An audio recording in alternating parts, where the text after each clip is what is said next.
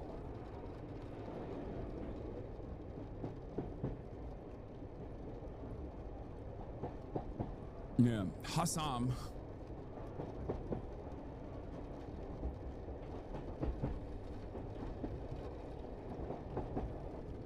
Yeah, we went from Hassan Parker to Hasan. Guys who are like, this guy's the arch terrorist. I just don't know his name. Love the majority of the Stan haters have no idea who the hell you are or your talking points. I know. They're just like kind of yelling off into the wind.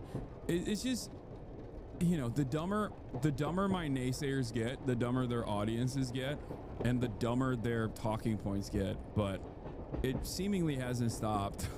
But yeah, whenever I see stuff like this pop off, I'm happy because I'm like, okay, not everyone is so stupid. Like people see this stuff and they think it's stupid as well.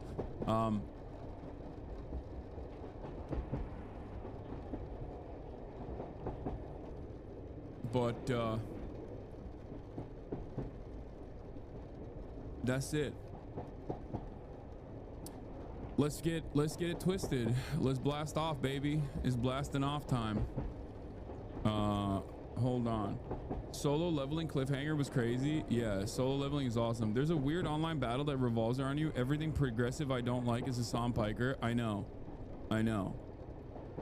It's just funny. If you're marginally to my left, that means you're a tanky fascist or something, and you must be a Hasan fan, and you must love radical terrorism. You know, if you're just like slightly to my left, I hate you more than I hate the Republicans. It's very stupid. You won't catch me doing that, is my point. Like Bad Empanada, definitely to my left. Okay, Bad Empanada has called me a liberal Zionist. I don't give a shit. You know what I mean? Do you see what I'm saying? That's the difference for me. I don't necessarily let minor disagreements or even larger disagreements get in the way of people locking in, especially considering that we have a straightforward fascist administration in charge currently. I'll take the help wherever I can get. All right.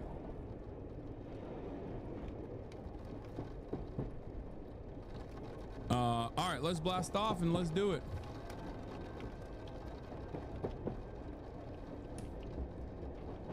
Or sorry, Bad Empanada didn't say I'm a liberal Zionist. He said I help liberal Zionism.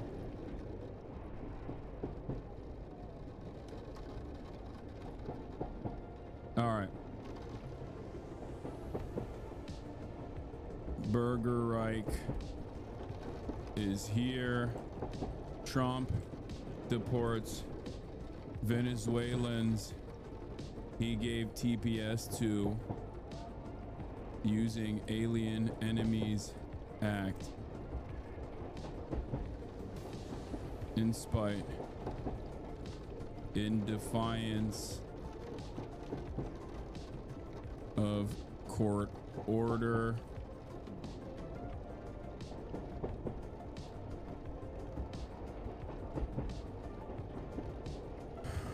attacks on Yemen as they implement blockade over Israel's genocide continuing. Does anyone have a blast off meme? ... Yes, it's true. You clocked me. Okay, you clocked my T, sis. Guess what? I do want a blast off meme.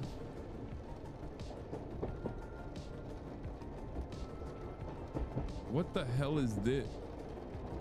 This is the dumbest meme I've ever seen, but I'll use it. The torture y'all do to women on this podcast. Oh yeah, that's the whole point of the Fear and podcast is it's having female guests on to just exclusively torture them with the most insane things that we can say.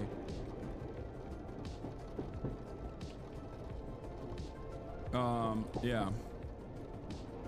That's what makes the podcast great, though. That's what it is. All right, we've blasted off, locked and loaded. Having Pokemon without Cutie was dastardly. Dude, what do you mean? What do you want me to do? I want Cutie back, okay? I miss her. I miss her a lot. Both as a friend and also as someone I see at least once a week, and also as a podcast co-host, okay? What do you want me to do? I literally flew out to see her. The fuck do you want? Go tell her to come back. She's having too much fun playing Sims. She doesn't even miss us. She wants to torture us in the Sims world, okay? Cutie Cinderella doesn't even miss us. She just wants to torture us in the Sims world. That's what she's doing. That's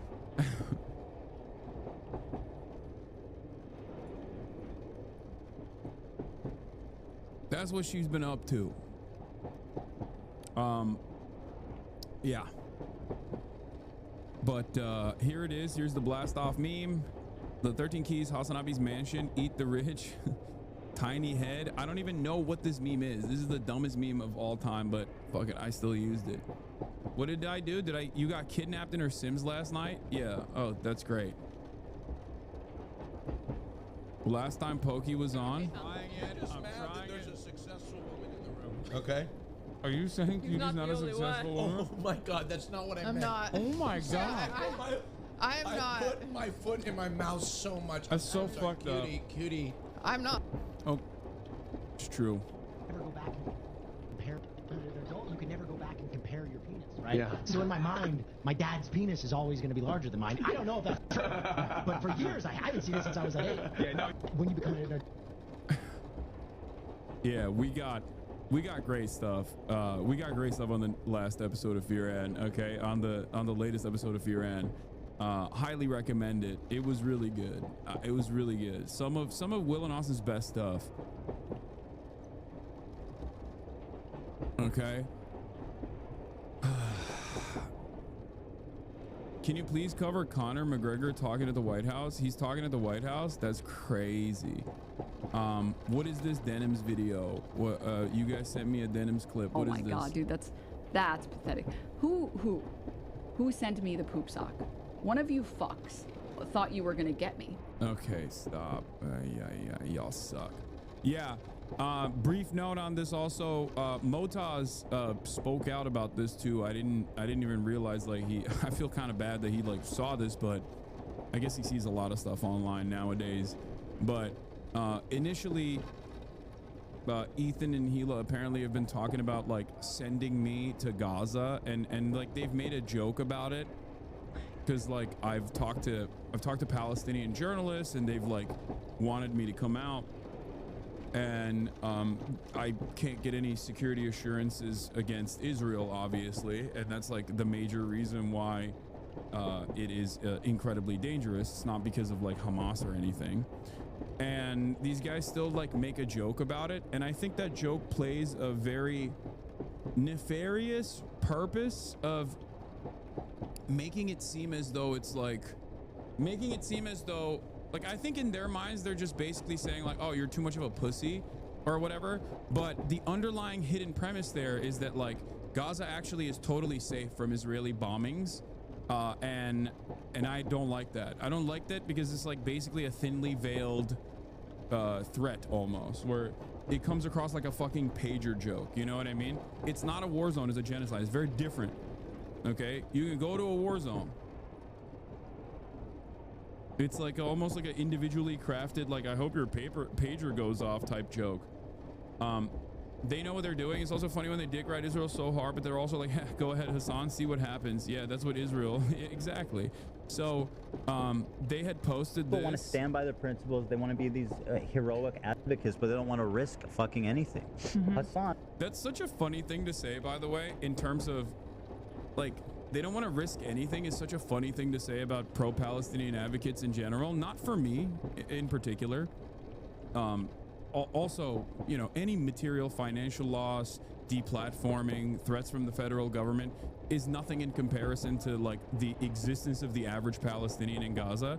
So all of that stuff doesn't really matter, but it's a weird thing to say when you're a content creator personally and all you do is yell at other content creators for at least demonstrating a little bit, like a fraction of the fucking moral courage necessary to speak out against Israel at a time when people like Ethan and many others are actively trying to not only deplatform every pro-Palestinian voice, but also specifically get them, like get the Trump administration to pack them up, right? So yeah, like what are you doing? You've done nothing. All you've done is spend every waking moment just shitting on pro-Palestinian voices. Like that's your advocacy. That's where your advocacy ends, and that's where your advocacy begins. But it's crazy that he just like that part aside. It's just genuinely crazy that he's just like, why doesn't he just go to Gaza? Oh, it's because he's afraid of Hamas. It's like, no, dude, I'm afraid of the fucking apartheid regime that you're defending that has literally fucking killed like 70 plus journalists in 2024 alone. Yeah, that's what I'm afraid of.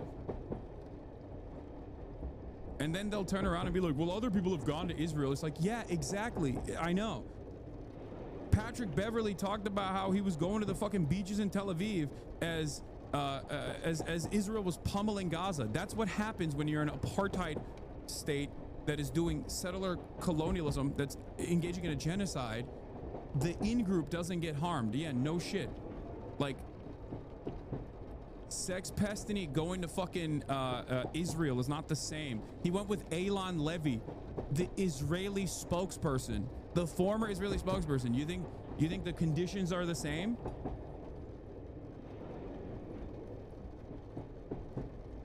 Anyway, yeah, zone of interest.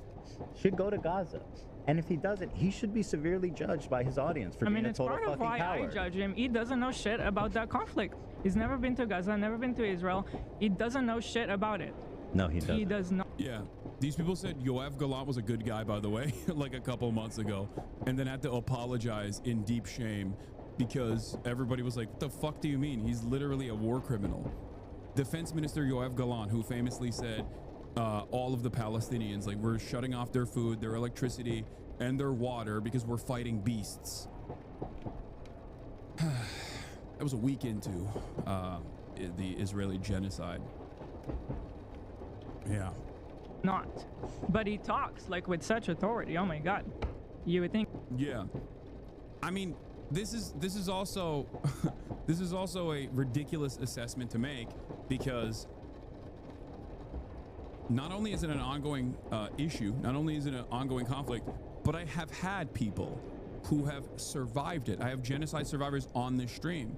And I also talk to journalists who are literally directly in the crosshairs on a daily basis that inform my perspective.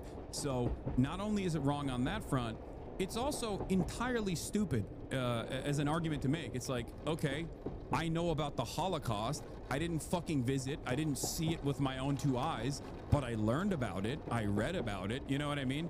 Like, what a ridiculous statement.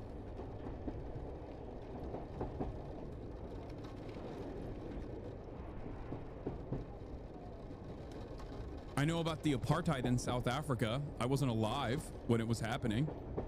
Same with World War II, but it doesn't matter, you know? You can inform your perspective by reading and learning.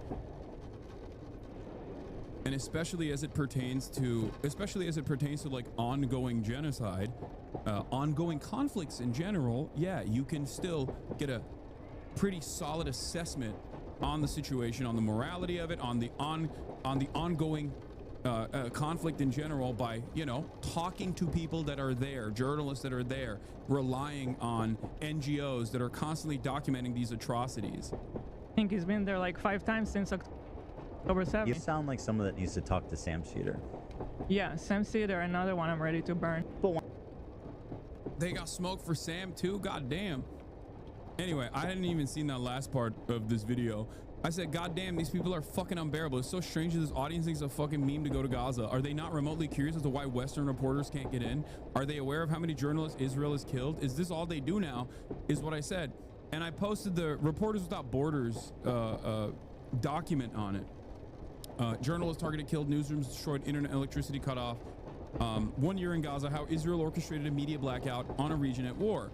And I also posted my interview with Motaz Aziza, who is a genocide survivor. Like, this is a man who was a photojournalist from Gaza who escaped Gaza.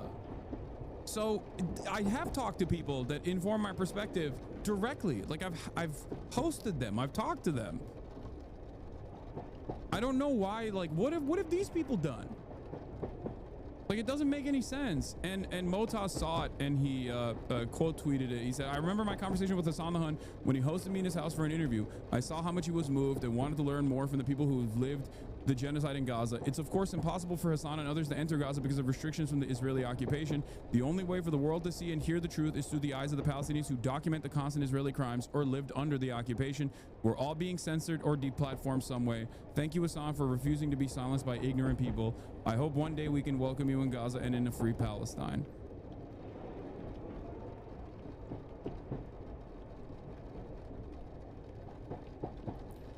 Doubt that this will be mentioned on the H3H3 podcast in any capacity, of course. I'm sure that this was not mentioned in their subreddit because that would go against their we're pro-Palestine, but we hate everyone who's pro-Palestine position. You know, it's so gross. It's so fucking gross that this community still acts like they're pro-Palestinian and pro-Palestine, and they just like do this. This is all they do. Their entire commentary around this thing, around this ongoing genocide, is just like talking shit about people who have something to say. You know?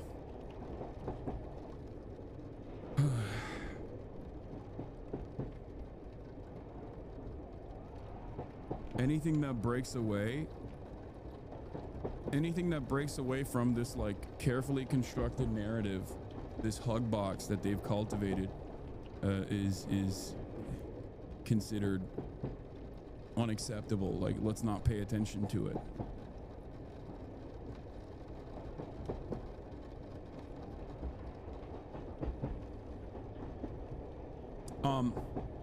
Yeah, that was a brief note I wanted to talk about here. But yeah, there's a new New Yorker article that came out finally. When I was going to the Bradley Martin Zoo Culture Gym, the journalist that was with me for an entire week. And this is like a profile / like a broader analysis about like bro-y content creators and like what the future of the Democrats look like for a lot of people that have felt like the Democratic Party. Do you just cover lib articles about you? What do you mean? The New Yorker magazine is a pretty reputable institution. Like, they spent a lot of time and effort putting this together. What do you mean? Hugbox doesn't even come close to the hug dimension they made for themselves. Yeah, I was getting shadowed by Andrew Pretz, who wrote the article.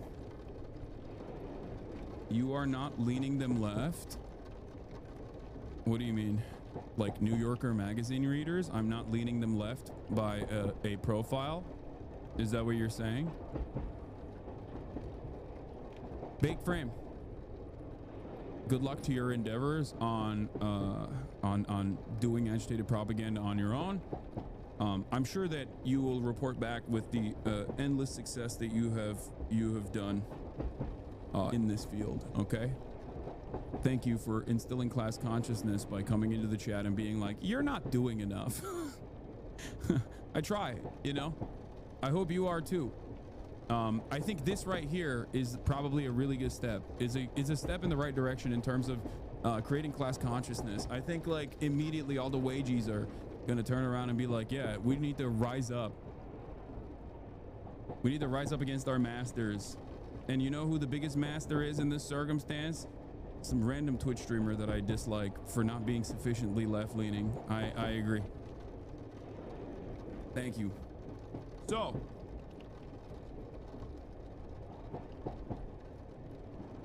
they don't mention you have a huge queer community. It just sounds like a bunch of juiced up dudes. I mean, it's fine.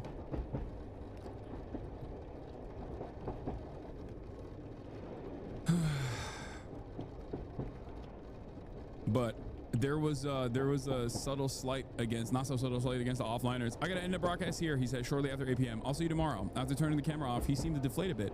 Comments were still floating up on one of his monitors as thousands of fans in the chat dwindled to a few hundred. The inner circle who were devoted enough or lonely enough to keep one another company after the feed had gone dark. The Democrats are smug and condescending and everything they say sounds fake as shit, Piker said. Trump lies constantly, yes, but at least people get the sense that he's authentically saying what he's thinking. Lonely enough. God damn, offliners getting slaughtered out here in mainstream press, dude. What is going on? Lonely enough. Offliners found dead.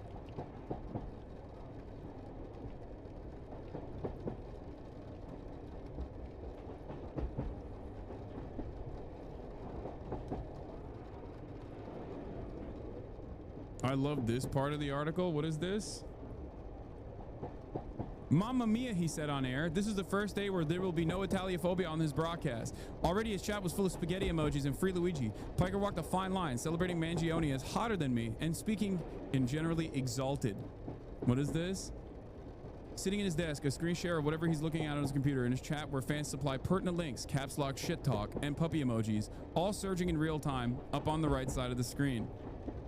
Stavros Halkias, a comedian and a friend of Piker's, told me he's built up enough trust with his audience that if he's being boring and academic for 40 minutes, they'll stick with it until he starts doing something more interesting, playing a Japanese dating simulator or whatever. It's true.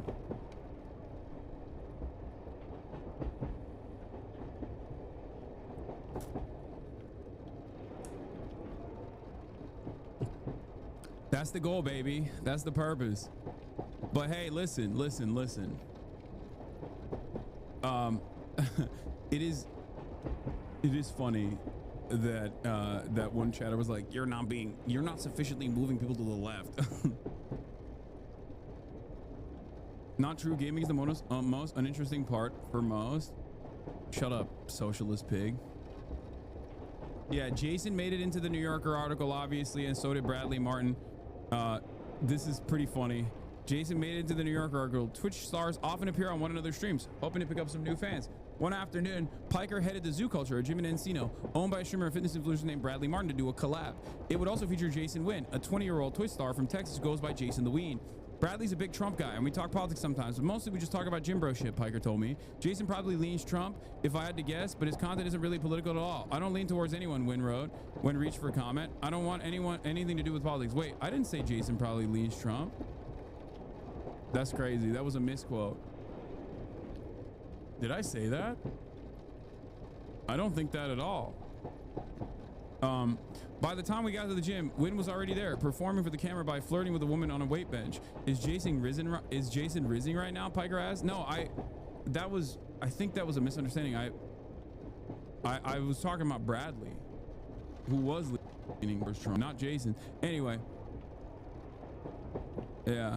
By the time we got to the gym, already there, performing for the camera by flirting with a woman on a weight bench. Is Jason rizzing right now? Piker asked. Martin, who nodded. Is it working? Piker asked the woman. She replied, a little bit. Before she left, she gave Wynn her Discord.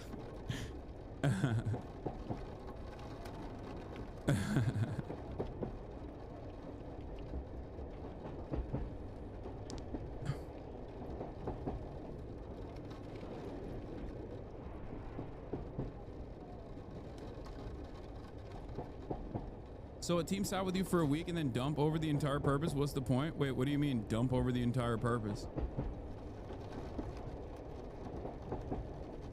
Guys, this is a 56-minute article.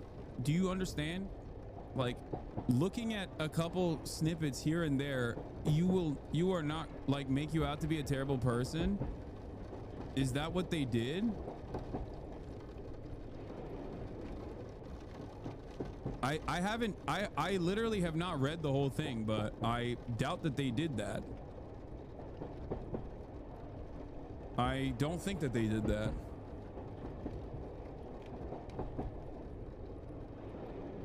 It took Mike all day to cover it. The article was terrific. Yeah, what? I listened to the whole thing. It's actually not very clear if it's positive or negative on you. Yeah, it's fine.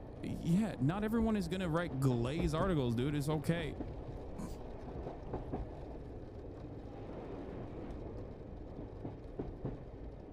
And there's always going to be some pieces. There's always going to be some parts of it that are like misquoted, you know? It's, dude, you have to remember this is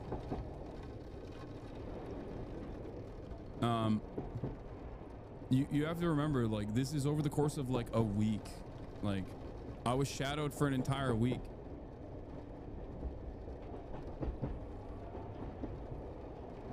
Also, let me keep it a $150 with you, okay? When mainstream media writes about me and doesn't call me like Fox News, I'm good. I'm happy with that.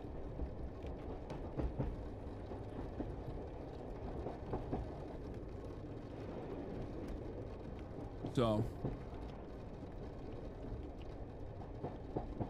any plans to cover Serbian protests? Yeah, I will. Yeah, you're missing one thing. This article is mainly about losing the white young men voter base. Exactly.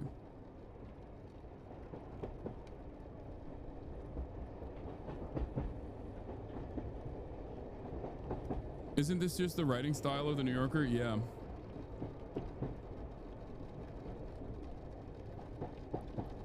Is liberal so they paint you as silly sometimes? Like they say that you sometimes blame everything on capitalism. Yeah, it's... They also mentioned anti-Semitism.org as an activism group. It's fine.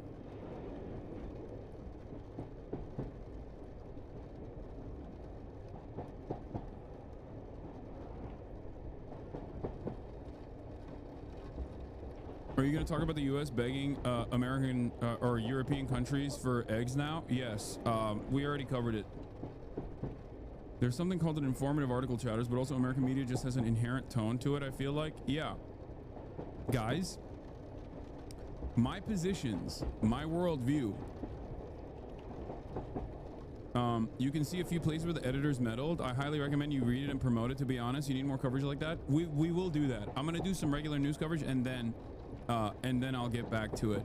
But here's the thing, okay?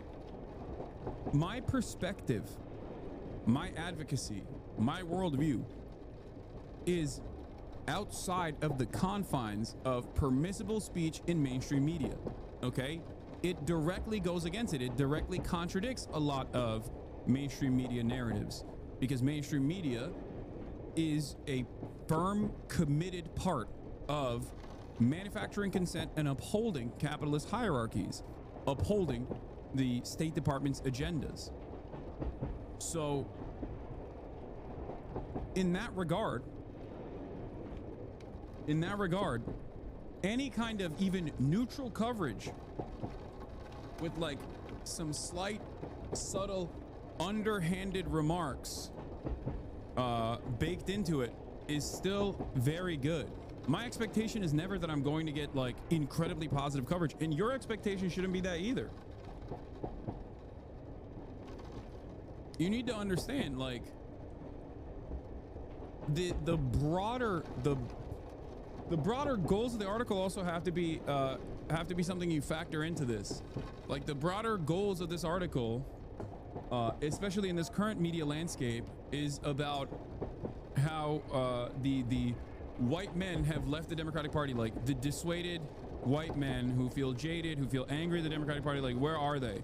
And can they actually turn back to progressive politics, or are they gone for good? Like, that is what the purpose, the broader purpose of this article is. So in that regard, like, yeah, I just play one role in here.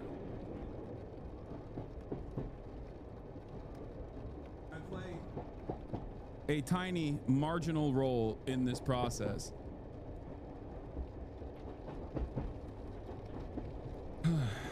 Editors also, yeah, there is a thing called editors that will greatly change the dynamic of an article. It's like kind of thing. An article that might have been written by a fan journalist, for example,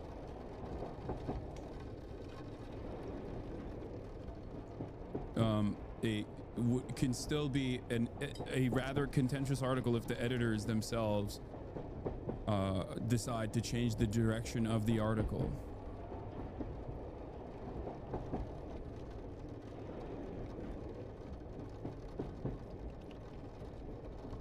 Anyway. Over the weekend, the Trump administration deported hundreds of Venezuelans that it says are gang members. Yeah, we're going to obviously start off on our news coverage with the BURGERREICH. It is upon us. It is here. Very much so. It is incredibly damaging. The Alien Enemies Act is being used for the first time ever in U.S. history when there is no active war happening. This is devastating for many different reasons, but it is one of the darker chapters of American history when we had Japanese internment camps here in the United States of America, as you guys might recall, during World War II. Instead of learning from those lessons and vowing to never repeat them again, Donald Trump has now decided to use that same act, this time against Venezuelans. Venezuelans that he actually brought here. Venezuelans that had to escape Venezuela as a direct consequence of the sanctions regime that he implemented against Venezuela, and then also offered temporary protected status to. Donald Trump was such a fan of TPS that he actually offered an extension on the TPS, temporary protected status, that he had afforded to the Venezuelan migrants coming in from Venezuela, the refugees, on his way out. Now, 4 years after that fact, when he's back in office, he's back with a vengeance. He's now decided that if you are of Venezuelan descent in the United States of America with a temporary protected status, which means proper documentation, mind you, as a refugee, he will revoke it. He will treat you as a hostile enemy combatant, and he will falsely smear you and claim that you are a part of the Venezuelan gang Tren de Aragua.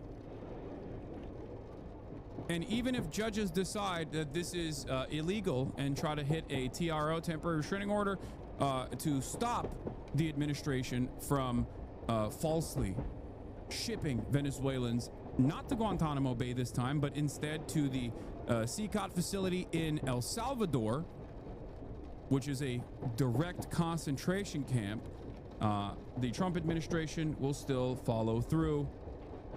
They do not care. It is a new era of fascism.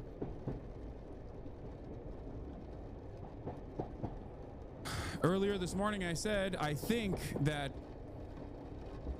an even darker chapter of American history might be upon us. People might turn around and say, what do you mean, Hasan? America was founded on indigenous genocide. America was founded on ethnic cleansing and upholding chattel slavery.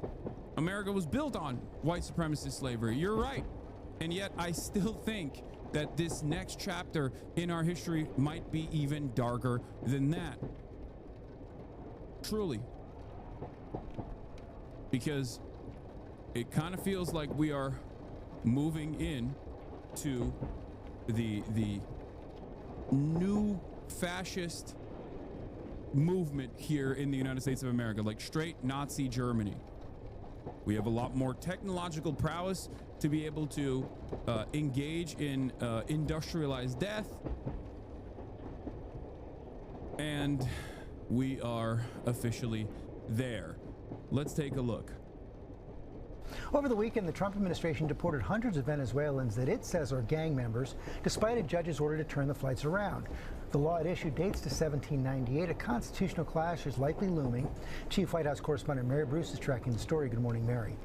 George, good morning. Well, we are now seeing a real showdown between this administration and the judicial branch. The White House this morning is celebrating this move, insisting the president is acting within his authority to speed up deportations, despite that directive from a federal judge that these Venezuelan immigrants be returned to the U.S. immediately.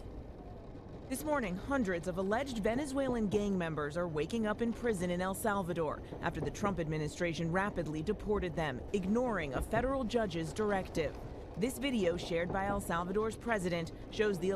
It's sad that we will never ignore injunctions or court orders at the behest of a greater good for the public. Like the what are you gonna do about it mentality should have been ever present when the Biden administration was following the letter of the law and using its executive powers to abolish all student loan debt, right? Can't do that. No, we can't do that. Those are institutions that we must defend. Okay, here's how you do it for evil.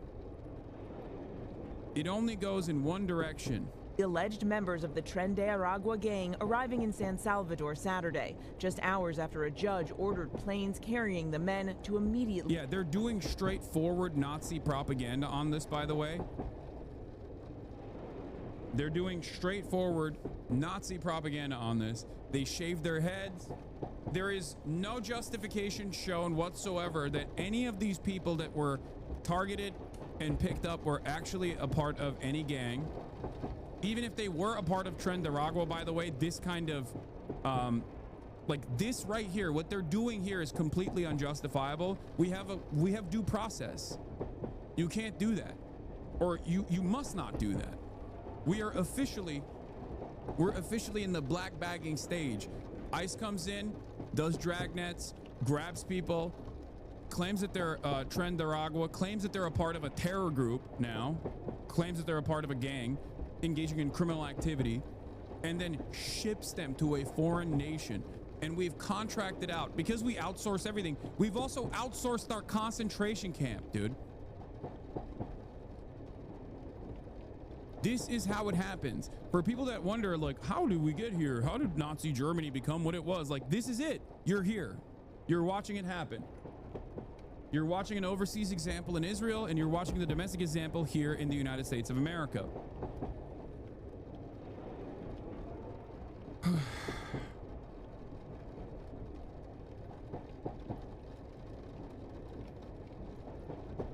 returned to the U.S. Trump over the weekend invoking the Alien Enemies Act, an obscure wartime law from 1798, allowing the government to deport non-citizens with little or no due process. The law last used to play a role in the internment of Japanese Americans during World War II. I'll simply say they never should have been allowed into our country in the first place. It's ours. Trump allowed them into the country. Trump is a major role player in why they had to leave Venezuela, okay? It's not just about Maduro. You need to understand something. I don't care what like Venezuelans that live here will say over and over again. I don't care what the media says over and over again. Trump and his sanctions regime on Venezuela played a very big role in the Venezuelan economy going tanking even further at a time when they needed aid, okay? They said Maduro's a bad guy, fair, sure, whatever, okay? And use that as a justification to make the economy scream. And the economy did scream. And as a direct consequence of that instability, many Venezuelans escaped Venezuela. They went to Colombia. They went to other Latin American countries. And a lot of them also came to the United States of America. Trump, politically, as he has done in the past, as the American administrations have done in the past with like Cubans who are escaping Cuba, right? Offered Venezuelans temporary protective status. He said, you guys are political refugees. We are anti-communist. You are anti-communist. Come to America. We'll use you, right? That's usually the goal for American empire. They bring in a bunch of reactionaries or bring in a bunch of people who are escaping political repression and use them as a propaganda tool. So that's what we did. The American government did that. And in the process, Donald Trump was such a fan of offering temporary protected status to the Venezuelan refugees that came into the United States of America that he actually extended it on his way out. And then Joe Biden became president for 4 years, and now he turned around and is revoking the TPS in this insanely violent manner. deciding that every single Venezuelan on U.S. soil that has documentation, mind you, documented or undocumented, but virtually all of the Venezuelans on U.S. soil are documented. They have the paperwork. They got temporary protected status. Understand that they have the documents. These are not undocumented migrants, okay? They have the documents, or they're in the process of getting their documentation, as in their court documents. The Trump administration turned around and black-bagged a bunch of Venezuelans that they had actually welcomed into the U.S.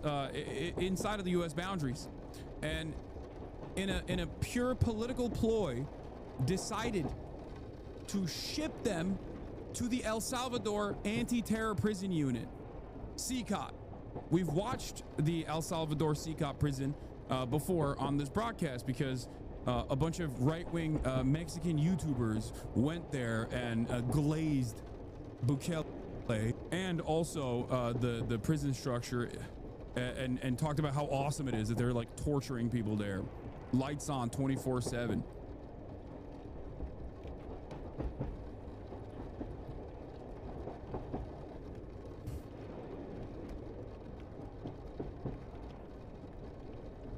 Here we are. Another gross violation of human rights. In El Salvador, we've been under a state of exception since 2021, meaning we have no constitutional rights. People can be jailed without committing a crime or ever seeing a judge. Bukele has shut down all transparency, so any Venezuelan sent here can end up in a concentration camp with no records or oversight. Yes, I know. The prison system in El Salvador right now, due to MS-13 gang activity that was truly violent, okay, which is another American issue that we that we basically gave to El Salvador, but I'm not going to get into the history of that right now.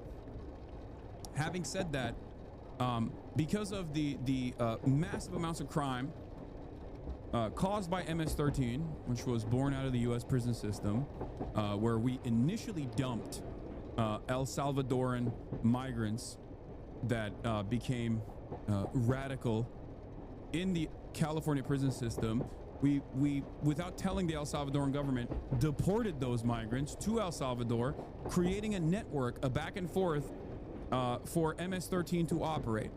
MS-13 became this like incredibly powerful gang as a direct consequence of us deporting El Salvadoran criminals from the California prison system, from MS-13 into El Salvador without informing the government, without telling the El Salvadoran government that these guys were MS-13 gang members. You can say sure thing, buddy. It's just the truth, okay? It's just the truth. I'm not even talking about Venezuelan gangs right now. I'm talking about MS-13 and how MS-13 became a thing, became like this this internationally renowned gang. I'm not talking about Tren de Aragua. I'm talking about MS-13, okay? Pick up the pace.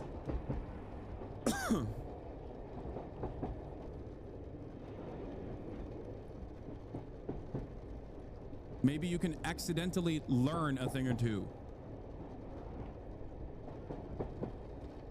So, Nayib Bukele, who initially came into power with a fairly progressive ticket, okay, who had a fairly progressive background. Nayib Bukele is literally of Palestinian descent. Before he became this like weird cryptocurrency guy, he was actually seen as like part of the pink tide.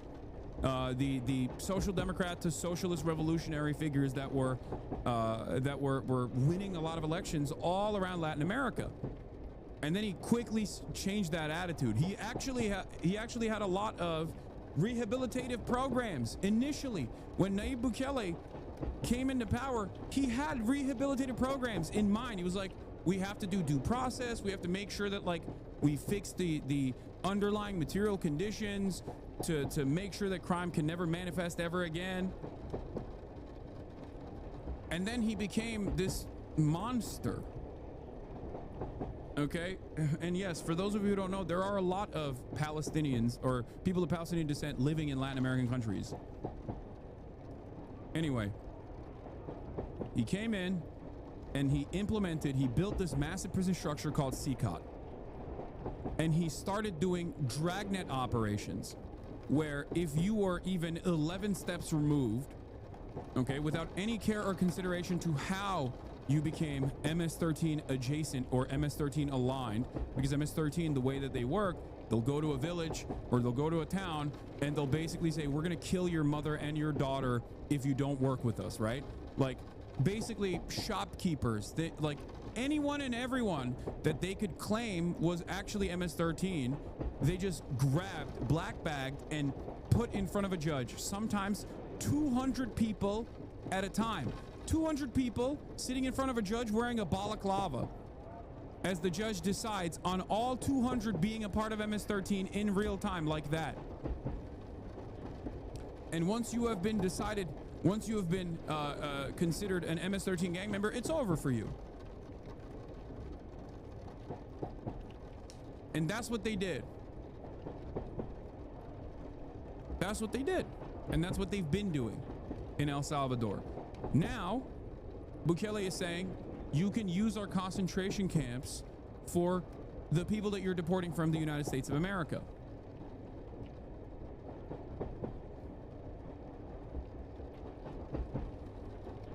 And that's precisely what's going on.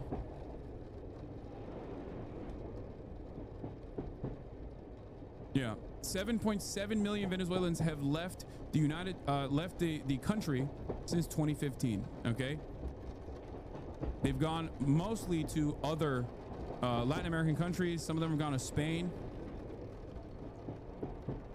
and some of them have made their way all the way to the United States of America.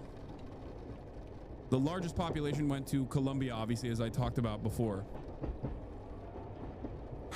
This is a major destabilizing force. When you have 7.7 million refugees, you have a refugee crisis. And it did not have to be this way.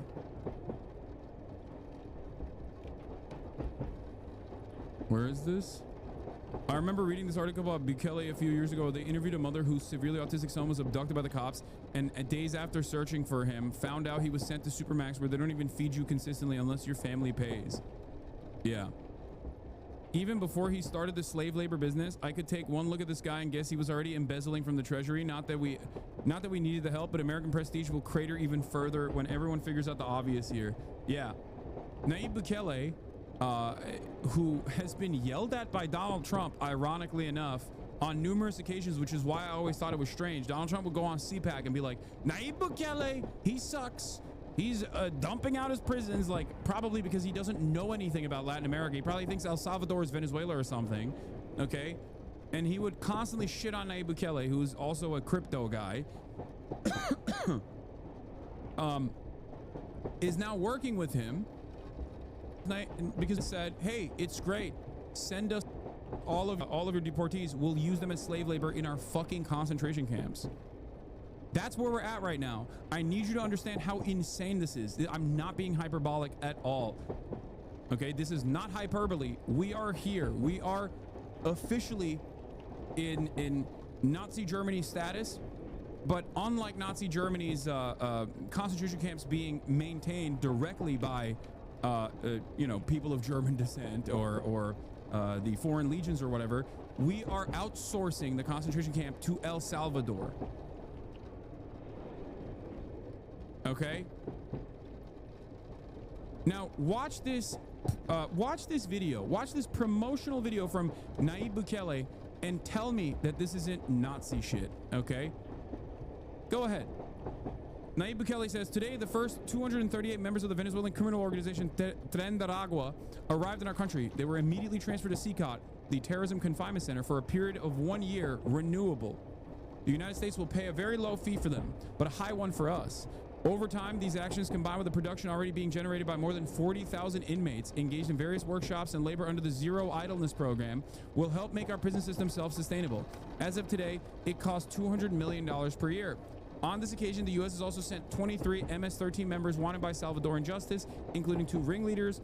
One of them is a member of the criminal organization's higher structure. This will help us finalize intelligence gathering and go after the last remnants of MS-13, including its former and new members, money, weapons, drugs, hideouts, collaborators, and sponsors.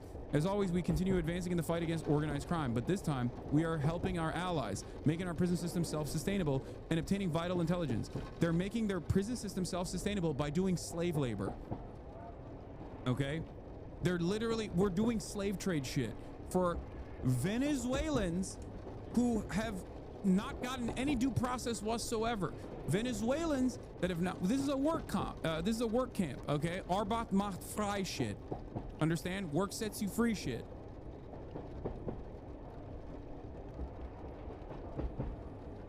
It is, I don't know what words to use. Like, it is not hyperbolic at all when I say this. We're there. We're here. Okay? This is it. This is the first step of the final act of the darkest chapter of American empire. Okay? Full tilt fascism. It was the first thing that Rubio made headlines doing when the admin got into office. It supposedly can hold 40,000 people, and Rubio said we'd like to send U.S. citizens there as well. Yes, I remember. Did they copy this from Xinjiang? Oh my God, there are still people in here talking about Xinjiang. I'm losing my mind. Dude. Focus on what's happening in front of you. Stop trying to cope by being like, look at China. Okay? What are you saying? Do you like what happened in Xinjiang? Do you think that that was good? If your answer is no, why the fuck are you saying that right now as a counter in this circumstance? When I'm talking as an American about what we are doing to documented migrants whose documentation we are revoking. Holy fuck.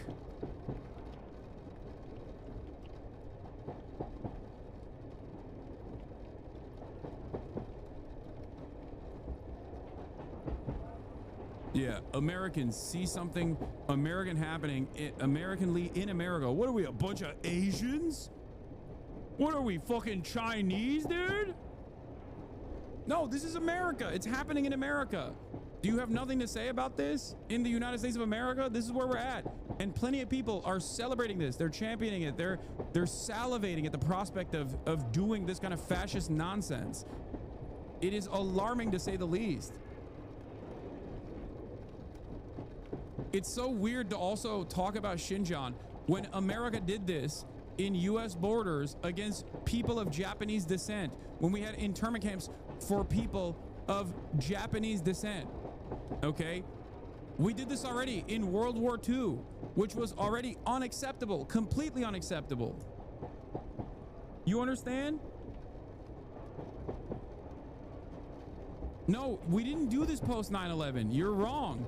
No, we did not do this post 9/11. The Patriot Act greatly normalized a surveillance state and basically set the legal basis for doing a lot of this stuff. For sure, it was an expansion of pre-existing, quote unquote freedoms that people had against government surveillance like this. But no, this is different. This is an expansion on top of that. We are reaching the end point. We are reaching the logical conclusion of the post 9/11 world. But even after 9/11, we didn't do internment camps overseas for people that we decided were a part of the axis of evil. Okay?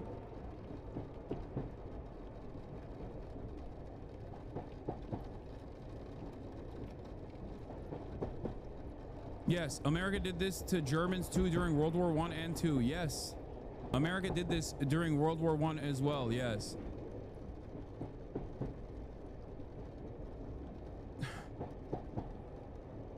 Yes, you did. Guantanamo. This is a...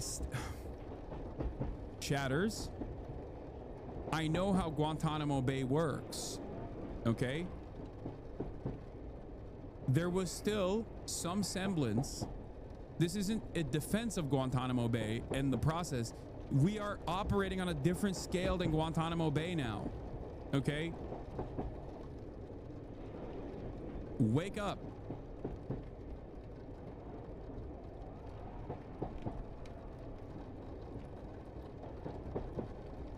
Guantanamo Bay is a permanent land lease agreement with the Cuban government, and they can't really say anything about it, obviously, so that we can avoid American laws and engage in torture and numerous other things on non-American soil. Guantanamo Bay captured people from all around the world with very little evidence whatsoever. Many of them were simply innocent, but were considered to be a terrorist. and were routinely tortured under a military facility. Okay? This here is just people on the basis of their ethnicity being denaturalized or having their immigration papers revoked while being called, well, you know, utilizing the same technique, but with at a much greater scale. It's a much larger scale.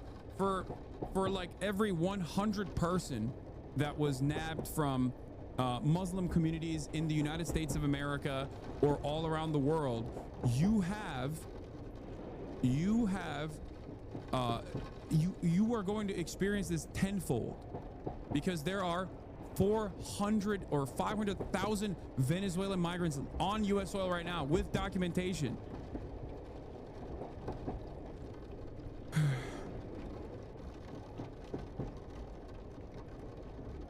It is a scale that is far larger than Gitmo.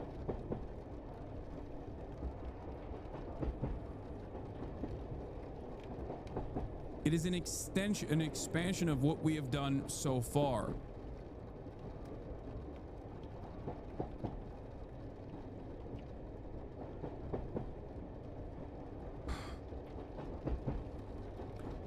Anyway, watch this. Watch this and tell me if this isn't Nazi propaganda.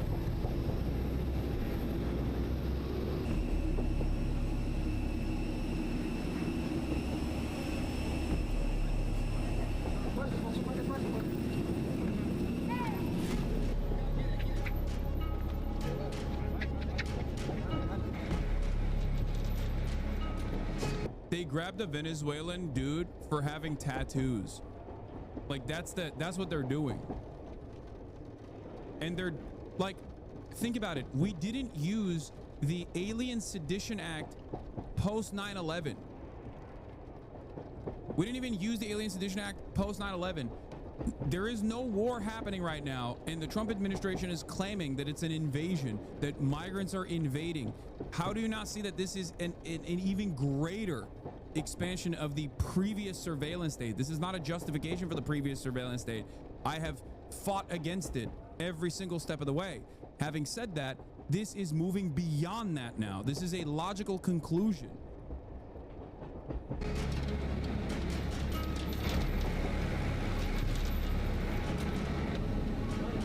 Yeah, they shaved everyone's heads. Except for this guy, apparently.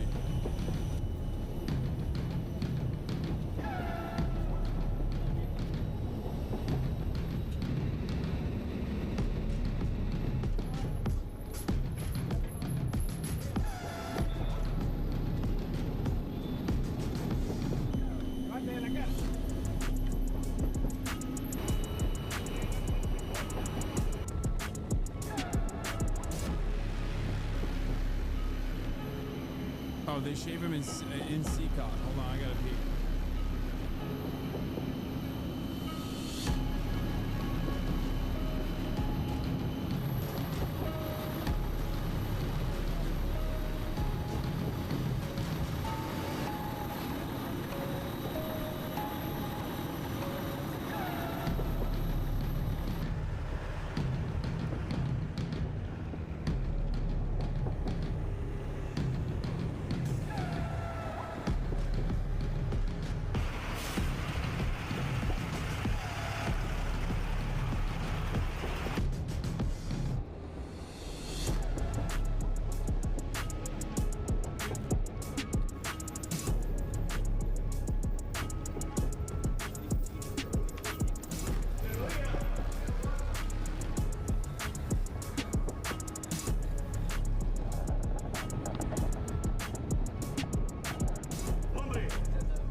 Oof.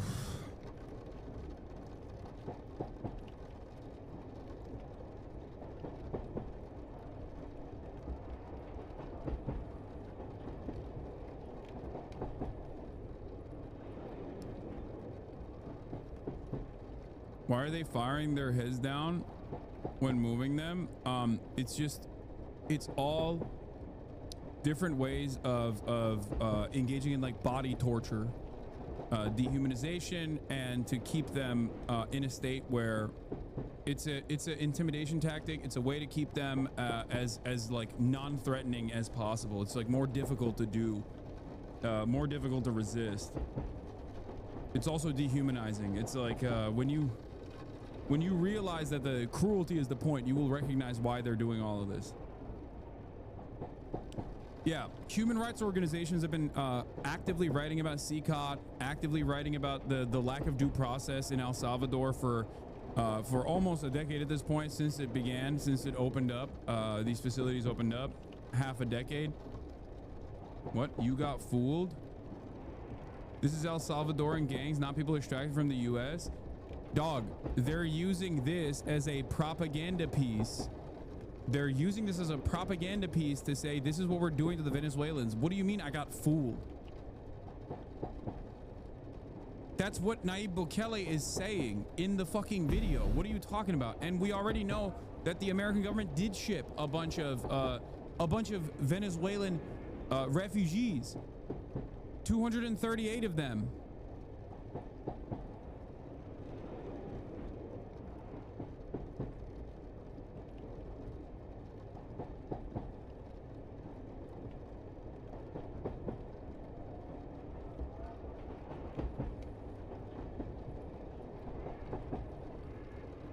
Then why are you showing the propaganda? Dude, why is it that when you're just in the wrong, there's something in you that just says like, no, I'm gonna double down and like move, I'm just gonna move the goalpost. Like, it's okay, man. It's all right. Like, we get things wrong sometimes. I get things wrong sometimes. You know what I do when I get something wrong? I say, I'm sorry, I was wrong about that. You can do that too. It's a healthy thing to do. All right. It's fine. Responsibility to protect our families, to keep our streets clean and safe. And that's exactly what the president said he was going to do. But after some non-citizens represented by the ACLU sued the administration, that federal judge in an emergency hearing Saturday. Yeah, they also actively ignored the court orders, okay? The White House says it ignored a court order to turn around 2 plane loads of alleged Venezuelan gang members because the flights were over international waters and therefore the ruling didn't apply. Okay, it doesn't matter anymore. Like, they're basically saying like, nope, there's nothing you can do about it. They were already in the air. Like, it's crazy. No rules, baby. Once the plane wheels are up and you're on international airspace, is over. You can do whatever you want. Saturday ordered any plane containing these folks that is going to take off or is in the air needs to be returned to the United States, adding this is something that you need to make sure is complied with immediately. The 2 planes already in the air, sources tell us the administration made the calculated decision to ignore that directive. Sources say the planes carrying the alleged gang members took off during the hearing, the administration eager to get them in the air out of U.S. airspace and over international waters before the judge's ruling. In response to that order to turn the planes around, the president of El Salvador, a Trump ally, posting, "Oopsie, too late." They needed to be brought back. The other side of this, aside from like the active cruelty that we are watching in broad daylight as the government is functioning, in this like fascist state, collaborating with another fascist government, is that they're so fucking lame. Like, oopsie libtard. It's like I don't know what the historic equivalent of this is, okay? Like, the aesthetics are also busted. Everything is devolved. It's like moving away from the old Nazi font to Comic Sans as you're doing fascism. And the judge absolutely had authority to do that. The United States government, the executive branch, defying a federal court order raises the stakes enormously, not just in this case, but but for how we're going to proceed as a constitutional republic. But the White House this morning insists the administration did not violate the court order and that the president acted within his authority, claiming federal courts have no jurisdiction over the president's conduct of foreign affairs or ability to remove foreign enemies. Now, all of this is coming as a Brown University professor, Dr. Rasha Alawi, a kidney transplant specialist, has been deported despite having a valid work visa and despite a court order temporarily blocking her expulsion. A Lebanese citizen, she was detained last week after returning to the U.S. from visiting family and put on a plane out of the country, again, despite that court order. A hearing in this case is expected later today. Okay, George. Mary, thanks. Let's get more on this from our chief Washington correspondent, John Carl. John, let's start with... I get what you're saying, but why would you want gang members in your country? Oh my God. Oh my God. Chatter. I'm gonna explain this one more time. Why do you believe everything that the government tells you? Why do you automatically assume that every single person being deported is a gang member? Why do you not want the American court system to actually actively handle violent gang members? Why? Not every country is El Salvador. Not every country has a concentration camp like this. Okay? If there are violent criminals that have engaged in violent criminal acts and they don't have citizenship on U.S. soil, I want them to be prosecuted and placed in an American facility. Okay? I want them I want the victims to see justice. That's number one. Number two, these people that are being deported, a big part of this problem right now is that they're nabbing everybody, whoever they can, without any sort of consideration, without any due process whatsoever. Due process is a right. It exists for a very good reason. It's so that the government doesn't do this, because the government that can do this to Venezuelans can do this to other Americans as well eventually. And if you think that they're not going to do that, you are fucking delusional.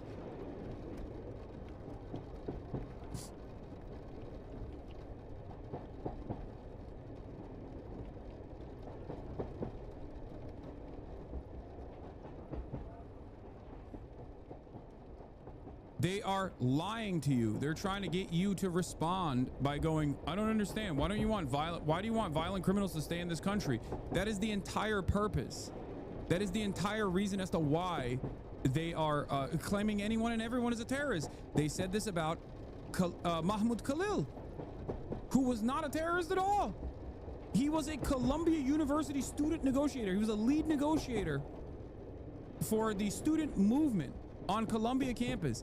He had never violated a single law, and they actively admitted that. They said he didn't violate anything. We just think he's a terrorist. We think he's a threat to American foreign policy, so he's now going to get deported. We're going to revoke his green card. A green card means you have legal permanent status. A green card is one step removed from being a naturalized citizen. The only difference between a green card holder and a full-blown U.S. citizen is that you just, or a naturalized citizen, is that you don't have the right to vote. That's it. He endorsed terrorism? No, he didn't. No, he did not. And for the record, even if he had, that is not, it's not, you can't deport someone or revoke their citizenship for that reason. You can't do that. Not only did he not do that, but even if he had done that, guess what? There's a thing called the First Amendment, dipshit. It's specifically designed for this. Do you understand?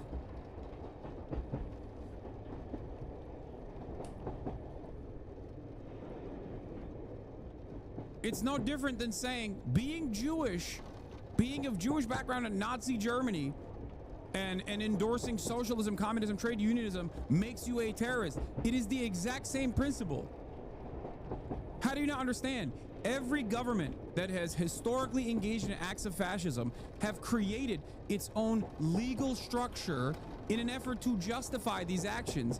And a lot of dumb fucks who don't understand anything about history and can't comprehend that will just go along with it.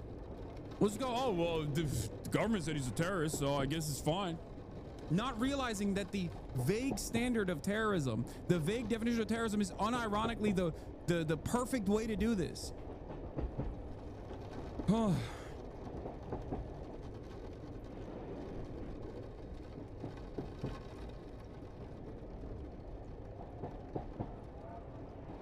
Instantly ban Lamau, W streamer, I guess Kappa. I unbanned you.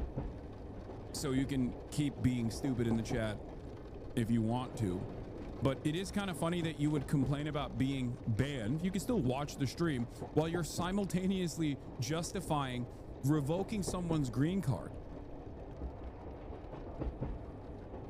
Like, if you think this minor nuisance for you is a major problem, then try to understand, like, putting someone in this torturous condition, detaining them falsely without due process, and trying to revoke their legal permanent residency. A person with an American wife who's 8 months pregnant, like, please.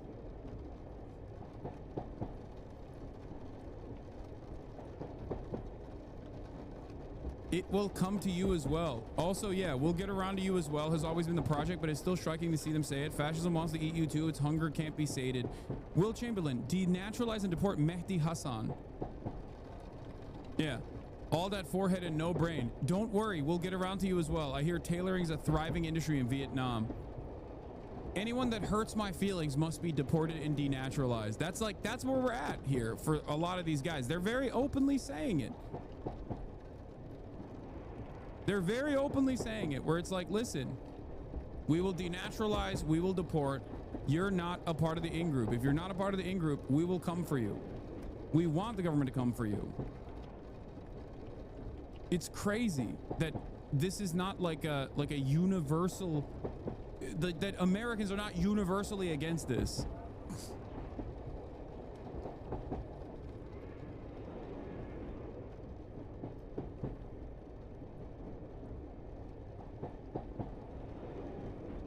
And yet there's still libs and conservatives watching the stream and hesitant to call these people and their sentiments fascist. I know. They will never, they will not realize what is happening, okay? They will not realize what's going on. And slowly but surely, they will be advocates for it. That's it. That's how it goes. And hopefully, if justice is served one day, they'll turn around and hide their head in shame. They'll be like, oh no, we were always against this. You know, always. What do you mean? I was totally against this. Like, the fact that a judge, a federal judge, put forth a court-backed injunction to stop the deportation process, and that the White House simply ignored it, is another severe move in the direction of destroying everything. Like, what the last ticker tape, the last piece of ticker tape that held this entire process together is gone. It is perishing in front of our eyes. For the deportations to El Salvador, we just heard Mary say the administration knew they were defying the order. So this is likely to head perhaps to the Supreme Court. Yes, George, as Mary reported, it was we are told, a calculated decision to ignore the judge's directive. The hearing on this is rather extraordinary. The hearing on this had already started before those planes took off. It was before the judge actually... If you find it amazing that Americans are supporting this, you don't understand America. This has always been here.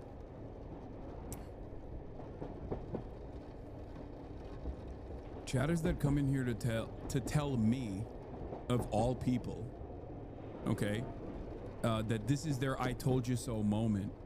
Yes, dude, you wanna maybe take a deep breath and try to comprehend why I think this is an even greater expansion of previous revocations of civil liberties and rights that people had. I'm trying to wake up people who don't recognize what is going on, as it's like slamming them in the head. Okay? Just simply being like, this is how it's always been, is so utterly unproductive and incredibly stupid.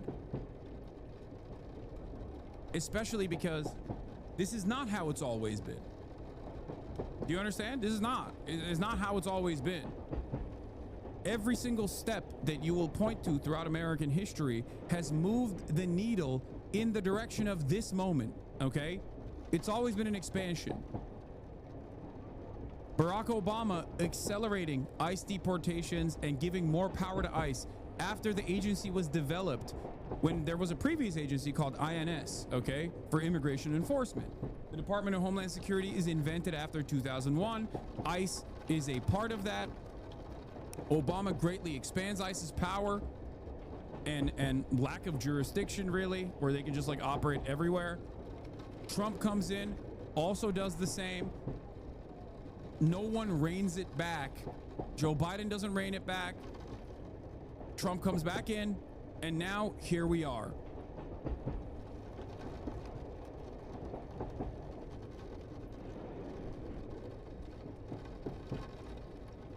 The reason why I say this will not stop at simply non-citizens is because of is precisely because like it is a consistent expansion of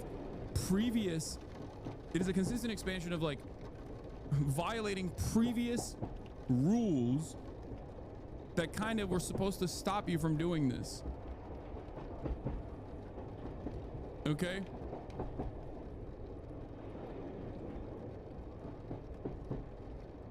Issued the order, but it was after it was quite clear the judge was skeptical of the use of this 1798 Aliens Enemies Act. By the way, that is an act that has only been used 3 times in all of American history. So the judge was clearly skeptical of it. And then when the order came, the order was clear that even if the planes had taken off, they were to turn around. Let me read you what the judge said. You shall inform your clients of this immediately. Any plane containing these folks that is going to take off or is in the air needs to be returned to the United States. Now, the White House says that this is an order that was an extraordinary imposition on the executive branch, that the judge simply had no authority to interfere with the president's conduct on national security and foreign affairs matters. But as you also heard Mary point out, this has huge implications for the other court cases working their way through right now on other actions by this president. Which is why it's likely to go to the Supreme Court. And the Brown University doctor had a valid work visa. So what authority did the administration use to deport her? Well, her attorneys say she had a valid H-1B visa to be an assistant professor at Brown University. By the way, she's educated in the United States, Washington University, Yale University. We'll find out more on this at today's hearing. Meantime, the president also claimed overnight that the pardons issued by former President Biden are void for the January 6th committee members, but the pardon power in the Constitution for president is absolute. Oh, no. Oh, no. He's going to lock up Liz Cheney. He's going to... Oh, no. Democrats will maybe get animated now. When Joe Brandon is in the crosshairs, Democrats will finally get animated. Thousands of people deported. I sleep. Joe Biden's pardon might be, Joe Biden's like personal pardons might be revoked. This is the greatest threat to American, to American civil liberties.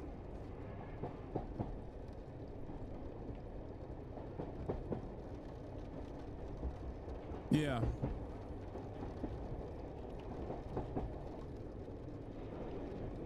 Yeah, maybe they'll spring into action now.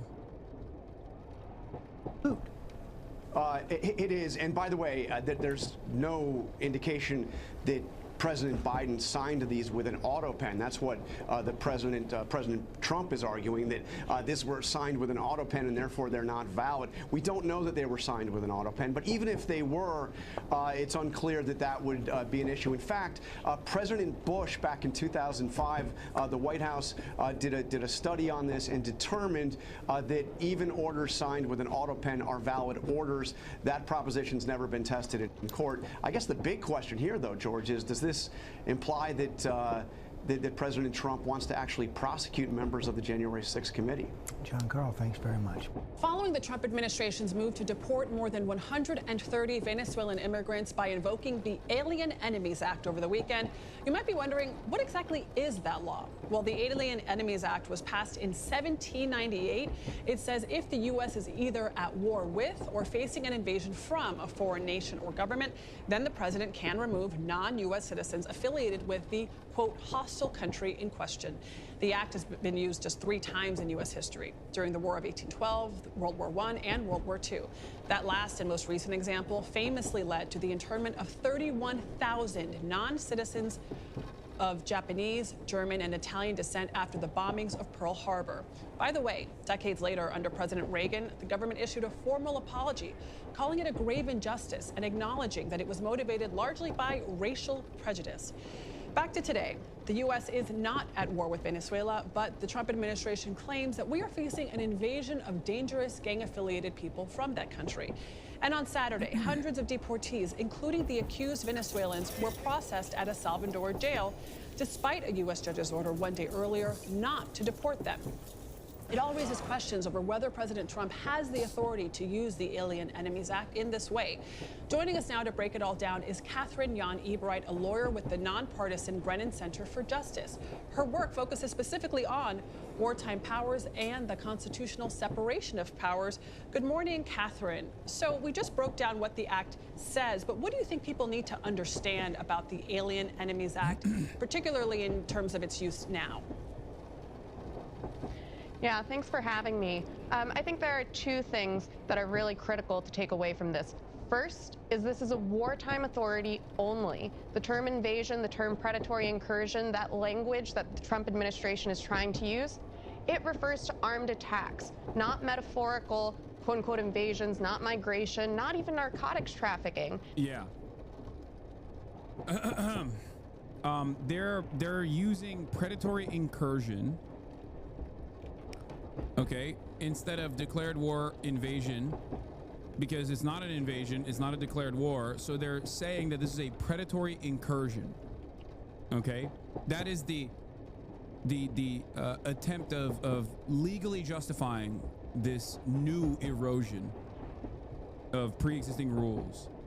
Okay, something that hasn't been utilized post 9/11, mind you. And obviously this doesn't mean that we didn't black bag people and send them the Gitmo during 9/11. We did in the aftermath of 9/11. Of course we did that. Okay. This right now would not be able to happen if we didn't do that, if we didn't already violate pre-existing rules. This is, however, a new degree, because this gives a broad, if implemented, if solidified by the Supreme Court, this is the first step to legally justifying concentration camps. Okay, a legal justification for permanent detention, torture, violation of due process, and targeting people on the basis of their ethnic identity, targeting people on the basis of their background, documented or undocumented. It doesn't matter. And I need you guys who are legalists, okay, who look at the law and say, well, the law is the law, follow it, to understand something. The Nazis did something similar as well. So did the apartheid South African government. So government during segregation or during times of slavery. Every single government that does horrifying acts like this, that we now understand with the benefit of hindsight was horrifying, doesn't just go around being like, we're evil and we're doing this because we love violating the law. No, they create a legal justification for it. That is precisely why I always say slavery was legal. Freeing slaves was illegal, okay? Sheltering Jews was illegal in Nazi Germany. There was a legal framework created to go after every single Jewish person, go after every single disabled person, go after every single gay person, go after the Roma population, and put them in concentration camps and death camps. There is a legal framework that is always set by the administrative apparatus. They don't just say, we love violating the laws, lol, what are you gonna do about it? Even though this administration is so incompetent that they do kind of say that, ultimately there are still more intelligent people behind the scenes that are trying to find a way to rework pre-existing laws and precedents in an effort to make it so that this is legally appropriate. It's above board. or change pre-existing laws if necessary. That's not to downplay the seriousness of crime, but it is to say that a wartime authority cannot be used for peacetime immigration enforcement. The other thing to note is that this law, using this law, is an attempt to bypass due process, which is a constitutional right that even non-citizens have. And so these men who are being accused of being members of Tren de Aragua are not receiving real hearings. There's no real evidence that would stand up in a court of law or an immigration proceeding. And so we don't actually know who we're deporting. So there's limited precedent here. It's just been invoked 3 times in the past. I need you guys to understand something, by the way. Even though the administration is coming out now and saying, well, we actually think the court order is patently unlawful, that's not the internal conversation that took place. The internal conversation behind closed doors that took place was not whether or not the court order was unlawful, because it's not. It is a lawful court order. And actually, what they're doing is violating the law. The real conversation that took place behind closed doors was, what are they going to do about it? Can we get away with doing this? And they decided, yes, we can get away with doing this. We can get away with just not listening to the courts. This actually shakes the foundation of the judiciary in a very meaningful way. Okay? This is a huge, huge erosion of the checks and balances that are supposed to exist in this country that obviously have been neutered. Like, the legislative body is completely ineffective. It is completely neutered. But this is a constitutional crisis ready to explode, okay? This is 2 months in, and we are officially saying bye-bye to the judiciary. You need to understand how damaging that is. You need to understand how devastating that is. The last set of checks is now being eroded, shredded. Americans, I think, due to the comfort of living in the imperial core, cannot comprehend what it's like when a fascist dictatorship overtakes your government. An authoritarian leader comes in and just starts violating all of the previous, like, remaining institutions and just does whatever it wants to do. You guys don't see it because you're not used to it. You've never experienced it. You don't understand. Coming from Turkey, okay, I know exactly what the fuck is going on, and I keep ringing the alarm bells, but people don't see it.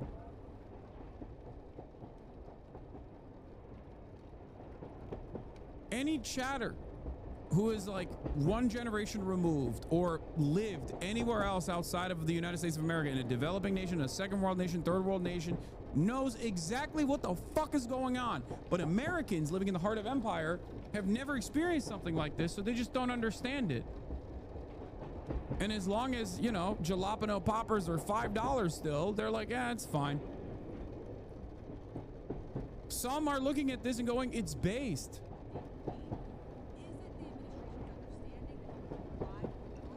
Well, I mean, again, the whole thing is just preposterous. So, as the Department of Justice has said in writing, nothing that the administration did conflicted with the court order. But there's a bigger issue here, which is the court order is patently unlawful.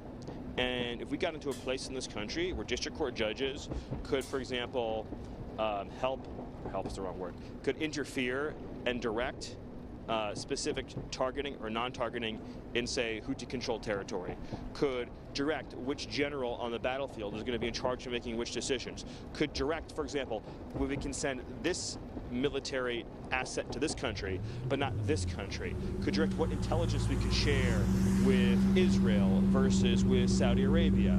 If a district court judge can be involved in the conduct of our foreign policy, under no definition do we have a democracy in this country. I mean, yeah, a democracy is when the Trump administration gets to do whatever it wants and violate constitutional rules like that were set ahead of time. A democracy is when Donald Trump single-handedly with his administration can just like destroy the judiciary. Like it's just over. It's done. It's game over for the judges. Throw them out. Throw the courts out. The only time that they're actually of use is when they're of use to the administration's goals. You know, when you can ship someone like Mahmoud Khalil to a Louisiana detention facility because you know there's a judge there that's going to expedite the process of deportation without any care or consideration for constitutional norms being violated, First Amendment rights being violated in this process. And when we get to a constitutional crisis, when we have a supermajority Supreme Court that's conservative, that might actually decide against Donald Trump, this still probably is not going to stop the administration. Do you understand? That's where we're at right now.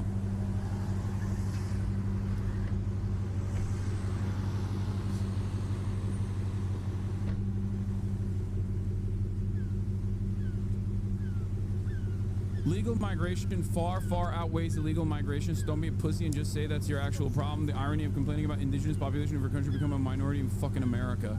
The rise of the far right in Europe is entirely due to immigration fear-mongering, by the way, which of course stems from racism, so never let a person tell you racism is not a problem anymore. Oh, this is Conor McGregor's takes from, God.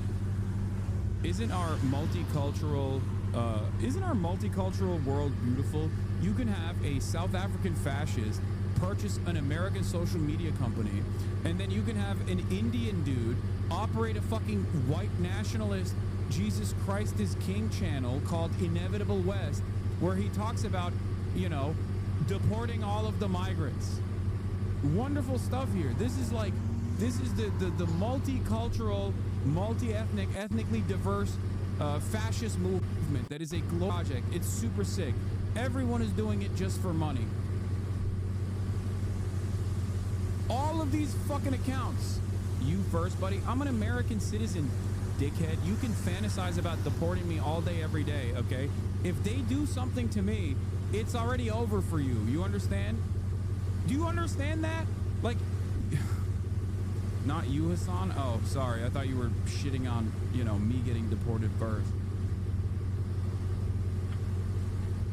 I was born on U.S. soil. If they fucking denaturalize me, it's game over already. We've already literally moved in that direction of constitutional camps for anyone that the government doesn't like.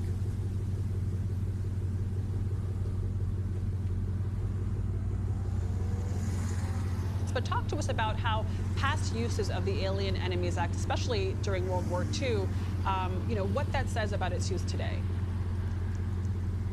Yeah, so the only time that this law has ever been used in response to a quote-unquote invasion or predatory incursion was in response to the attack on Pearl Harbor. The War of 1812, World War I, that was in response to Congress's declaration of war. And migration, narcotics trafficking look very different from an armed attack with armed aircraft, armed submarines on a U.S. naval base and other Pacific holdings. And so that's to say that this is not the kind of invasion that we saw in Pearl Harbor.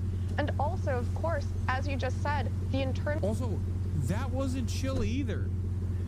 For the record, like, I hope that this is not I don't know what their perspective is, but I certainly don't think that Japanese internment was a good thing or a justifiable thing, because that was also unjustifiable. That was also insane.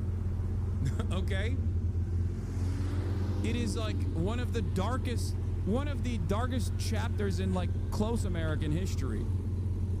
I don't know why it's effing, but it's not on my end. It's on Twitch end. Okay, it's a Twitch server side issue. If you're seeing Fs, if you're seeing like minor blips in the broadcast, is because of I don't know. It's a server side problem. Of 31,000 non-citizens without due process and based principally on their ancestry was a shameful moment in American history. And so reviving the Alien Enemies Act to target new ethnic groups today is frankly un-American, and it shows that we haven't learned from the mistakes of our past.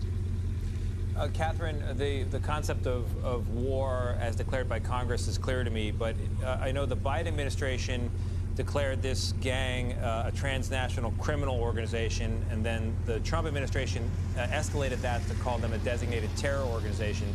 Does that give them leeway within the law to fight with more aggressive means, given how difficult it is otherwise to identify gang members? What the Foreign Terrorist Organization designation does with respect to Tren de Aragua is it actually unlocks power under peacetime immigration law to target that gang. That peacetime immigration law that is unlocked through the Foreign Terrorist Organization designation complements other parts of immigration law that would allow this administration to go after individuals who have perpetrated serious crimes and are convicted on those crimes with due process. And so the Foreign Terrorist Organization designation... Yeah, thank God Kamala Harris said she would prosecute transnational gangs at every speech. Thank God liberals capitulated to the right-wing framing on the issue that, like, migrants were a criminal element on this nation's soil. Before people say Kamala Harris would never do this, it doesn't matter. It doesn't matter. Okay? I need you to understand something. Kamala Harris lost in part because of that kind of sentiment, because she did not mount a significant defense against a significant counterbalance against growing fascism. And it wasn't just Kamala Harris either. It was the entirety of the Democratic Party. This is an issue that I've been talking about for fucking years at this point. Go all the way back to the beginning of the Biden administration, and you will hear me tell you that if the Biden administration does not actually follow through on the promises it made about offering amnesty to undocumented migrants and like fixing the migrant crisis, not in the ways that the right wing claims there is a crisis, but fixing the side of processing with expeditious processing, making sure that people are properly documented in this country, creating legal protections for the migrants that are now documented. This is going to move in only one direction, and it did. And it did, and we're here now. They won't deport you, but maybe they won't let you back into the country when you travel abroad. No, dude, what are you talking about? I am an American citizen. If that happens to me, it's already over. We're moving in that direction. Yes, you're not wrong, but these concerns at this point are not valid. Because if it can happen to me, it's over. It's done. It's dead. Okay? I'm an American citizen born on U.S. soil. If it happens to me, it's over. Is not about war powers. It is not about invoking a war authority from 1798. It is about immigration. I know. I'm not the one who keeps bringing it back to myself. Chatters are. I'm actively trying to not talk about that. Okay? I don't know why you just, I don't know why people don't see that. Law. And so the idea that you can use this designation to then abuse a wartime authority or invoke it has no basis in the law. Well, let's talk about checks and balances. The Trump administration seemingly defied a court. Yeah, here. This border crisis narrative is incredibly from March 15th, 2021, but I talked about it prior to this as well. And I talked about it in prior administrations as well. Annoying from the media, by the way. They are absolutely feeding into this, and they're going to cause the Democrats to behave in a totally, even in a more reactionary way than they were already going to behave. It is so incredibly manufactured. There's always been a crisis at the border. When there are humanitarian problems occurring at the border as a consequence of the conditions there, 120 degrees, they have to traverse in the desert, all that sort of stuff, and then also the American government adding on to the cruelty with the way that they choose to deal with people that are crossing the border, that are seeking asylum. There is an extra crisis on the border. There's always a crisis on the border. It's never stopped. The problem is the way media covers it. You can either cover it like you do under the Trump administration, which is somewhat honestly, from a moral grandstand point of view, like an actual honest point of view, by saying this is really messed up, this is really horrible, the way that we are treating these people is absolutely ridiculous. Or you can treat it in a way where you look at the border and you say there's a gigantic crisis happening in the border currently, and it's really bad because so many people are coming in. So many people are coming in. What are we going to do? Depending on who is in charge, we either deal with it from the point of view of reactionary garbage, claiming that this is a huge issue, not taking an actual stance on it, but just simply channeling the right-wing agitation as they have done, just covering it as, many Americans are concerned that the border is turning into a pile-on with hundreds of thousands of migrants coming in through the floodgates. Like, that's no different than what Fox News says. No different than what Fox News says. when MSNBC is saying it, or whenever, you know, the Associated Press is covering it in that way, they're doing a disservice. If they truly have a left-wing point of view in the way that, like, so many imply, then they have to recognize that simply offering contentious coverage on a particular matter does not mean that you're doing honest coverage on the issue. So, House GOP leaders head to the southern border as immigrants ready, yeah, that's where we're at. That is where we're at. This is like, if you're wondering how we got here, this is how we got. By capitulating to right-wing framing, the Democrats in charge basically created a process in which these kinds of actions were inevitable. Instead of creating a counter narrative against the faucet of misinformation and lies being told about undocumented migrants, claiming that they're all violent criminals over and over and over and over again, the Democrats first didn't say anything, secondly did not actually follow through on the different trajectory in terms of how we handle undocumented and documented migrants in this country. And basically, by the end of the 4-year process, directly capitulated to the right-wing framing and tried to pass their own reactionary right-wing border bill. Even if you don't care about the humanity of the migrants in this process, if you were to just like remove morality from this equation and simply look at it as like a political game, simply look at this as pure politics, you still look like a hypocrite. You look like a dumbass. After years and years and years of saying, oh, build the wall is stupid, it's racist, it's stupid, it's racist, turning around and being like, no, we want to build the wall now. Trump doesn't want to build the wall, lol. That only makes you look like a hypocritical asshole. Okay? That's it. That's all this is. Court order not to deport these people. They have a different argument saying that, you know, the timing was off and that, you know, there wasn't jurisdiction where the deportees were. What does this say about checks and balances in our system? I think a real strain on the checks and balances on our system. The courts are supposed to be able to rein the president in or rein the Congress in when they do things that are not consistent with the laws it's written or with the Constitution. And the court very clearly said that any individual who is in custody, who is subject to the Alien Enemies Act proclamation of the president, cannot be deported. And that the flights, if there were flights underway, had to be turned around. And so this was defiance of a court order. It is concerning, and it is a strain for our democratic system with those checks and balances. But I think the real question is, what does the non-compliance or compliance with the judge's order look like moving forward? And I don't mean to discount the seriousness, really the gravity of sending hundreds of men into Salvadoran prisons that are notorious for torture, which is what just happened. But at the same time, in terms of upholding rule of the United States, it is really critical in the coming hours, days, weeks to see what the administration does in following or disobeying the judge's orders.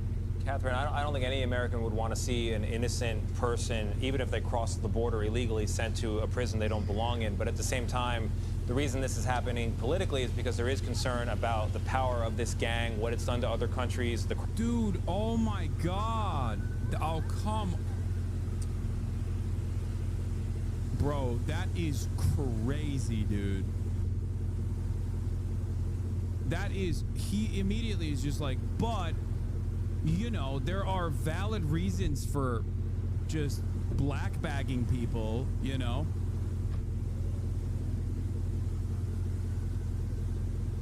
Double circ Tony at it again. God damn, dude. Crimes it's Tony committed. Fucking two-tone, baby. Here, the NYPD chief of detective was quoted in saying it's tough to identify them here in New York because they trade immigration paperwork. And, you know, they're not admitting what they belong to. So within the law, what can this government do to take care of the very real threat of violence without trampling on the civil liberties that you're concerned about? As I've said, there are immigration laws that already... You say that now, but you... if they were in your... I live in Los Angeles. Where the fuck do you think the supposed criminal migrants are? What are you talking about? What is happening with Twitch today? I mean, I'm not seeing the Fs at all. I don't know why you guys are saying that, but... I live in LA, dumbass. This is supposed to be the heart of the criminal activity. What are you talking about? Motherfuckers in Duluth think, yeah... Motherfuckers living in Terre Haute, Indiana are like, dude, you don't understand. These criminal migrants, they're coming after me, baby.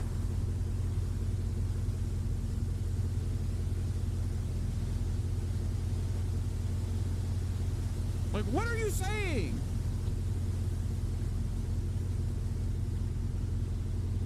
Jesus Christ.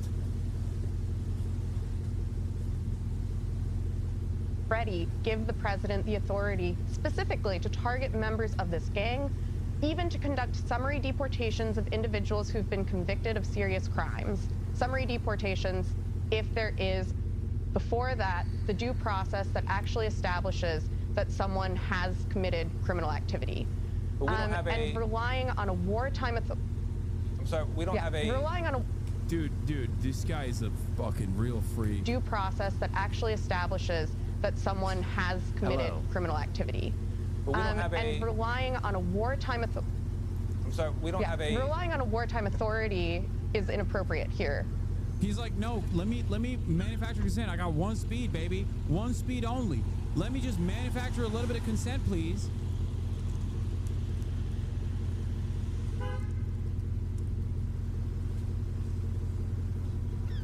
What a freakish way to operate here. Oh, God.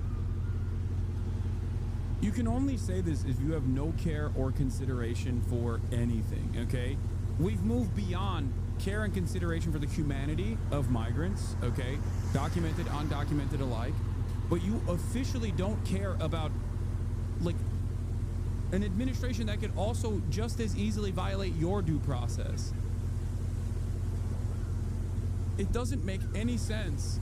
You're so horny to justify the violence that undocumented migrants are being subjected to, that in your mind are like, in your mind, they're bad, they're evil, they're criminals, right? So you're so horny for that violence to be dished out to them that you have no self-preservation remaining. This is a real, you know, chickens for KFC moment, okay?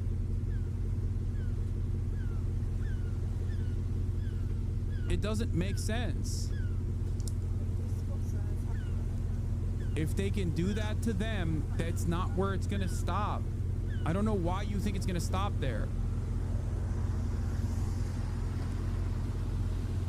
I don't want it to be a situation where they have to commit a crime here first before, like, why should an American suffer a violent crime before the investigation can happen and they can be removed? It's a catch-22. No, it's not. Oh my God. Dude, there is no pre-crime. What are you talking about? He's literally justifying the Lake and Riley Act, by the way. Oh my God, that's not how this works. That assumption only works if every single person that is doing a crime is undocumented. That, like, documented U.S. citizens don't do any crimes whatsoever. It's just undocumented migrants that are doing crimes. All the crimes are being conducted by undocumented migrants. Oh my Lord, dude. Oh, dude, we are so cooked. We're so cooked. This is supposed to be the liberals, by the way. Liberal mainstream media. What the fuck are you saying, you goddamn freak? Yeah, but people have to commit crimes in order to be... I don't think it... To be charged with them. I mean, it is... They might be wanted in Venezuela, but we don't have an agreement with Venezuela to find out. So there's like a soft spot here where I don't know what the solution is. Yeah. Immigration law already gives, based on the foreign terrorist organization designation, the president the power to pursue people based on membership in Tren de Aragua, if that can be shown in an immigration proceeding. We're so close to thought crimes? No, dude. We've passed the thought crimes. We are now officially saying if you're Venezuelan, you're a part of Tren de Aragua, and I don't even care for due process to check. If you violate due process that way, one day you might be in the crosshairs. You don't even have to be Venezuelan. That's the whole principle behind due process of being afforded to everyone unconditionally. That's the entire point of due process. When you violate it, when you say no more due process, then guess what? You're Venezuelan now. And by virtue of being Venezuelan, you're Tren de Aragua. You're a terrorist. That's the whole point. That's it. And it will move beyond looking Venezuelan, okay? It's not even a thought crime at this point. It's just pure ethnic fascism. And so if this government, if this administration has actual evidence that the men that they're picking up, the Venezuelans they're picking up, are members of Tren de Aragua. You're screaming, but you voted Jill Stein, dude? I didn't. I don't know what the fuck you're talking about. Why are you so stupid? Even if I did, it wouldn't fucking matter, because what I'm saying right now is significantly more important, but I didn't. So why are you... One must ask the question, why do you think this is a battle that you must fight in this process? Why were you so fucking duped into believing this when it's objectively untrue? I probably have countless fucking hours shitting on Jill Stein. How? How did you arrive at such a fucking wrong conclusion? Do you care about nothing that is happening? Do you not care about the erosion of civil liberties that are unfolding in front of your fucking eyes right now?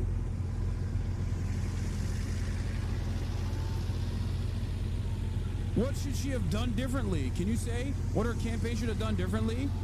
What should have Kamala Harris done differently in her campaign?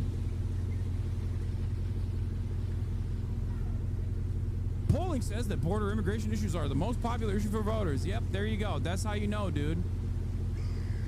That's how you know this motherfucker doesn't care about anything. Yeah, you obviously don't give a shit about immigration. Did you stunt for Kamala? Oh my God.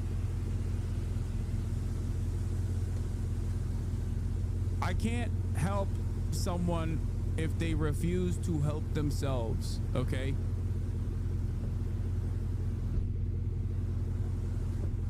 Kamala Harris lost by margins that even if third-party voters all collectively got together and voted for Kamala Harris, which is not a given, that's not how democracy works to begin with, she still would have lost. And you're over here still entertaining the notion that like everybody other than Kamala Harris is at fault here. It's so stupid. Kamala Harris is a fucking non-entity, okay?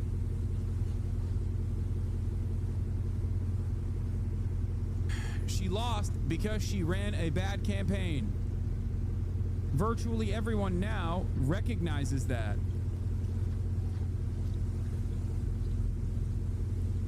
And you're still looking at the Trump administration violating the remainder of the ticker tape that holds this entire structure together from completely collapsing in and of itself in ways that will hurt you as well. And you're like, huh, well, you didn't sufficiently say you gotta vote for Kamala Harris.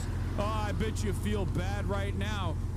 Even though I could have fucking stumped for Kamala every day of the fucking week and it still wouldn't have made a fractional difference.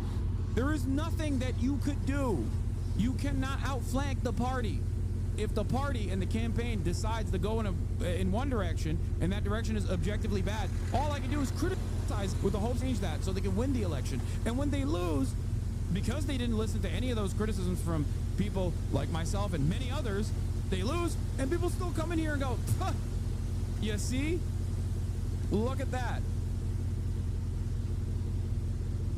They can hold them, they can show that evidence to an immigration judge, and then they can get a removal order. There doesn't need to be a crime in the United States because of what is written in our immigration law and that designation. That's the investigative challenge that law enforcement has to deal with today. Catherine, thank you so much for joining us. All right, let's get to some news. It's 4 minutes out. Homan sends message to rogue judge, defies logic. At the top of the hour, the White House is defending its decision to send hundreds of alleged gang members to a super prison down in El Salvador. And President Trump is thanking the country for taking all of those illegal migrants in. Good job, El Salvador, one of the great stories in Central and South America. Maddie Rivera is live in Washington. Maddie. Hi, guys. Good morning. The president of El Salvador says more than 200 Tren de Aragua members arrived in the country over the weekend. He also says they received almost 24 MS-13 gang members from the U.S. A senior Trump administration official tells our... She may have run a terrible campaign, but still, people still voted for a fascist, just saying. Also hated her campaign, but they voted for an unqualified fascist. What are you talking about, dude? I know. The entire point is you lost to an unqualified fascist after losing to him by utilizing the same techniques once in 2016. It makes me lose my mind that, like, these people are so uninterested in learning lessons from their past mistakes, and their fan base still turns around and supports that theory that Democrats are infallible, that they are actually not to be criticized here. She lost the election partially because she was so committed to Israel conducting a genocide. Think about that. That's how horny they were. Here is the Democratic leadership, high-ranking Democratic leadership officials. Chuck Schumer, the highest-ranking Democrat in office, says Israel can't possibly be committing a genocide in Gaza because it was provoked.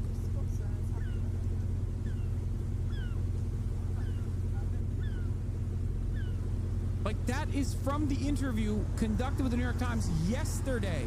Okay? Yesterday. This came out yesterday. That's what Chuck Schumer is saying. After refusing to do anything about Donald Trump getting broad powers from the legislative body because Chuck Schumer refused to fight. And this is what he's doing in that interview. Genocide is described as a country where some group tries to wipe out a whole race of people, a whole nationality of people. So if Israel was not provoked and it just invaded Gaza and shot at random Palestinians, Gazans, that would be genocide. That is what they're doing! In fact, the opposite happened, and Hamas is much closer to genocidal than Israel. Bro, these people do not live in the real world. We are so cooked. God, he's such a piece of shit. I hate this monstrous piece of shit. God damn it. Illusion, 261 illegal aliens were deported to... Yeah, Chuck Schumer's book that he's touting is Anti-Semitism in America, a book launch with Michael Solomonov, and he can't even do the fucking book release events now. Okay? This is his new book, Anti-Semitism in America, A Warning. He can't even do his book release now because wherever he goes, people are going to be protesting against him.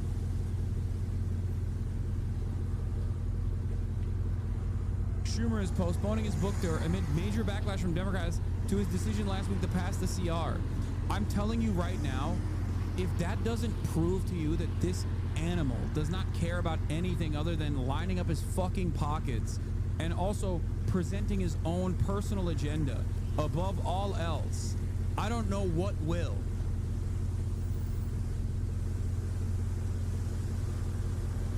Yeah.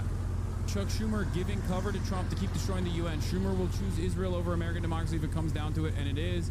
By the way, before people say, Izzy is Jewish, okay? Izzy is Jewish. You know? Not that it fucking matters. You don't have to be Jewish or a Gentile to understand how insane this is. Chuck Schumer calling Gaza a genocide is anti-Semitic because it makes Israel look bad. Reporter, that's what the UN report calls it. The UN is anti-Semitic.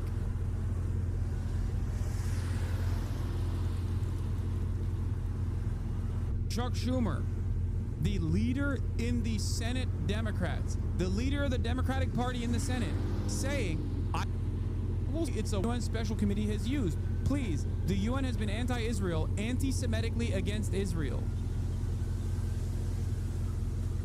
Calling him an animal isn't okay? Yes, you're right. It actually is light. I don't know. You're right. Calling him an animal isn't okay because animals at least have some kind of like collective interest in protecting others, okay? Yeah, it's not only offensive to animals, but I just can't come up with anything that is worse to say in this situation. It's not enough.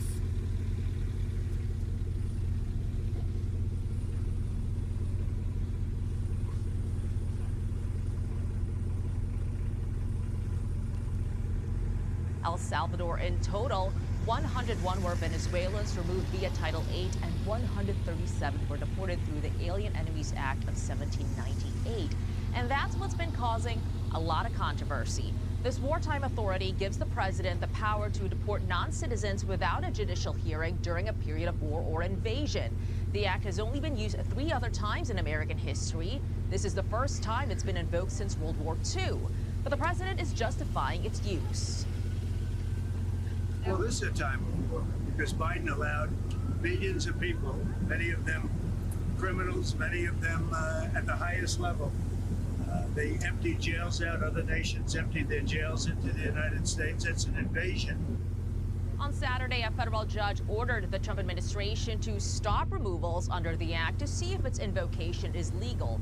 And he ordered deportation flights to turn around. But the White House says the planes were already outside of U.S. airspace, so they argue the judge's ruling no longer applied. White House Press Secretary Caroline Leavitt said, "This is ridiculous. Ridiculous." As the administration did not refuse to comply with a court order. Leavitt goes on to say federal courts generally have no jurisdiction over the president's conduct of foreign affairs, adding a single judge in a single city cannot direct the movements of an aircraft carrier full of erring alien terrorists who are physically expelled from U.S. soil. The temporary restraining order is in effect for 14 days. A hearing is scheduled on March 21st. Lawrence Ainsley and Brian. All right, Maddie, it's incredible. Thank you so much. When you look at their rap sheets, it's hard to believe that some judge was saying, keep them here in America. Because they are alleged gang members and their rap sheets are long. These are career criminals that were in America, in this great country of El Salvador. The president there, working hand in hand with Donald Trump, decided they can come here. And you see in the video, their heads were being forced down. They're being transported one by one. They're getting their heads shaved. They're walking with their hands behind their necks.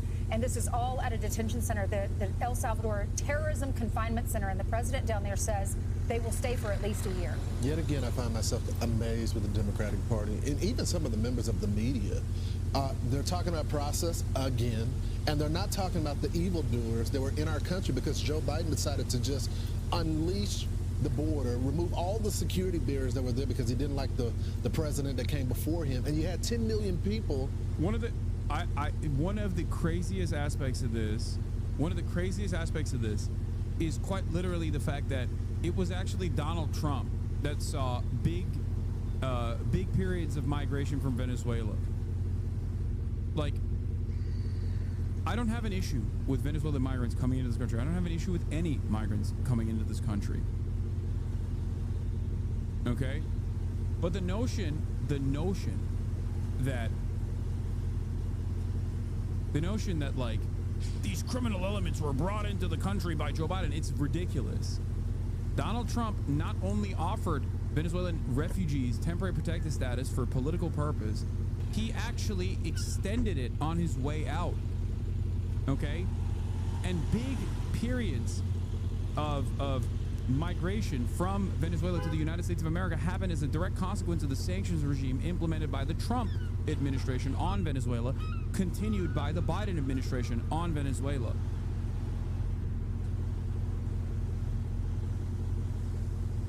Come into the country. We didn't vet these people, and some of these people right here were the ones that came into the country. Rapists, murderers, people that committed assault as well. And so you have this unifying message. 80% of the country, I'm sorry, over 70% believe that we should have mass deportation of these people. Yet they defend the actions of these criminals. So the way I understand it, a couple of days ago, I think it was Friday, where the president enacted the 1798 era Alien Enemies Act. And he said because of that, he was setting the table to get rid of TDA, MS-13, and all these criminal gangs that have come into our country.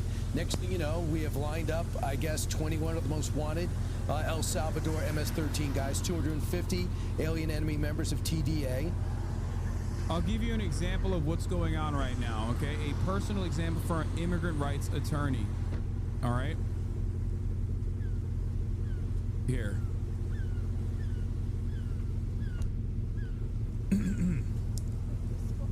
Returning to Twitter to shine a light on what the Alien Enemies Act looks like in real life. Our immigration defense client fled Venezuela last year and came to the U.S. to seek asylum. He has a strong claim. He was detained at entry because ICE alleged his tattoos are gang related. They are absolutely not. Our client worked in the arts in Venezuela. He is LGBTQ. His tattoos are benign, but ICE submitted photos of his tattoos as evidence that he is Trinidad. His immigration defense attorney planned to present evidence he is not, but never got the chance because our client has been disappeared. We last spoke to our client on Thursday before he was supposed to have a hearing in immigration court, but ICE didn't bring him. This is what I mean when I say this is a violation of due process. This is a violation of due process. The government attorney had no info about why he was not there. The judge reset the hearing for Monday. We've been trying to contact him ever since. We emailed and called the Texas facility where he was last held, more than 1,300 miles from the San Diego detention center he was in when we started representing him.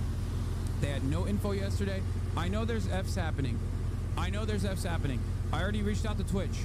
I reached out to Twitch already to look into the matter. Hopefully they will fix it. There are some minor hiccups. I'm aware that there are minor hiccups. I'm working to fix it.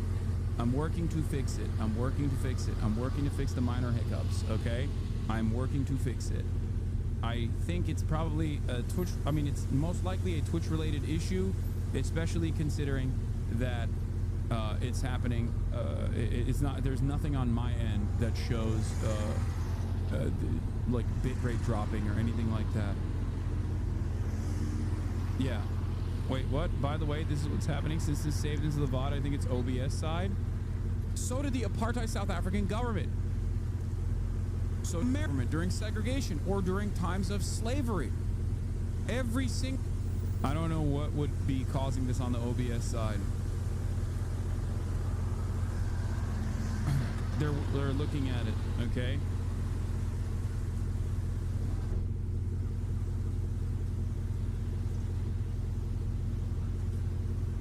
I have updated my OBS. My OBS is updated.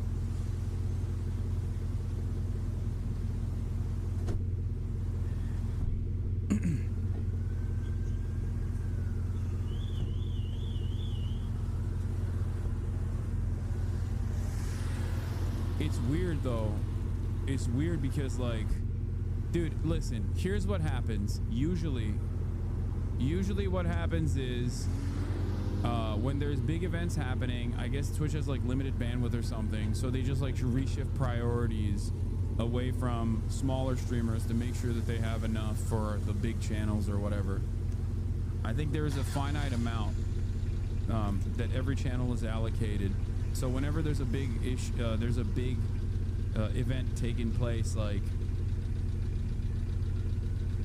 change your OBS password. What is the OBS password? Some of you guys just say shit.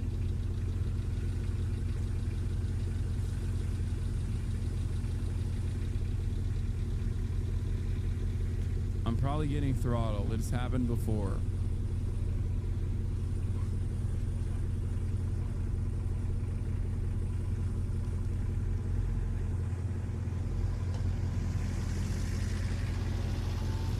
All right, I'm gonna continue. Hold on.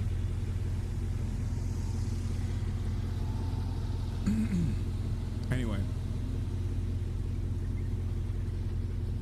they had no info on their client, and yesterday told us he was no longer there. This morning, he disappeared from online detainee locator. Our client came to the U.S. seeking protection, but has spent months in ICE prisons, been falsely accused of being a gang member, and today he was being forcibly transferred, we believe, to El Salvador. We're horrified tonight thinking of what might happen to him now. The Alien Enemies Act would allow Trump administration to remove people from the U.S. based on an accusation alone. The accusation could be, as it is for our client, completely baseless, but they would remove them anyway, despite the dangers, despite the lack of due process. What happened today is a dark moment in our history. One bright spot in this madness that I see are the many lawyers and advocates across the country who spent their Saturday fighting like hell to preserve justice in the face of horrific cruelty, and we will keep fighting. Libs treated citizens the same during COVID, but are up in arms about illegal immigration. Two-faced, if you ask me. Yeah, luckily nobody asked you for anything because you are a fucking moron. Yeah, dude. Oh, you couldn't get your jalapeno poppers without putting a face diaper on? That's probably the same as like being forcibly removed at gunpoint from this fucking country for no reason other than the fact that you're brown. God, Americans are such fucking... American conservatives are such fucking fat pieces of shit, dude. They are so unimaginably... Like, the fat has just invaded their brain, okay? The Ameroid brain is incomprehensible, where it's like, oh, the burger? It's just like when I couldn't get burger. Yeah, dude. Sending your ass to a fucking foreign concentration camp, like outsourcing a fucking foreign slave labor camp because you just don't look the part with no due process whatsoever is exactly like when you walked around and someone maybe once in your shit ass fucking neighborhood told you that you should probably wear a fucking mask because you were coughing in their fucking face. It's exactly the same. You treat the right piece of shit.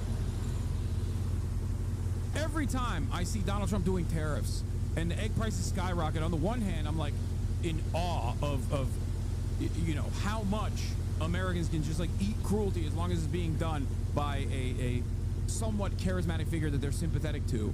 Okay, but on the other hand, I'm like, yeah, you kind of do deserve not to be able to get your fucking treats. Holy shit. I am not the type of person who's like, I don't care about the American ruling class. My enemy is the American labor force. But god damn, dude, some of you motherfuckers are literally an enemy to all civil liberties. Oh my god. Disgusting little piglets, dude. Squealing. Don't enter illegally. Oh no, Fafo. Bye-bye. Deport Hasan. Hasan likes little boys malding. Haha. I'm an American citizen, dipshit. If they deport me, you're cooked.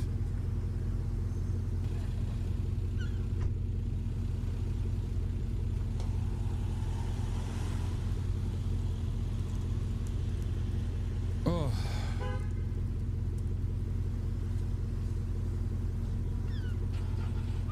Oh my god, is this guy a fucking liberal?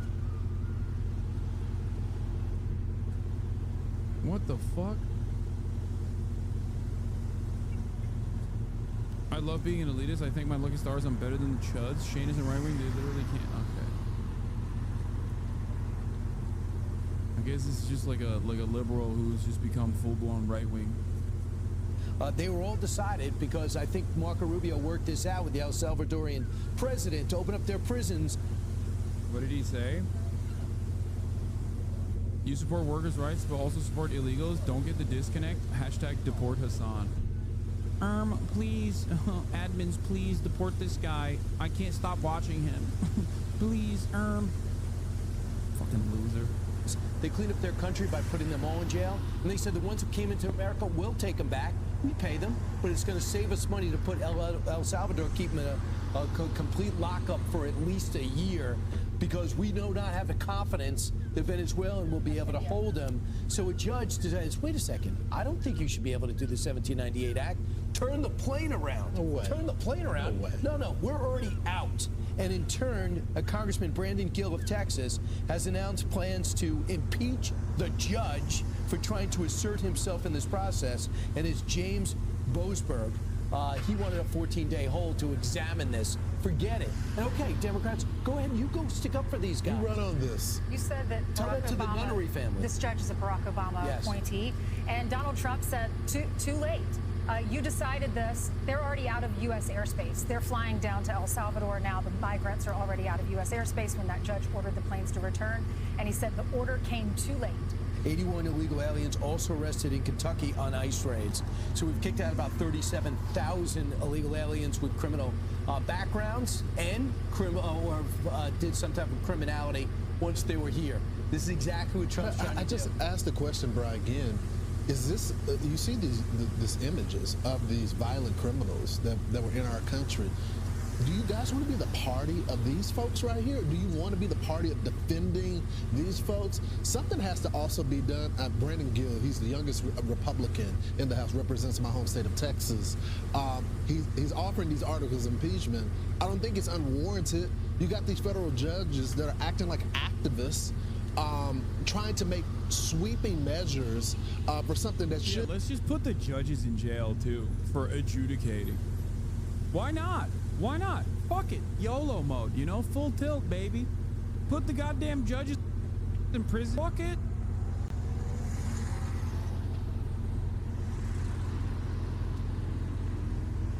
That's how it should be.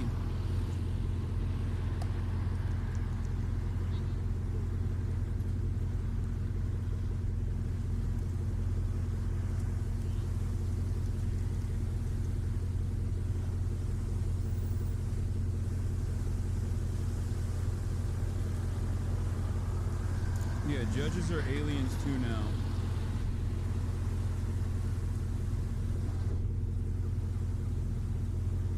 That the president has the authority to do.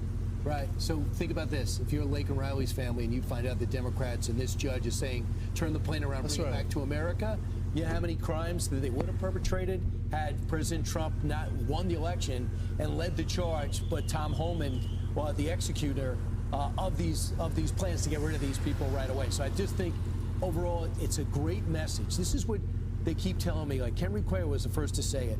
It is so valuable to show the world the video of people being turned around. Don't just tell me numbers, show people being turned around, because it bridges languages. They go, it's not worth it to sell my mud hut and come here with all the money I have to get into America. I'm staying.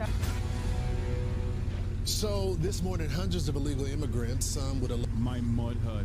Fucking gross racist freaks, dude. Oh my God, I hate these pieces of shit so much. Gang ties are no longer in the country. The Trump administration deporting them to an El Salvador mega prison. It comes as an Obama-appointed judge temporarily blocks the president from using a wartime act for deportations. White House border czar Tom Homan joins us now. So Tom, this is a promise made, a promise kept, but it looks like a judge is trying to stop this. Why? I don't know why. I don't know why any judge would want terrorists returned to the United States. I mean, first of all, the video, what a beautiful thing to see. It's incredible. Right? Look, the President Trump, by proclamation, invoked the authorities of the Alien Enemies Act, which he has the right to do, and it's a game changer. And we removed over 200 violent criminals from the United States, just not TDA, but also MS-13. The actions of President Trump made this country safer. Every criminal alien, every criminal public safety threat, and national security threat removed from this country makes this country safer. That's what American voters voted for. That's their mandate to the president. The president's keeping his promise. This President Trump's a game changer. The Alien Enemies Act hasn't been used in a long time. And when I watched the video and I saw, and I was involved this week in this whole movement, it's an extraordinary thing what the President Trump is doing to keep his promise to American people to make this country safe again. And it is going, and he's doing a fabulous job. So, Tom, I look at this judge. The flights were already in the air, in international waters. How did the judge get involved? Did these immigrants that were in the country illegally, did their lawyers get involved and make a petition to the judge? How did this happen? How did the judge know about the flights being in the air? Again, information was leaked somehow. I don't quite know how it got leaked, but there was a court, emergency court hearing on five people that were on schedule to be deported. The judge had a written order that said these 5 people can't be removed right now. It wasn't until this flight was already in international waters, heading down to El Salvador, that the judge made some comment about returning the flights. We're already in international waters. We're outside the borders of the United States. I'm the border czar. Once you're outside the border, you know, it is what it is. But they're in international waters, already on the way south, close to landing. You know what? We did what we had to do. Remove terrorists, significant public safety threats from the United States. By the order of the proclamation by the President of the United States, we did the right thing. Tom, you say that it was 5 that were on there where this emergency hearing was coming. So why is the judge asking for the entire flight to be returned? your guess is good as mine, Lawrence. You know, you got some radical judge who makes a decision. This can't happen. You know, that just defies logic. I mean, who in the right mind, whether you're a judge or not, wants known public TDA, a recognized terrorist organization, sent here by the Maduro regime to create havoc, to unsettle the United States through the use of fentanyl to kill thousands of Americans, violence to American citizens, raping and murdering young women.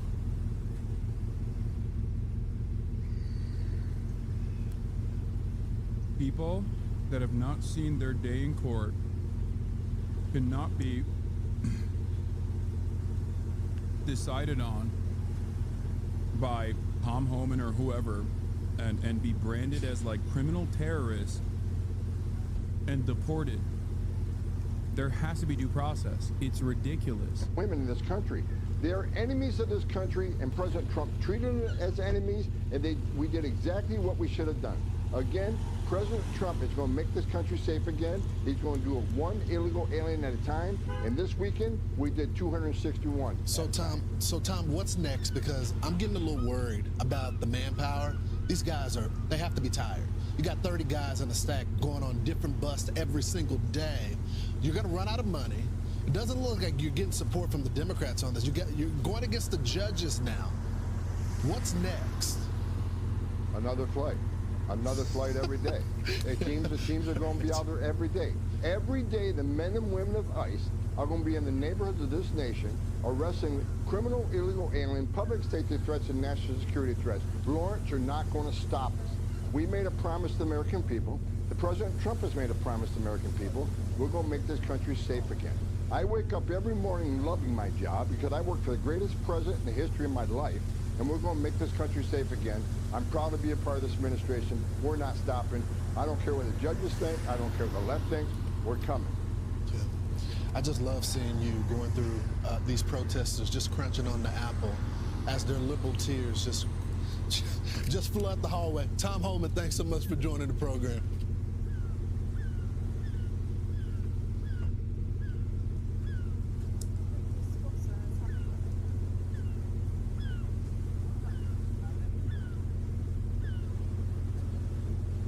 We're so cooked.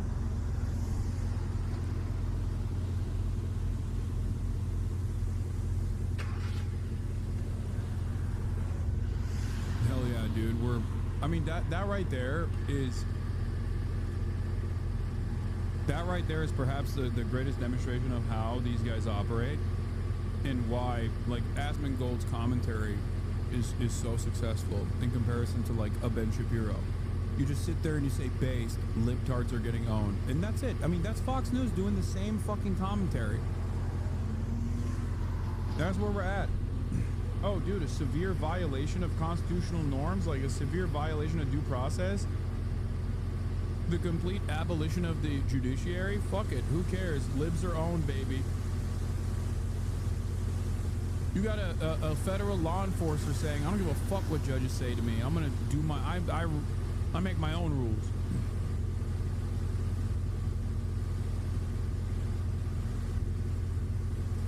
I'm Steve Doocy. I'm Brian Kilmeade. And I'm Ainsley Earhart. And click here to subscribe to the Fox News YouTube page to catch our hottest interviews and most compelling analysis. Is the administration prepared to give the court what it wants in terms of the time of the flights that departed, that went to El Salvador, and some of those details that the judge is asking for in trying to determine the timing? Clearly, the 5 named individuals were not deported in compliance, but looking more broadly, wanting to know about the timing of flights and so forth, because the verbal order did say turn around the flights if there's an issue. So is the administration prepared to provide that information? I'm prepared to provide it right now. All of the planes that were subject to the written order, the judge's written order, took off before the order was entered in. The thing that people don't understand is if you can violate someone, if you violate due process because you've decided that this person is non-citizen, that means someone can say you're non-citizen. You have no protections. Okay? What are you gonna do? Go to court? You're not going to court. You can't prove that you're a fucking citizen without due process. But they don't understand that. Like, people are too stupid to recognize that.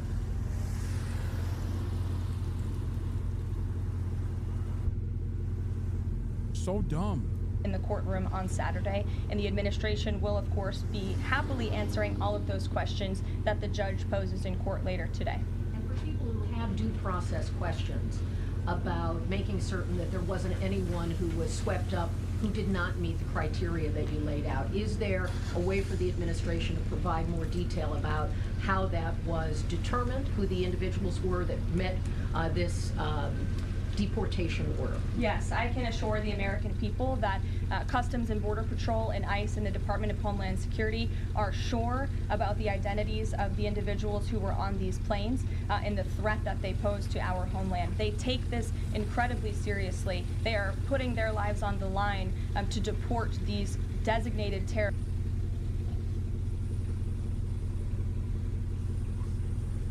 That's not how this works.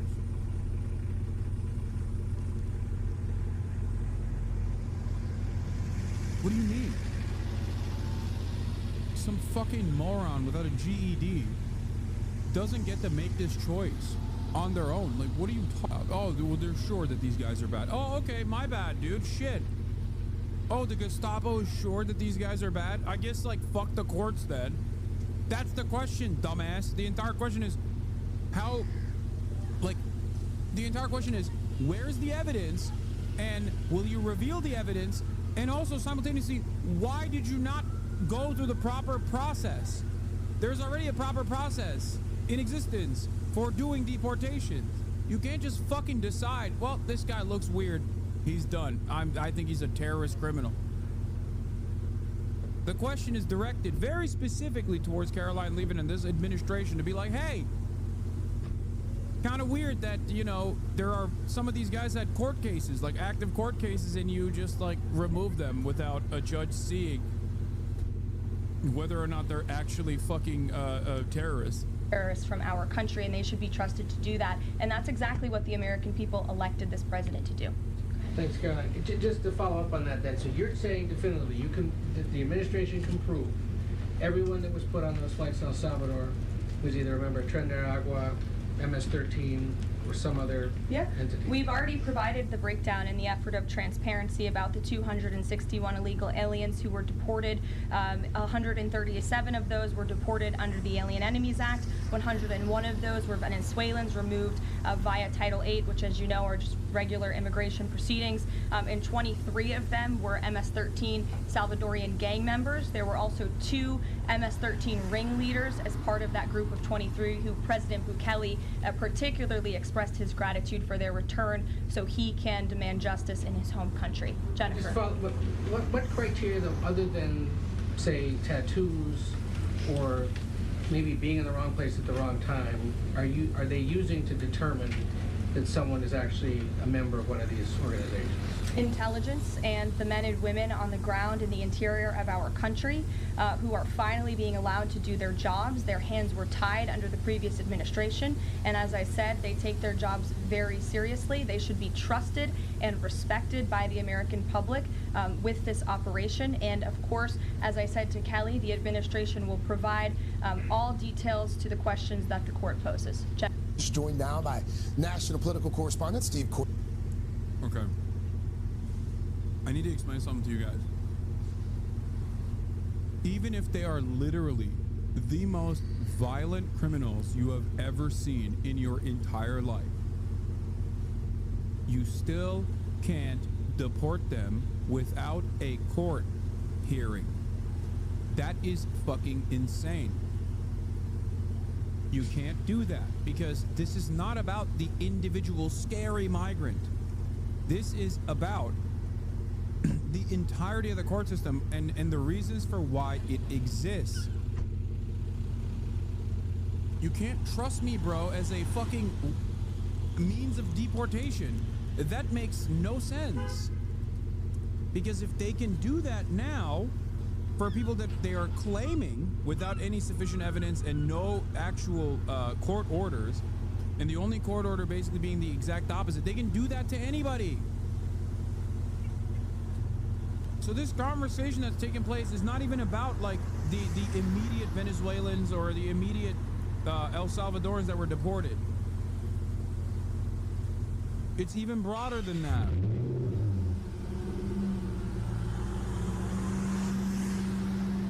Bornacki here to break down our brand new NBC News poll on the president's first 50-plus days back in office. Always good to see you, Steve. So here we are, 8 weeks in. President Trump, voters responding to some of his policies. What do the numbers tell you about where the president stands right now? Yeah, it's interesting, Craig. A lot of activity these past 2 months. Here's the approval rating for Donald Trump in our new poll. 47% of voters say they like the job he's doing. Now, put this in some context because I think this is the interesting part. Historically, these are all the modern presidents at this point, after just coming to office. Obama, George W. Bush. You can see at the bottom of the list would be Donald Trump at 47%. So historically speaking, this is low. However, if you compare it to Donald Trump's first term in 2017, this is actually about as good as Trump has done, a 47% approval rating in our poll. Also, what it suggests is that since the election, he hasn't grown his support, but that coalition that elected him still for right now does seem to be with him. Hasn't lost his support either. What do the numbers tell us, Steve, about what's working for the president and where he may be a little vulnerable? Yeah, what's keeping that coalition intact and maybe giving an opportunity to grow it? This would be number one. Border security, immigration, majority approval for Trump here, 55%. That goes beyond his base who like how he's handled this. There's the big issue of the Department of Government Efficiency, Elon Musk, Doge they call it. We ask folks, good idea, bad idea? Plurality say good idea. So those may be working in Trump's favor overall. This isn't. The economy, inflation, two issues obviously that powered him to the White House. His approval rating on the economy, 44%. Inflation, just 42%. Majority. Dude. This to me shows that these guys are incapable of seeing what's in front of them too. Like his support hasn't even diminished on the issue of the economy, as the economy has continued on the same trajectory, if not gotten worse. And these guys are not like, these guys aren't even being like, yeah, no, things are still bad.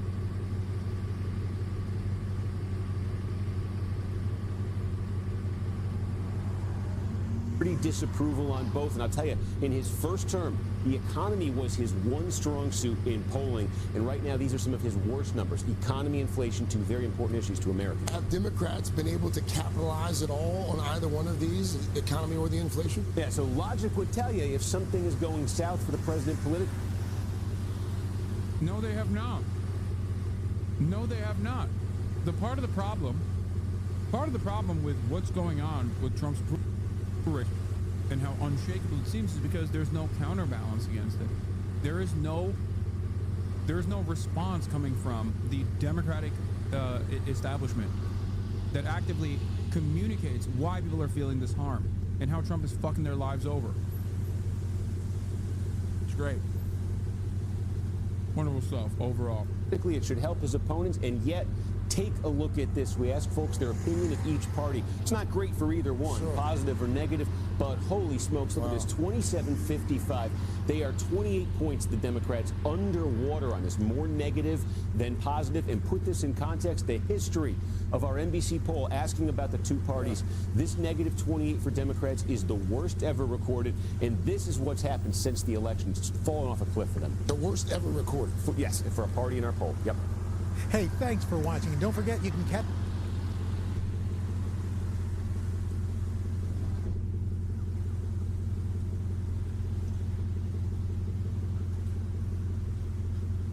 It is not surprising that the Democrats are this unpopular. It is, however, surprising that they did not even choose to change trajectory a little bit. Like, they did not even fucking turn around and go, hey, maybe we should listen to you know, what the left is saying about how much we suck dick. Nope. Time to be more do-nothing Dems.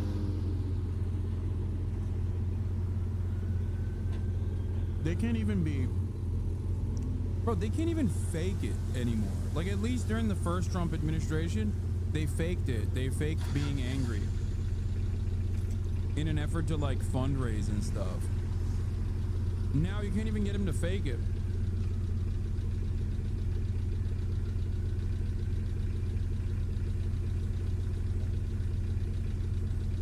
It's crazy.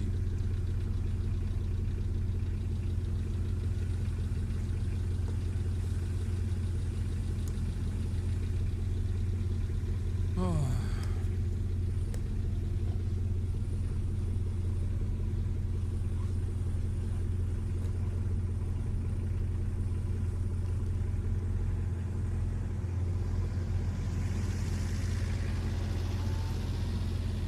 What?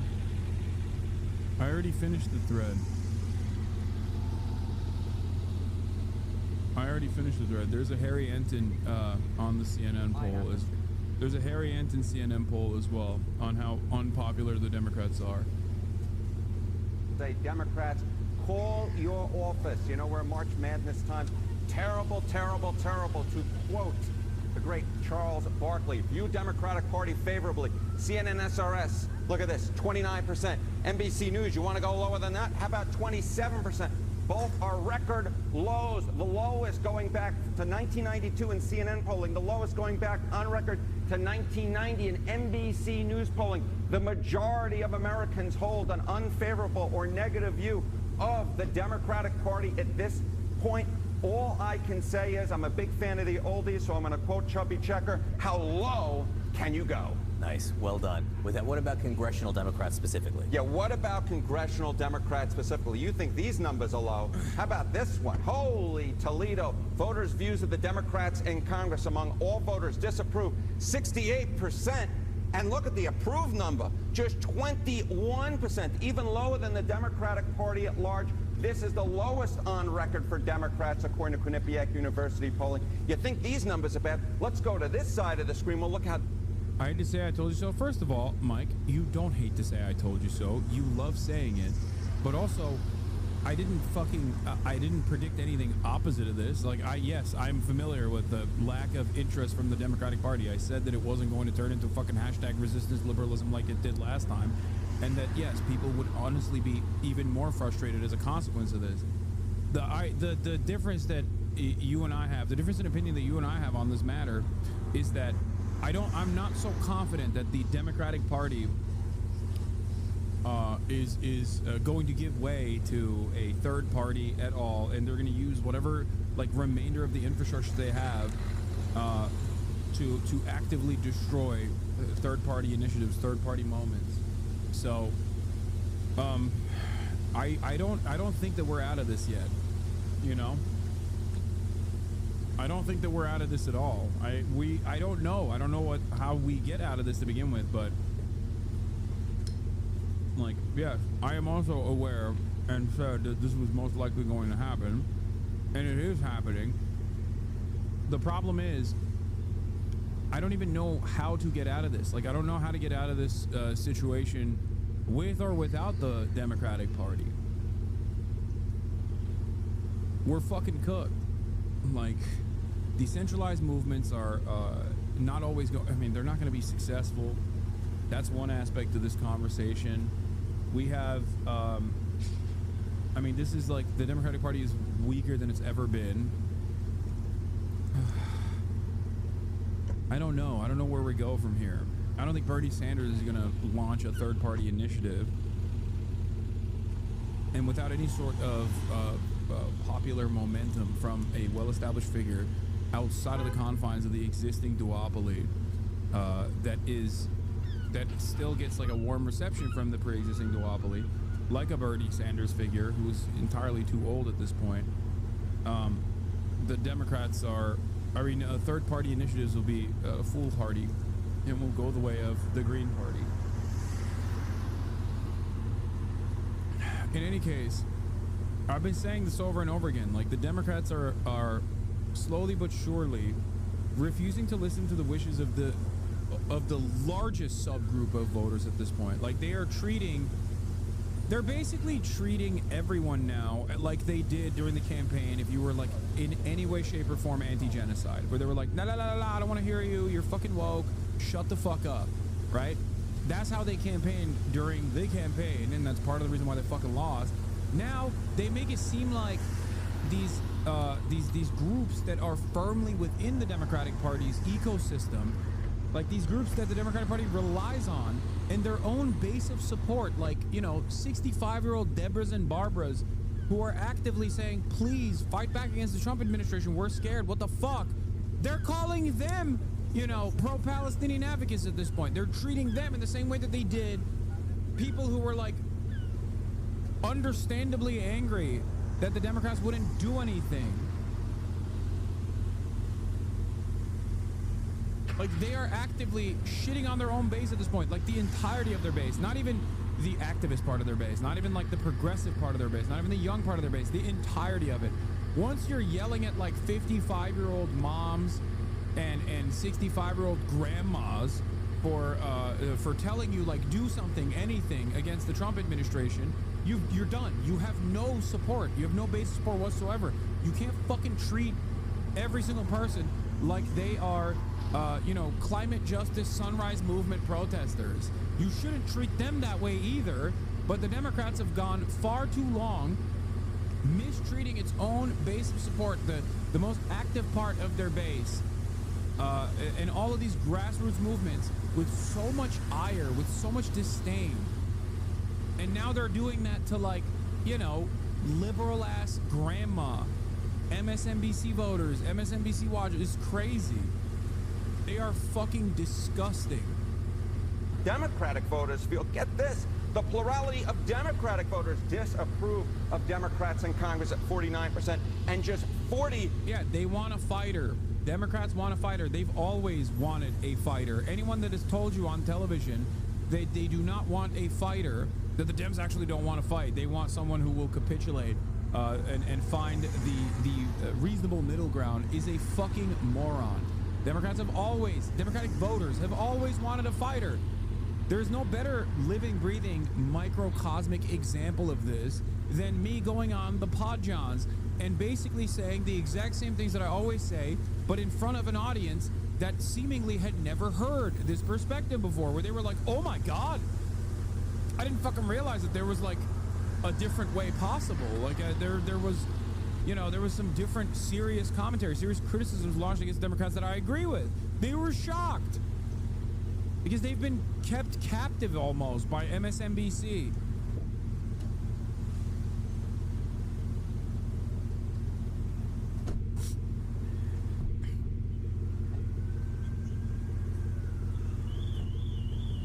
It's truly alarming. Percent approved.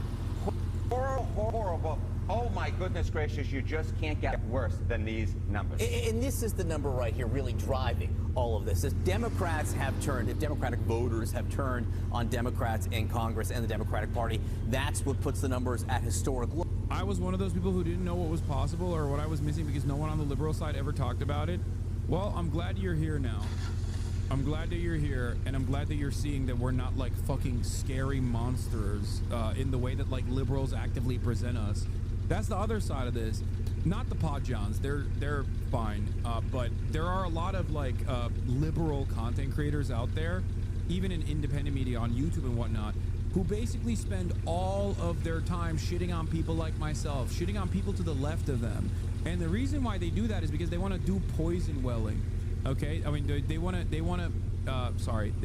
well poison. They want to poison the well. They want to poison the well before you actually ever, on accident, reach my commentary, so that whenever you come in here, you don't have any sort of like charitability. You don't have any sort of charitability to the positions that I'm advocating for, and you immediately see me as like a hostile figure. Yeah, well the poison the well. Yeah, I fucked it up. I really appreciate your viewpoint. I always thought some of their takes were weird and weren't as angry as I was at things, and I thought I was just wrong.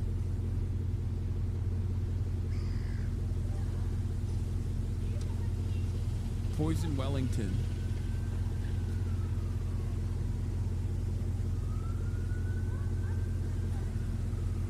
Lows. What is it they want to be seeing, these voters? What is going on? I'll tell you what's going on. They don't like what's coming out of some of those Senate Democrats like Chuck Schumer, because take a look at the direction of the party. Democratic voters on Democrats in Congress doing too little to oppose Donald Trump. Look at this, 77% should stay principled, even if it means nothing gets done in Washington, D.C. 60. Like, this is virtually the entirety of the Democratic base of support, like the overwhelming majority, the super majority of the Democratic base of support, actively advocating for things that I've been saying and yelling about for fucking years. Get to work, Democrats, right? And the Dems are just going, la la la la la la la, I can't hear you, I can't hear you. Shut the fuck up. The level of disdain and the level of disgust that they have for their entire base, not just like select few parts of their base, but the entirety of their base, is alarming. You work for us, you fucking animals. You work for us. We don't work for you, you work for us. That's why I get so angry at liberals who even come in here now and say, oh, aren't you worried about your decisions now? Kamala would never do this. It's like, dude, you are such a fucking moron. Democracy is not about team sports. You got to vote for one team over the other because the one team is going to be marginally better than the other. That's not how democracy is supposed to work. Democracy is about extracting concessions from your elected representatives. Okay? It's not team sports. What the fuck is wrong with you? The notion that like it's not, they didn't lose on their own merits or lack thereof, and it was actually because the voters failed the party, not the party failed the voters, is so insanely backwards. It's so twisted. It's so fucked up. And these are supposed to be the educated voters who are, who at least statistically have like a college education. They read the newspaper, right? They don't believe in fake news. Like, these are the liberals. And they have, they've destroyed their brain over and over. They're smoothing out their brain by watching too much MSNBC. Holy fuck. 65%. And this 65% is such a difference from where we were in 2017 at this point, when just 33% of Democrats say this should stay principled, compared to 59% who said they want to compromise. Democrats do not want compromise at this point. They want to fight it. They want to go into the ring like Muhammad Ali did against Sonny Liston. They want to take down the Republicans. They do not want this compromise anymore. They want to be more like Republicans, can get up to that stage and fight. And right now they feel like their leaders in Congress are simply put not doing so. And that is why their approval rating for congressional Democrats is at an all-time low, even among Democrats with more disapproving than approving. Yeah, it seems that these Senate Democrats, some of them are banking on the idea that there is still a political middle, or we will see. We will see if there's a political middle, but at this point, count me skeptical that that is at least what the Democratic base wants at this point. It's going to be very interesting, John, to see moving forward whether or not there are any repercussions come 2026, because I bet there may be some coming. Harriet, thank you. Thank you, my friend. Sarah? I feel like the most shocking part of that was how you dipped down and you were able to get back up without hearing any creaking or cracking. Nice to... Yeah, here, also, this is the other side of the story. Here, I'm going to give you that too. This is another example of this, hugging the middle, moderation, and hugging, kissing right-wing fascists. It doesn't work.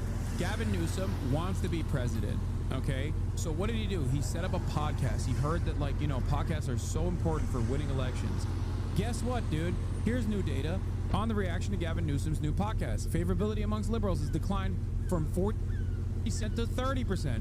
While some Republicans agree with his stances, they overwhelmingly viewed him as insincere, calling him fake and pandering. His net favorability went from +4 to a -6 to a 10-point swing in the wrong direction.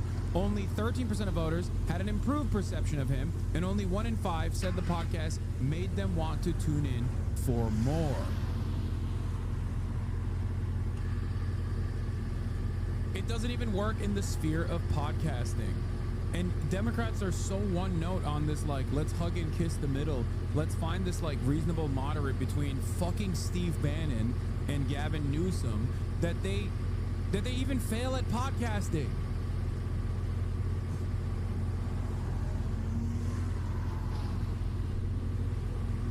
I don't understand what these guys are doing. It feels like they just look to some of the most historically unpopular figures like Kyrsten Sinema or Joe Manchin within the Democratic Party, and they're like, we need to be more like that. Why? What are you doing? Why are you doing this? Like, you're, at this point, it's just a podcast, right? It's just a podcast. You want to win an election, don't you? You want to win elections. You want to fucking have a successful podcast. It doesn't make any fucking sense whatsoever to behave like this, to operate like this. It doesn't make sense at all.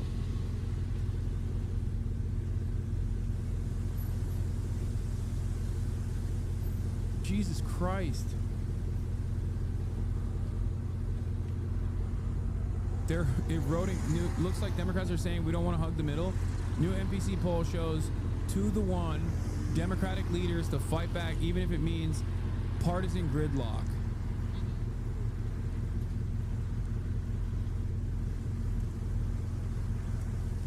It is funny to me, though. Like, they are at the very least honest, it seems. They are at the very least honest. Like, the Democrats seemingly are intellectually and morally consistent on this, where they're like, yeah, even if my podcast fucking fails, I still don't care. I'm still going to abide by this, like, weird... These images... I'm still going to abide by this weird-ass... this weird-ass attitude that there is some semblance of, like, if I were to advocate for the moderate middle, like, then magically someday people will come to terms with what I'm doing. Are one of the reasons that Donald Trump's approval rating is tied with his highest approval rating ever, according to this NBC poll. Look at the numbers. Trump's approval rating is 47%. That's higher. I know that you might say more people disapprove, but that's always the way it is. If you ask a Democrat about a Democratic president or a Republican president, but that's a really good number, an approval rating of almost 50%. And 4 years ago, his first term, he was at 40% at this point. This is so significant. They asked people if we're on the right track in November. 25% said yes. Now they're asking people, are we on the right track as a country? 44% said yes. This is pretty astounding. But not good when it comes to the Democratic Party. That's the highest one. Dems are partnering with more creators, though some worry about an over-reliance on the same friendly/safe group. Dems are so afraid of doing or saying any wrong thing, said Olivia Giuliana, who has not been invited to any creator events since the election. Who are they going to sign off on? Who are they going to work with?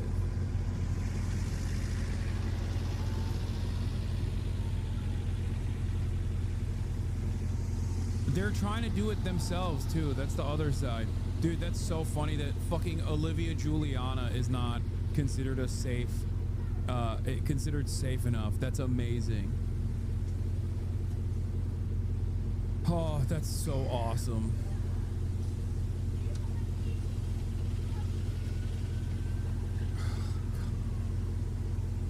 David Pacman, yeah, Brian Tyler Cohen, David Pacman. The problem is, maybe not David, but like Brian is probably fucking actively criticizing them too. Midas Touch is like a liberal safe territory.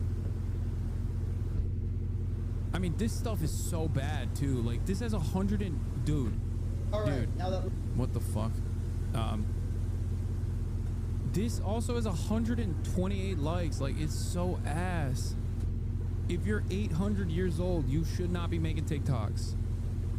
I mean, you shouldn't even be in Congress, in my opinion. I'm sorry. There's a collection of 47 content creators and staff are involved in the Democratic Strategic Communications Committee's efforts, said of the party's 47 senators, including 2 independent who caucus with the Democrats. The Senate, the Booker-chaired SCC, is driving the creator-focused work. Booker, an early adopter of Twitter and now a fan of selfie-style videos, said he approached Minority Leader Chuck Schumer. Oh, my God.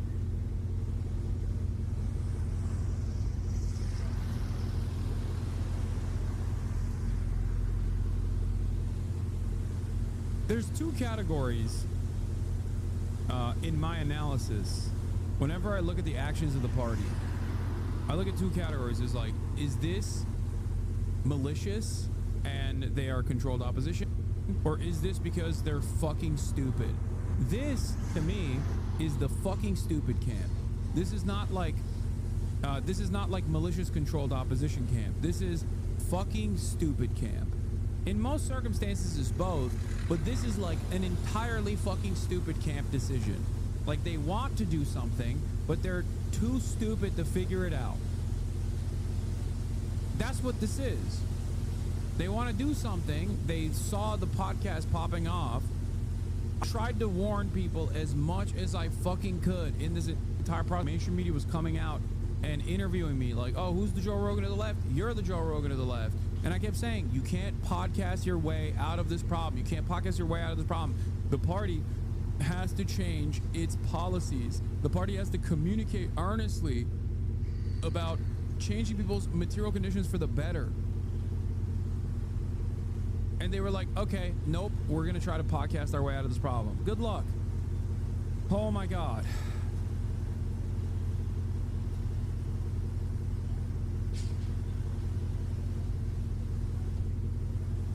Like, even if you remove politics from the equation and think about this on pure marketing terms, it makes no sense to not try to understand what your audience wants from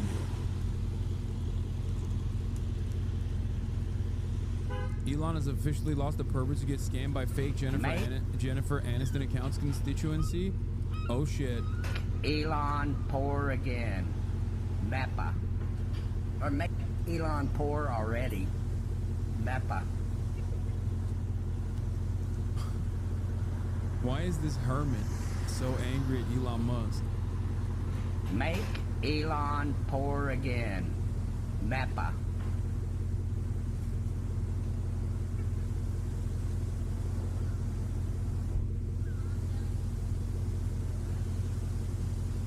That's amazing. Young Chomsky, yeah, that's Noam Chomsky. He's also taking note from the Democratic Party's ambitious TikTok-oriented messaging focus, and has decided to change the medium in which he presents himself. He's decided to go on TikTok himself and start doing these quippy, short statements. It's cool. Yeah, Booker says he sees his role as SCC chair as encouraging his colleagues to take the energy they'd bring to a town hall and instead put it on a digital platform. Calling the talk the anatomy of virality, he pointed out how Republicans were able to get their message, whether it was Joe Biden tripping or falling or Ted Cruz going on a rant in front of voters while Democrats were not. Oh. Normally senators don't film. By the way, look at this.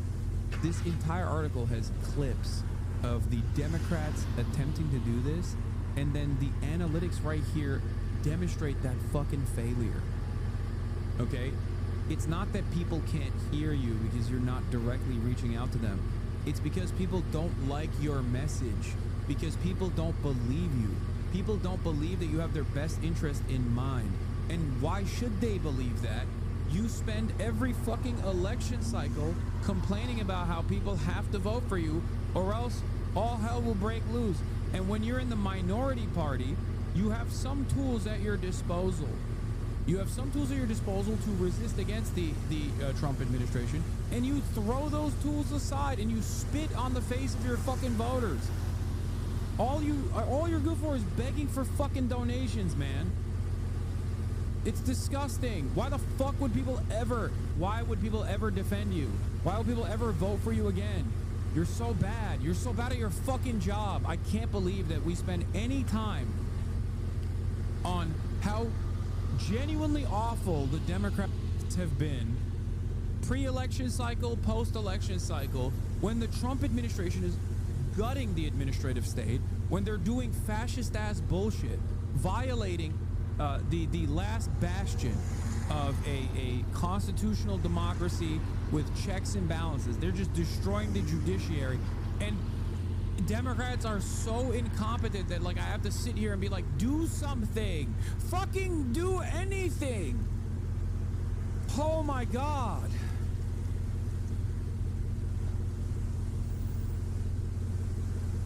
While the videos did draw attention from the right, many Democrats, including Congress, questioned whether it was a smart move. Collaborations, cross-posted, influencer row. Senators participated in a live stream with Pod Save America while opposing the nomination of Office of the Management Budget Director Russell Vought, and they made videos with creators virtually and in person during the budget vote-orama. House Democrats have also welcomed creators to the Capitol, where they've interviewed lawmakers alongside traditional reporters. In one such instance, at a news conference on Medicaid, a clip of Jasmine Crockett went viral for what her message to us would be.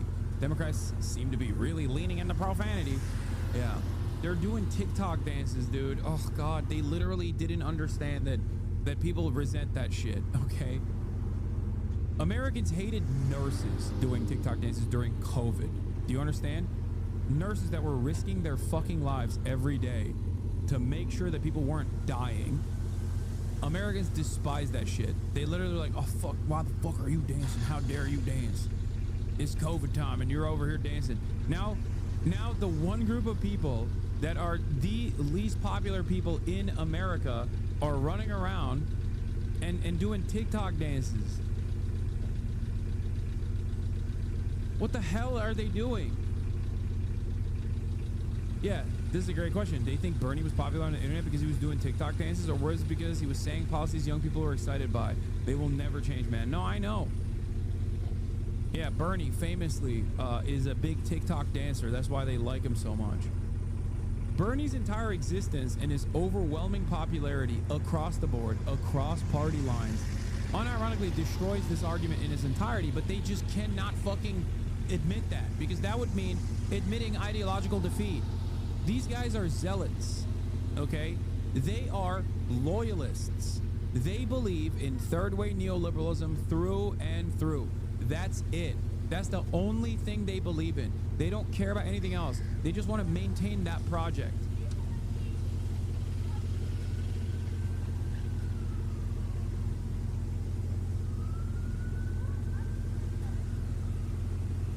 I get screamed from the rooftops at every single Democratic representative to just do Bernie, just fake it, just do Bernie, just do Bernie, just do Bernie, and that's it. Yeah. Angela, I'm no longer accepting the things I cannot change. I'm changing the things I cannot accept. I am no longer accepting the things I cannot change. I am changing the things I cannot accept. Here's to the great Angela Davis. Sick, man. Sick. You're really cooking with that one. Thank you. Wow, that one banged. When every other person in the caucus is 850 years old, they look at that and they go, well, you know, he's a handsome man. He's a handsome young boy.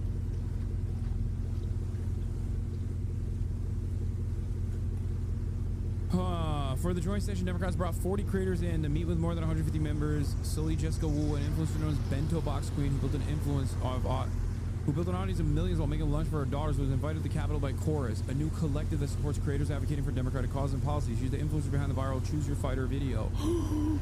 That's who made that video? The Choose Your Fighter video? Oh no. Oh my god. Oh no.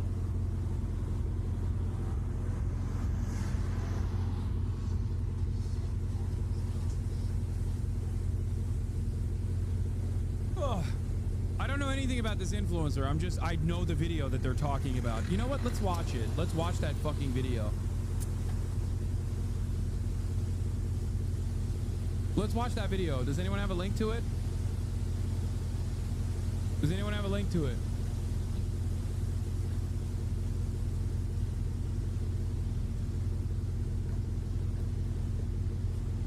Oh no, M-HUD. I broke up with Sleep last night, and I'm dating Coffee this morning. I appreciate her warmth and stimulating company. Sleep and I broke up. I'm dating Coffee now. She is hot. Sleep and I broke up. I'm dating Coffee now. She is hot. Unfortunately, it happened again. Sleep and I broke up. I'm back with Coffee. I thought I told you. Sleep and I broke up. I'm dating Coffee now. She is hot. I had another fight with Sleep. We broke up again, so I'm back with Coffee now. She is hot. A far, far more worthy love than Coffee.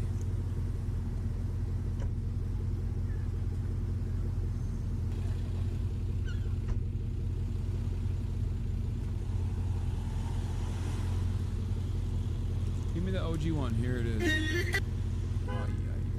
Here. Okay, dude, take a week off, you dumb fuck.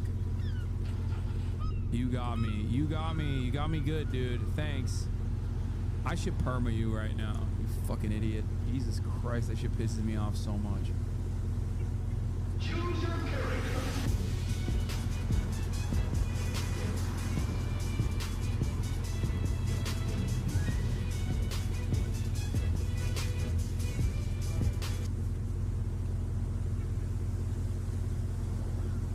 I'm just gonna keep running this on repeat.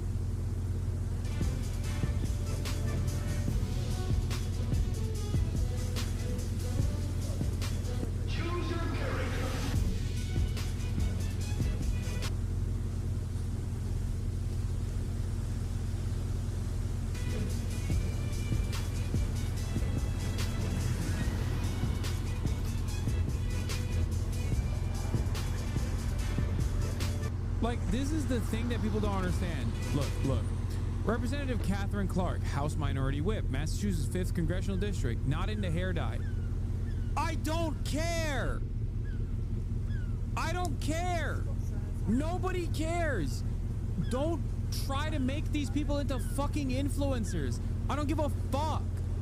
The only reason why people would care about their personal background of these people and like develop parasocial relations with them is if they like what they're advocating for and believe that they're earnestly on board with making their lives better.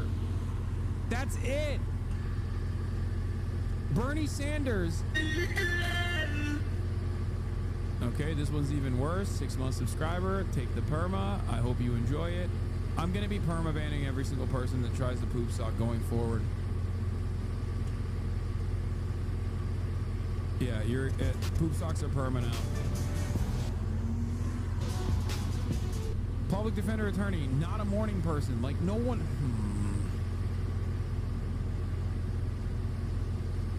This is aping Trump, to be honest, the liberal version. Him going on talking about whatever the fuck. Yes, but the problem is... There's two problems there. One, Trump is a fucking television personality. He already had like an audience. He already had... a level of prominence, and he's telegenic.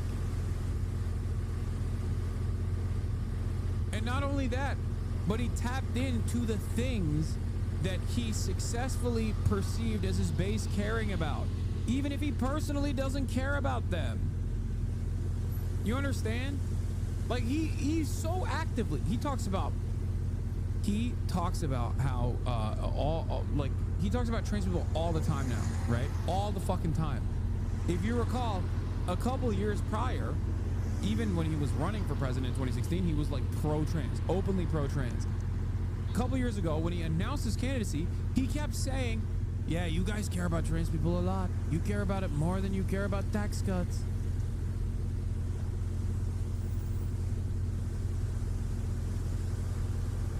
Like, he knows what his base wants, and he responds to it. He gives them what his base wants, even if it's fucking red meat. He'll give his base the red meat that they want.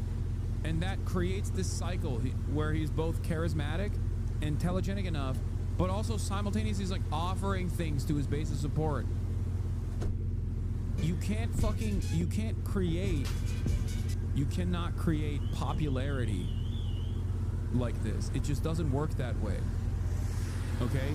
It doesn't work that way. You can't just be like, yeah, I'm a Trekkie for AOC.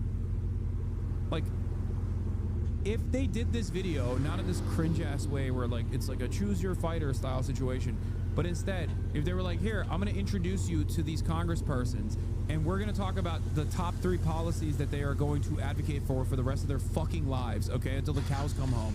This would be a more impactful video. It sounds nerdy, but that's what people care about. Nobody gives a fuck what your favorite TV show is, you know what I mean? Hates balloons. Like, oh, man. I hate balloons too. Now I feel so close to this person. Like, that's not how this goes.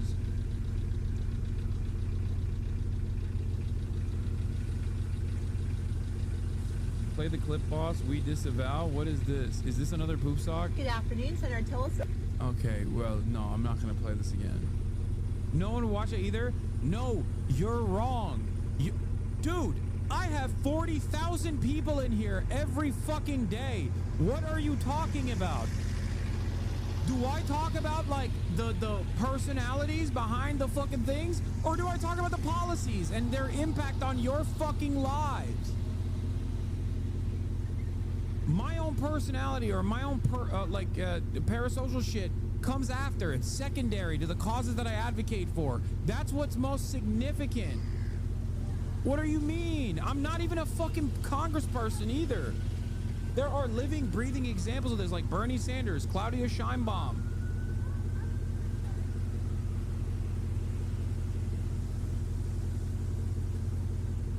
You'd have 50K if you told us which House representatives hate balloons. Yeah.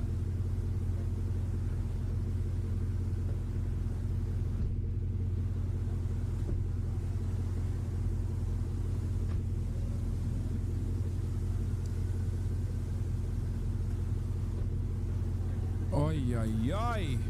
At first, Wu said the response to the fighter video was positive. Feedback focused on girl power, fighting for her audience, which is largely made up of younger women. But then it went to the wrong side. She said she didn't mind, though, because she would like to interview Trump and give him a hug, because I feel like he really needed that growing up. Oh, my God. The only people who think that video is cringy are older people that don't do TikToks, Wu said. Gen Z people in my comments are like, love it. They think it was just another video. They probably even scrolled. They didn't even think twice. Then the message failed.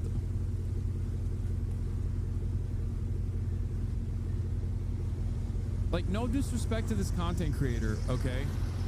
No disrespect to this content creator. Like, this is still entirely the fault of the Democratic Party.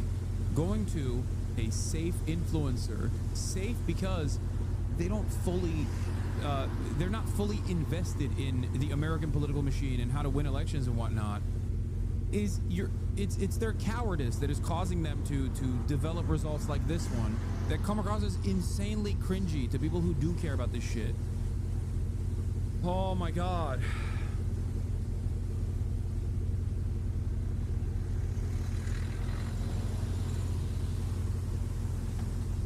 Calm down.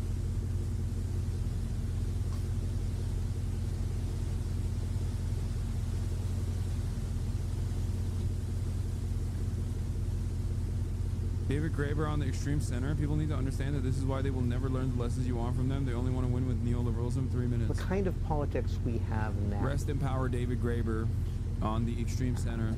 Where the left is represented by this kind of Obama-Macron-style centrism, where you're both for the market and for bureaucracy at the same time. You know, it's kind of horrible, right? The only possible appeal of that kind of politics is, well, at least they're not Nazis, right? So what they want is the left to be this kind of mishmash of bureaucratic market centrism and the right to be outright fascist. To set the ball rolling in an actual left direction will make that centrism look like utterly unappealing. Yes. In France, sometimes they talk about yes. That's the reason why they're fucking terrified of people like Bernie and why they will never concede to left populism.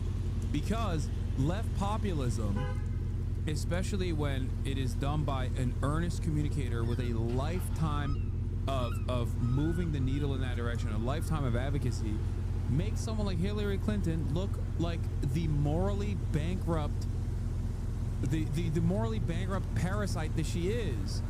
Okay, in the eyes of the constituents, even a constituency that is so that gets their notes entirely from MSNBC, because that's what the Democratic primary base is.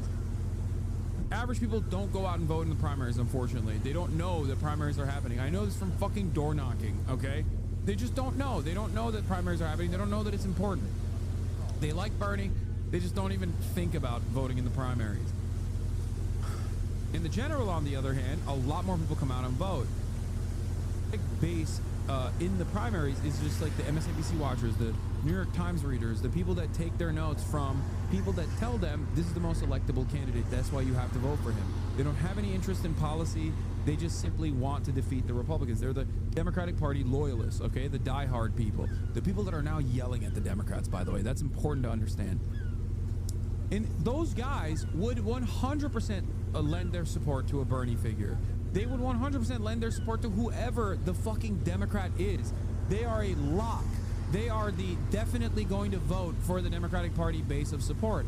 And yet that base consistently votes for centrists because the centrist TV channels tell them you have to vote for a centrist. The other guy is bad. The other guy is bad.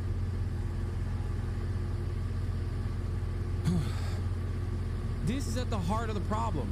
The reason why there's so much institutional resentment towards the Bernie Sanders style figure from establishment Democrats is because if anyone was being honest enough, if the media was being honest about this stuff, and they propped up Bernie in the same way they try to make fucking Brat happen for Kamala Harris, for example, or even Joe Biden when they claimed that he wasn't fucking brain dead, right? Like the amount of support that he got from mainstream media in general. that he even then thought wasn't enough. Like, if they did that, okay, if they fucking did that for Bernie, it's over. Why the fuck would anybody vote for the shittier diet version of Bernie? They wouldn't. Just like people actively chose to vote for the real thing with the Republican Party and not the diet version of the Republican Party. This is the problem with centrism. You don't stand for anything, so you fall for everything. And you, at this point, are falling for fascism. You are allowing the administration to completely destroy what remains of like our civil liberties. Even in general, remind 30% of people voted for Kamala, 31% voted for Trump, and 39% didn't vote. And of those who voted, about 50% never heard any dev messaging seen by Google results after the election. Dev messaging sucks. It's not just that the messaging sucks, it's what the message sucks. The message itself sucks because the policies suck. And the policies suck because these guys are literally fucking zealots. They are market fundamentalists. They have an undying loyalty. They have fealty towards the markets. They have fealty towards neoliberalism. That's it. That is what the problem is. It's fucking nutty how much they truly believe their own shit. They truly believe it, and they don't even care if people find it to be unpopular. They're like, no, that's why we're going to win in the margins by saying we're marginally better than the opposition. We're not fascists. They are. Yeah, Dems are the free market fedayeen. Absolutely. And the existence of like a real left vision kind of breaks that in the minds of a lot of people, where they go, whoa, whoa, whoa, a better future is possible? Holy shit, you can have a person truly advocate for policies that I think will immediately improve the shitty conditions that I experience on a day-to-day basis? What the hell? That's wild. I like that. Can we get more of that, please? That is the most terrifying prospect for the Democrats. If they had if the Democrats and their base demanded them to actually follow through on these policies and not simply lie to them and say that they're just like marginally better than the Republicans, then they have to actually do work. And doing work for the left party, okay, not saying that the liberals are leftists, but it is the party that is to the left of the Republican Party, which is the far right party, right? But that is the party to the right, would mean doing things that are inherently anti-capitalist. The American left party, being the liberals, the Democratic Party, implies that if they were to actually move policy leftward, they would have to do things that are anti-capitalist. And I don't mean like seize the means of production. I mean anti-capitalist as in against the immediate interests of capital and its short-term profit-seeking behaviors, okay? That's what regulations are. Regulations are inherently anti-capitalist. Regulations and social safety nets are inherently anti-capitalist. Redistributive policies are anti-capitalist. Labor protections are anti-capitalist. Not to say that they are socialist, okay? I'm not saying that. I'm just simply saying that all of these policies that the Democrats lie about when they want to win your support, those are all inherently against corporate interests. But because they are also backed by the same corporate structure, they cannot fucking actually follow through on those policies. They hate it. That's why they constantly find a rotating villain in the party. That's it. Historically speaking, any sort of initiative that is marginally to the left of what is permitted by American corporations will immediately be destroyed by a member inside of the Democratic Party. This creates chaos within the Democratic Party. Hasan, you need to read more theory. You're right.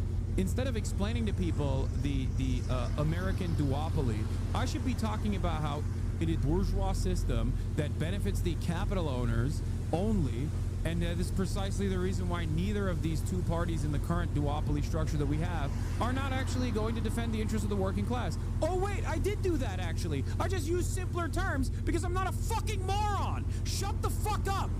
This is the one thing I'm good at, okay? Why the fuck do you think you know how to do this? Then you do it. Do it on your own.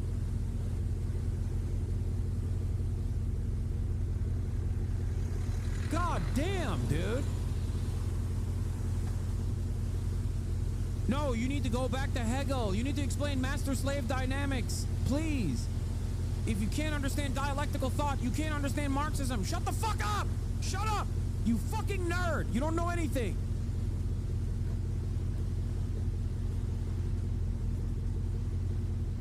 The extreme center, and I think that's a fitting phrase. It strikes me that what's called the moderates are the most immoderate people possible. And the reason why they're so uncompromising, I think, is because they realize they don't have a lot of positive arguments. They're not really for anything. Exactly. And somebody like Obama, the reason he worked was because he looked like the kind of guy who would have a vision. He acted like a visionary. He had the intonation. He had the way of standing and looking into the distance like he really believed in something. And it shows you something about just how much visionary politics has been killed. It didn't even seem to occur to people to ask what his vision actually was, right? Because it turns out, insofar as he had a vision, his vision was not to have a vision. You know, he believed in pragmatism and compromise and so forth. And that's what the center has been reduced to. It's become this pure set of performative symbols. And at the same time, you get to feel morally superior, which is ultimately what... You are a bad example when you get that mad. You are way too dysregulated. Okay. What centrism, what liberal centrism is all about, is the ability to feel better than other people. So there is a kind of a symbiosis whereby the right wing pretend to be stupid, like George Bush II sort of perfected this, like I'll act like a yokel. All of the liberals will make fun of me as an idiot. Everybody who resents the sort of cultural elite for having monopolized all the good jobs will look at them sneering at me and say, yeah, I bet those guys feel the same way about me as they feel about Bush. I'll vote for Bush. Ha ha ha, stick it to him, right? You know, that shtick, Trump is just doing it in a more extreme version of the same thing. Johnson's doing the same thing. You know, you act like an idiot, the people who are sort of educated elite make fun of you, and it works. Now, who's really the idiot, right? People keep falling for the same stupid trick over and over and over again. So there's a symbiotic relationship between these centrists, who are just sort of sneering elitists, and these guys who are the scam artists who pretend to be yokels, who pretend to be idiots, or pretend to be fascists. They're not even real fascists, they're kind of phony fascists. They are trying to set up a situation where those are the only two viable political choices, because they both feed off and complement one another.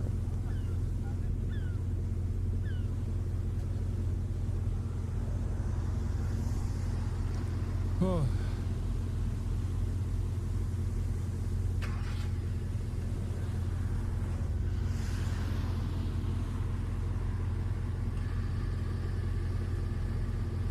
Seems like he's giving too much credit to Trump. He really is an idiot. Yeah, but that works. That works in his favor.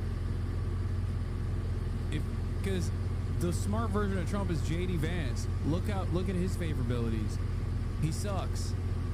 Trump, being an idiot who is good at reading the room, makes him this dangerous figure for an audience as stupid as the American voters, okay? He's stupid. He is relatable despite being a billionaire. Why? Because he behaves in the same exact way that the average American thinks they would behave if they fucking had that much money and power. That's it.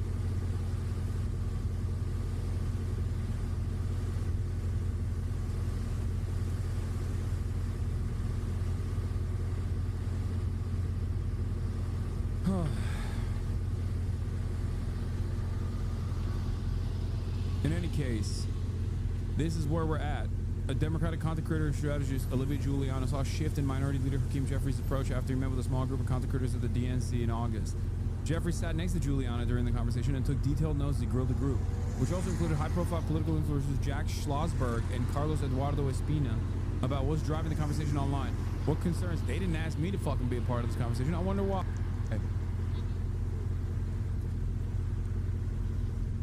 Bro, listen, no disrespect to anybody involved, like Jack Schlossberg or Carlos Eduardo Espina, okay? I think Carlos is good in general. I haven't really seen any of his work, but like, you know,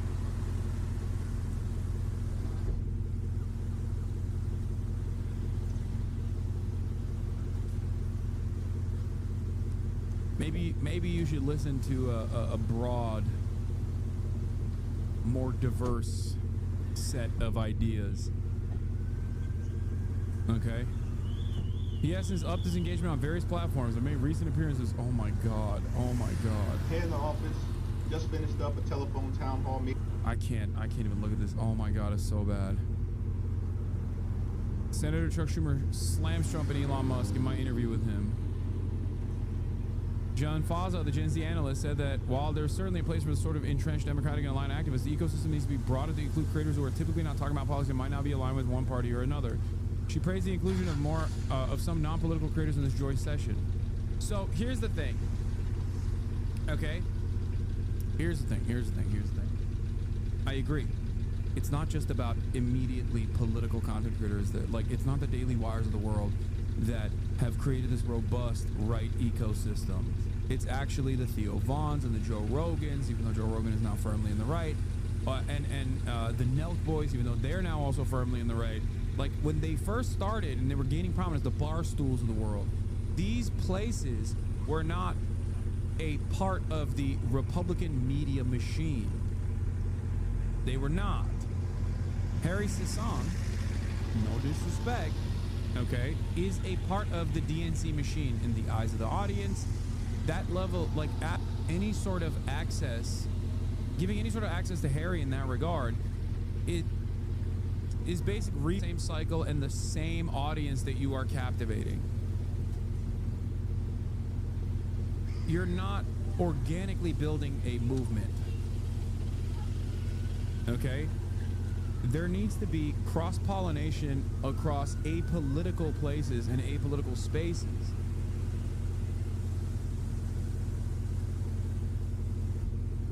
But there isn't.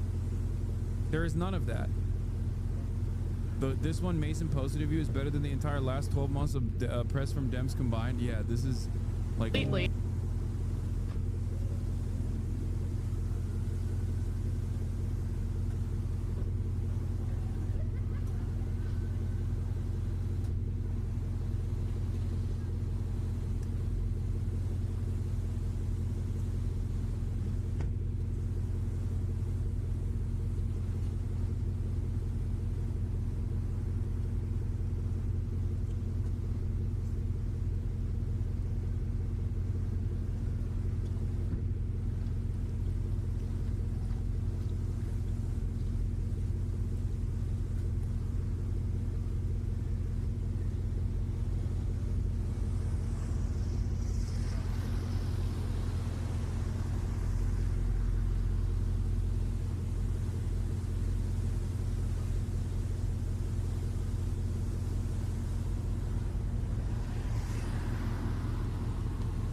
Someone in the chat said, we're all getting sent to work camps.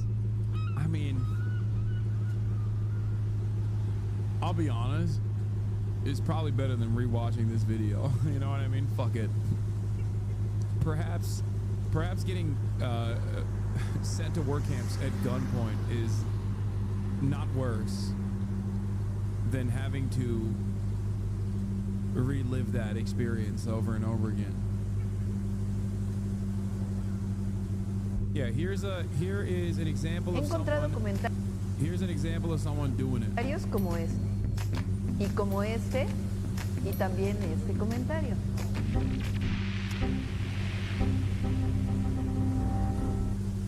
This is both better TikTok wise, and also directly is talking about policies. Okay, I suspect that it is about making college tuition free.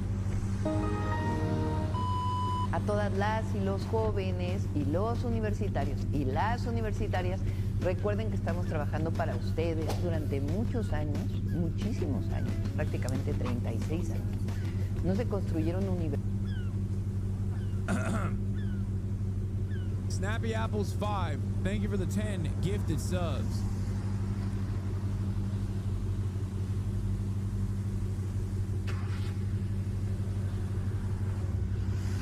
Oh. Ayo, don't pause her. I mean, bro, I don't speak Spanish. What do you want me to do? Ask about Mahmoud Khalil. Oh, see, we were talking about what the Democrats were doing, and I forgot to mention this. I forgot to mention this part of it as well, which is, asked about Mahmoud Khalil, Chuck Schumer says nothing about the Trump-Vance admin sending plainclothes agents to detain someone without any clear charge. Asked about Trump pulling $400 million from Colombia, Schumer doesn't outright disagree with it. Says Colombia didn't do enough. This is Chuck Schumer's interview on the New York Times' series, The Interview. This came out yesterday. It was released yesterday in podcast form, and I wanted to take a look at some of the aspects of this because it's like, I mean, it's garbage. It's so bad. I do think that not only is it garbage though, it is so perfectly demonstrative of like where Democratic leadership is at right now in this moment. I've shown you bits and pieces of it so far.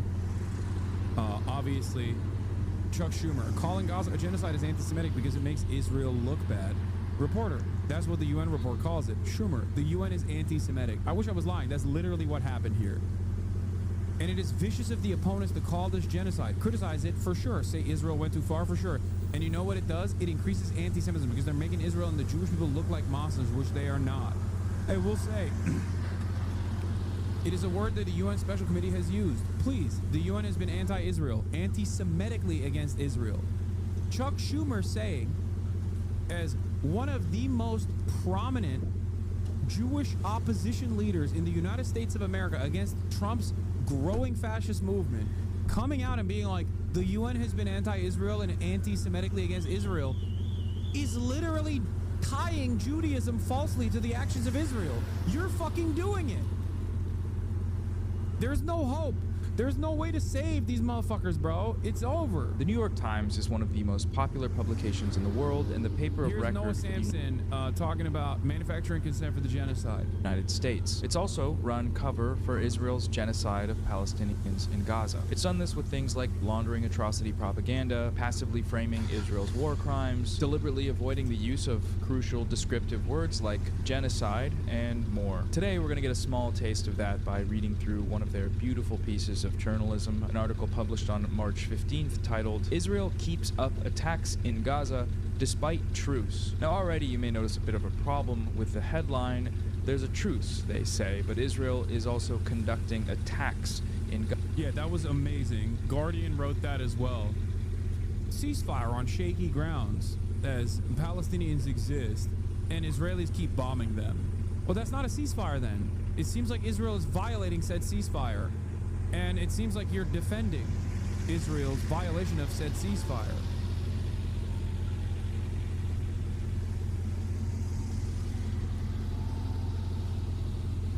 I'm so for real on this. Obviously, this is not, at this stage, it's not even remotely consequential, because like the immediate harm being done is to the Palestinian population, and the harm being done in the United States of America is to, you know, people who are pro-Palestinian, especially if they're non-citizens, as we've seen so far. Having said that, if you think that the Trump administration is not going to go after bad Jews, okay, anti-Zionists, and then go after all Jews, you're a fucking moron, okay? There's not enough money in the Sheldon Adelson, Miriam Adelson camp for the growing anti-Semitic fascist movement in this country, okay? You are not aware of how dangerous things are fucking becoming. And every single moment that you do not detangle Israel from Judaism is another moment where you got 1,000 new people that are like, okay, well, if they say so. Like, it blows my mind. It fucking blows my mind that prominent figures, Jewish, Christian alike, that are pro-Israel are running defense for Israel by saying, no, this is, Jews love doing this. This is for Jews. This is for all Jews. We have to keep killing these babies. Like, this is just for, like, it's like taking ownership over blood libel. It doesn't make any fucking sense. It blows my mind. You have to get your fucking head out of the sand, man. You have to. It's going to turn. If you don't recognize that, you are fucking delusional. Chuck Schumer, it's not a genocide. Calling it a genocide is anti-Semitic. The UN is anti-Semitic. College protest is anti-Semitic. Mahmoud Khalil should be deported. You just have to justify it. Yeah. The one that bothers me most is genocide. Genocide is described as a country or some group tries to wipe out the whole race of people, a whole nationality of people. So if Israel was not provoked and just invaded Gaza and shot at random Palestinians, Gazans, that would be genocide. Dude. 76 years of military occupation is not considered a provocation? Like, what the fuck are you saying? Israel has done October 7 tenfold since its inception. Israel quite literally did October 7 tenfold during the Nakba. What the fuck are you saying? You don't need to be a historian to understand that. Most normal people even look at post-October 7 and Israel's retaliation and go, yeah, that's fucking crazy.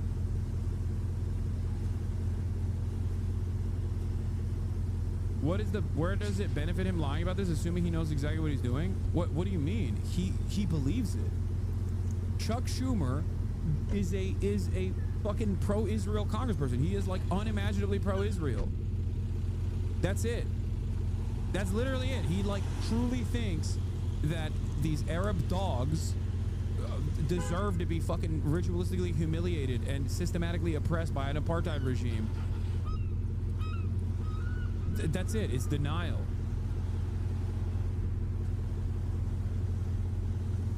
That's purely it. A lifetime of social conditioning and real fucking hatred against Arabs and Muslims in general. That's not what happened. In fact, the opposite happened, and Hamas is much closer to genocidal than Israel. No, the fuck it's not. No, the fuck it's not. Hamas, okay, by pure numbers, I'm going to repeat this one more time because I've talked about this quite a bit for liberals to understand. Hamas, by pure numbers of targeting civilians versus enemy combatants, is not even on the same fucking playing field as the Israeli occupying force, okay? They're not. It's like a humanitarian aid organization in comparison to what Israel has done. Just in this iteration alone, this is before factoring in 76 years of apartheid. What the fuck are you saying? If you have a real humanitarian perspective, if you're a real pacifist, okay, and you say it is completely unacceptable to target civilians, no matter what, then you have to be advocating for what you are advocating for Hamas tenfold against Israel. But you're not, because you don't care about humans across the board. You care about certain humans. That's it. Only some people are real people in the eyes of those who defend Israel. That's the difference. That's the fucking difference.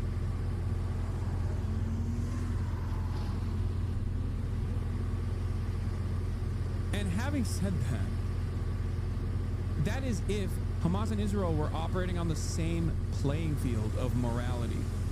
They're not. One is a militant resistance group that is born out of being fucking orphaned by the apartheid settler colony. What the fuck are we saying? What are we talking about even? They're not even on the same playing field. There would be no Hamas if Israel was not fucking brutalizing Palestinians every single day. On a good day, it is an apartheid.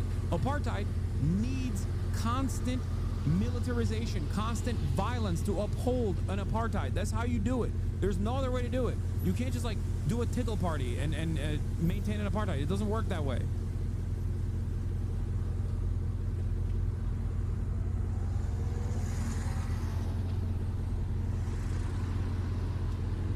And I told Netanyahu, I said to him what I thought. You got to reduce the number of casualties and make sure aid gets in and stuff like that. Yeah, you don't give a fuck about that, obviously. Here's the difficulty. Hamas is a different way of waging warfare, of using innocent Gaza as human shield. Still, they put rockets in hospitals. They put their military supplies in schools. What is the country supposed to do when rockets are being fired from a school? Yeah, blow up the school, of course. Duh. So Israel's been in a much more difficult position because of what Hamas did. And it's not that Israel's above criticism. Of course it's not above criticism. Yeah, it seems like you think Israel's above criticism, dumb fuck. Okay?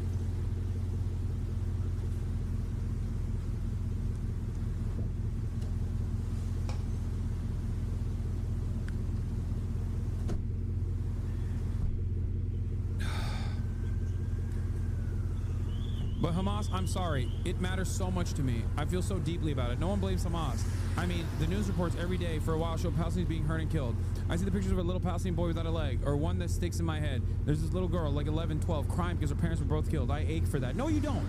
No, you don't. But on the news, they never mention that Hamas used the Palestinian people as human shields. First of all, they do.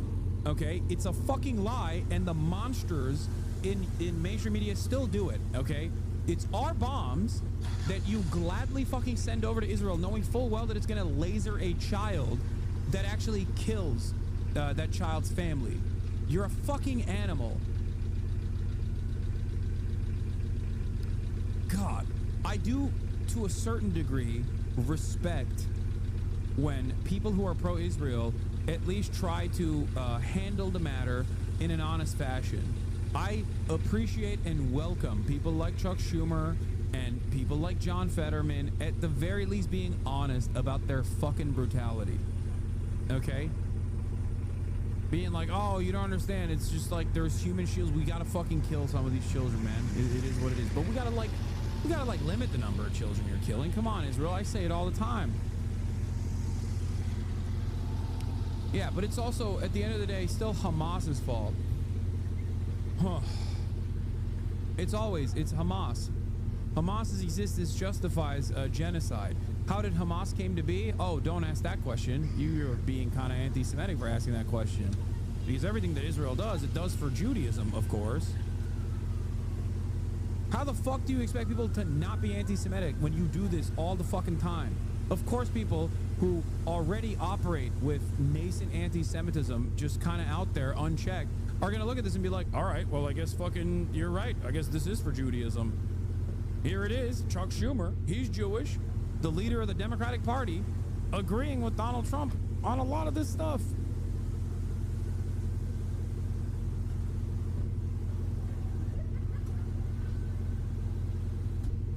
Oh. I will say it's a word that the UN Special Committee has used. Please, the UN has been anti-Israel, anti-Semitically against Israel. Daniel Patrick Moynihan was my idol. He became famous when in 1976, they tried to pass a resolution, Zionism is racism, to say that the Jewish people should not have a state when every other people should have a state is anti-Semitism. The old double standard, ipso facto. And the international organizations, I have no faith in them being fair. These same international organizations, which, by the way, literally, like, oh my God. There are Jewish people that work in these international organizations. There are Jews who are loudly and proudly anti-genocide, anti-Zionist. Shut the fuck up, you fucking dumbass. Oh my God. Oh, everybody else gets to have an ethno-state. Why no ethno-state for the Jews? Oh my God.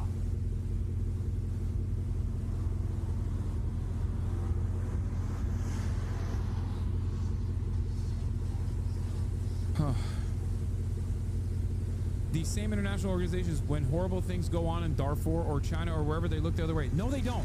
No, they don't. They literally do not. Oh my God. You just don't care when they report on that stuff because they're going along with what the State Department is also going along with. What do you make of what happened last weekend when the ICE arrested Mahmoud Khalil, a Columbia graduate who was a Palestinian activist, a green card holder who was one of the few participants in last year's campus protest to identify himself publicly? Apparently, Trump has made good on his campaign pledge and is set to deport him because of his participation. I don't know all the details yet. They're trying to come out, and there will be a court case which will determine it. If he broke the law, he should be deported. If he didn't break the law and just peacefully protests, he should not be deported. It's plain and simple. I'm curious about how you think how the protest should be addressed, considering the context of what you just said. The Trump admin just announced it's pulling $400 million in funding from Columbia University, given the reason as relentless violence, intimidation, and anti-Semitic harassment. I'm wondering what you make of that. Columbia did not do enough. So it's good that Trump is punishing them.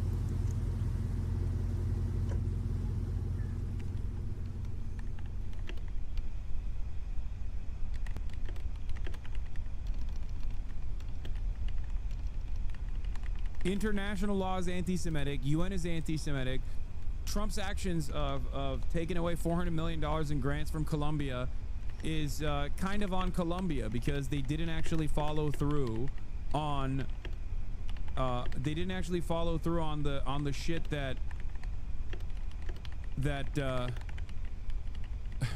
didn't actually follow through on protecting Jewish students, I guess. Hold on, what the fuck is this?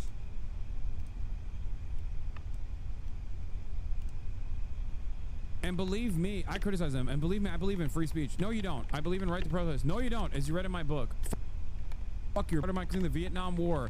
I say to some people, if I were your age, I'd be protesting something or other. What would you be protesting if you were their age? Would you be protesting against Israel? Because that's the point of consideration here.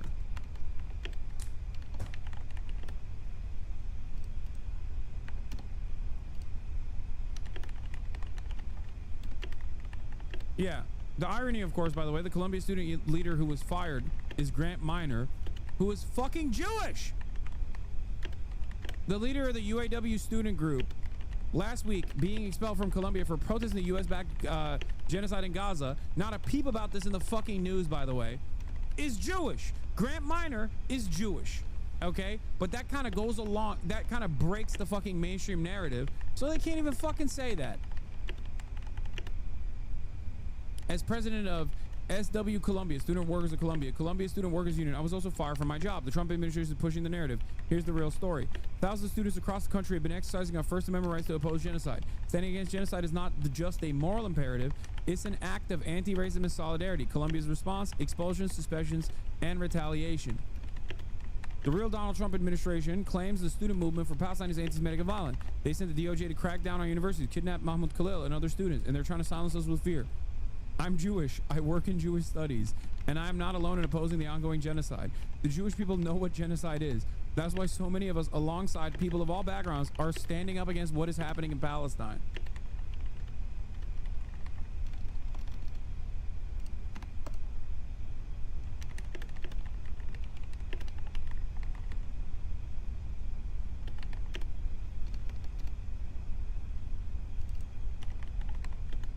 I want to make something clear here, okay? And I say this about every other marginalized identity or group that I advocate for in terms of their, civil liberties, their rights, and the like, okay? Even if 100% of all Jews in America were unconditionally in defense of Israel's genocide, okay? And they were like, no, it's awesome, it's for Judaism. I would still stand against it, and I would still separate Israel from Judaism, okay? Because it's not correct. A state does not do religious actions like this. That's not a real thing. It's bullshit. Because I don't advocate against Israel's actions and separate what Israel's doing from Judaism because I really want Jews to like me or whatever the fuck, okay? I do it because it's incorrect. Conflating a religion and the state actions is a very damaging conflation. Just like the false association with Islam and ISIS was incredibly damaging and was used as a weapon of propaganda here in the Western world to say all Muslims are responsible for ISIS, when in fact ISIS is in many respects a Western-born invention backed by Western powers, or at least their subsidiaries in the region like Turkey, and killed overwhelmingly Muslims. Muslims are not pro-ISIS, and yet every orifice, every fucking media entity constantly made this conflation. And now, because Israel is our ally, people are making that same conflation for Israel and Judaism, and it blows my fucking mind. Because when people are taught that Israel is a Jewish state, is the Jewish state, and it has to do all of its violence for Judaism, at the behest of Judaism, and all Jews love it, you are just making people anti-Semitic. You are teaching people to be fucking anti-Semitic. Because no matter how bloodthirsty people are, not every single person is a fucking Asmongold supporter who's just gonna fucking fly off on whatever the hell Donald Trump is saying and go, yeah, that's based, no matter how violent or abhorrent it is. People have the capacity to see dead children in bags that their parents are fucking carrying out of a destroyed building and go, that's really fucked up. That's the most fucked up thing I've ever goddamn seen. And if you associate that fucked up action with Judaism, you are doing literal negative propaganda for Jews, okay? It's insane. No race of people are monolithic. If they were, then the Zionist project would have never allowed for anti-Zionists to exist. Because goddamn, in the past, I would say fucking 4 decades, Israel has tried real fucking hard to monolithize Jews in the Western world. They have tried so fucking hard. Ask the Jewish Hasanabi heads in here, and they will tell you their own personal experiences. Every fucking Jewish social organization revolves around defending Israel, teaching children at a very early age that like Israel's the most moral nation, and all of Israel's enemies are anti-Semitic, and you should be afraid of them, and Holocaust too will happen if Israel doesn't exist as an apartheid state. If Jews were a fucking monolith, then Israel wouldn't need to propagandize consistently in the Western world.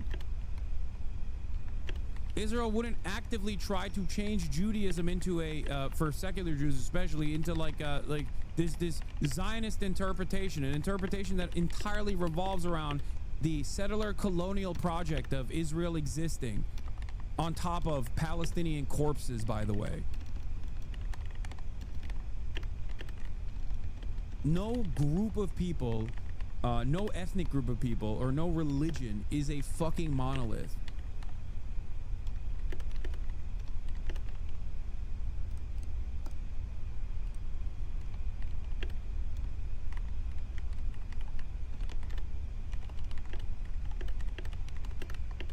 Yeah, you got fucking, exactly, you have Holocaust museums celebrating Israel's actions. Like, it's insane.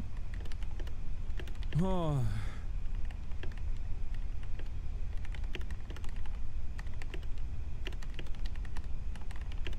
As someone who's trying to learn, can you help me better understand this whole thing with people like Schumer labeling Hamas as a terrorist group, using Hamas as a scapegoat to justify the genocide? I've been talking to someone in chat about AIPAC, and I heard a lot about that.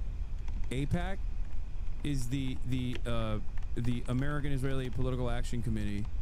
It's a lobbying group comprised of American Jews, so it gets to not operate as a foreign lobby, even though it is literally a fucking foreign lobby for a foreign state, the state of Israel. spends a lot of money to ensure that congresspersons are unconditionally pro-Israel. They will dump like tens of millions of dollars into even fucking primaries, as they did in this last election cycle, to oust any candidate that has ever spoken out against Israel. It is a lobby for a foreign nation. And yet in the United States of America, it doesn't have to operate as a lobby for a foreign nation. You can engage in any sort of electioneering or any sort of election interference at the behest of a foreign nation.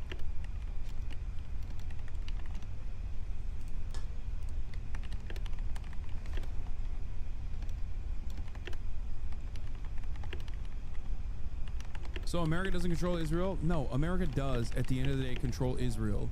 Because without American dollars, Israel would not fucking exist, okay? Without American support, Israel would not exist. What are you talking about? Even with American support, Israel's security boundaries were penetrated by Iran and by fucking Yemen, which is even crazier.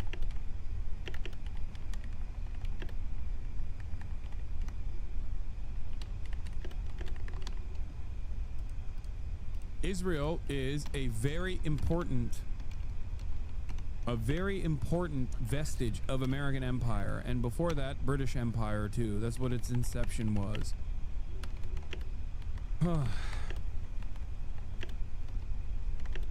Anyway, in its proudest moments, the labor movement has stood firmly on the side of the oppressed and therefore on the side of justice. As president of Student Workers of Colombia, I had an even greater responsibility to stand with my members who were beaten by the police just for protesting. Colombia has caved to Trump's demands at every turn. They have brought the NYPD onto campus to brutalize the students. Now they've let DHS terrorize the students in their own dorms. Thank you, The Zip, for 50 community gifted subs. Our union is here. It's not as simple as America controls Israel. It's a two-way street. Of course, America could remove funding, but they will never, because the two states are intrinsically bound. Saying one controls the other is grossly reductive and erases half a century of insane mutual espionage, money and interest, blackmail, and partnership. I 100% agree with what you just said. Yes, of course it's a mutually beneficial relationship. That's why Israel gets to do things that other favored client states don't get to do. But at the end of that relationship, the one that holds all the cards, to use a Trumpism here, is the United States of America. You understand? Israel and the United States of America having a mutually beneficial partnership in the eyes of the State Department does not change this dynamic. And as a matter of fact, there are naysayers against Israel, both in the CIA and also in the State Department as a whole. But those naysayers have completely lost. They have no motion. They have no way of controlling the conversation, because those guys who also want to maintain American empire, make no mistake, they're not good guys at all. They understand that letting Israel run loose in this region like our fucking violent, belligerent attack dog is actually going to come back to the United States of America tenfold in terms of being a destabilizing power. It is ripping through American hegemonic status. It is destroying it in the eyes of even our Western allies at this point.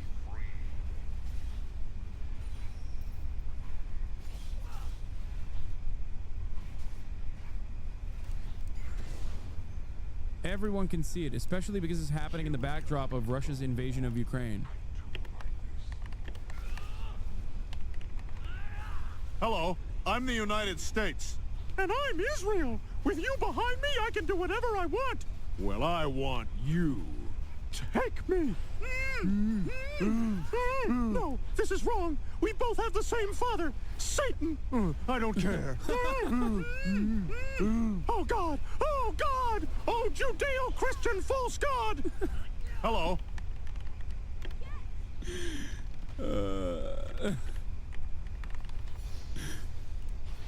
It's funny because, like, now that's, you know, now people be like, this is the most anti-Semitic thing I've ever heard in my entire life. How dare you laugh at this? This is anti-Semitism across the board. Like, yeah, it is. It is an anti-Semitic joke, but it is a joke. But you can't even fucking laugh at a joke like that now, because there are real, tangible consequences about jokes like that.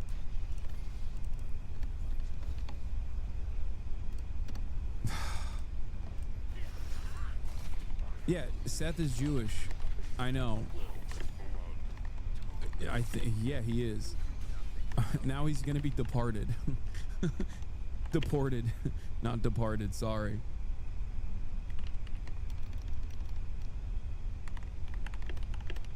Anti-Semitism is a very dangerous form of bigotry, and accusations of such are taken very seriously. Israel ties itself to Judaism to weaponize that label, and it ironically lessens the power of the word. I fear a future where anti-Semitism is not taken seriously anymore, and Nazis, even normal people, are just casually anti-Semitic. We are living in that world right now. You should be fearful. We are quite literally living in that world. That is the world we're living in. It still has some kind of motion, but I think the Trump administration is going to fucking ruin that or destroy it in its entirety. I'm telling you right now, man. I'm telling you right now.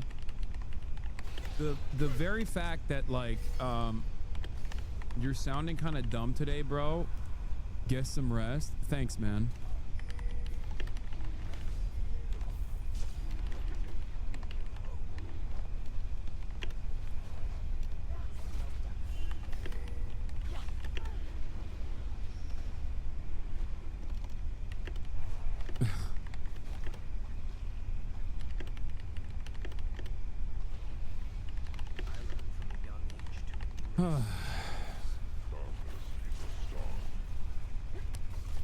It's wild that this is Chuck Schumer talking about like a Nazi style takeover of institutes of higher learning that are already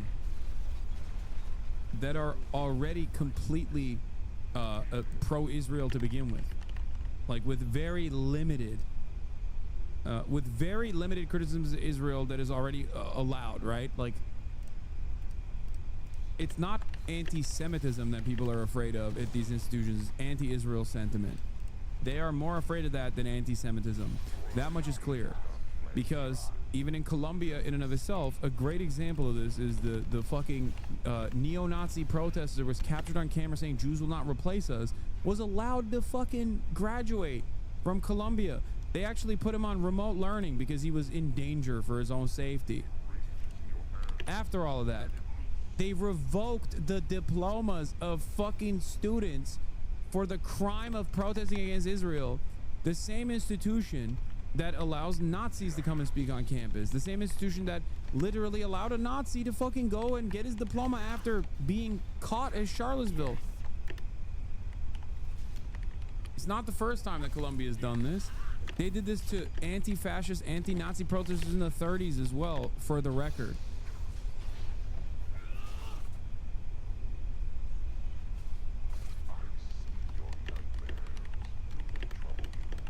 People are fucking delusional. Colombia did not do enough. I criticize them, and I believe in free speech. Okay, so I get that, and I love it, and it's about America. But when it shades over to violence and anti-Semitism, the colleges have to do something, and a lot of them didn't do enough. They shrugged their shoulders, looked the other way. Colombia among them. Yeah, dude, they didn't do enough. They did. They allowed the fucking NYPD anti-terrorism unit to destroy the student movement. Okay. He's like, oh yeah, when we were protesting against the Vietnam War, that was different. No, it wasn't. It was infinitely more violent. Student protest movements during the Vietnam anti-war protests were infinitely more radical than the student protest movements now. They shrugged their shoulders, looked the other way, Colombia among them. So what did they do? And also, here's the side of this, okay? And I truly believe this.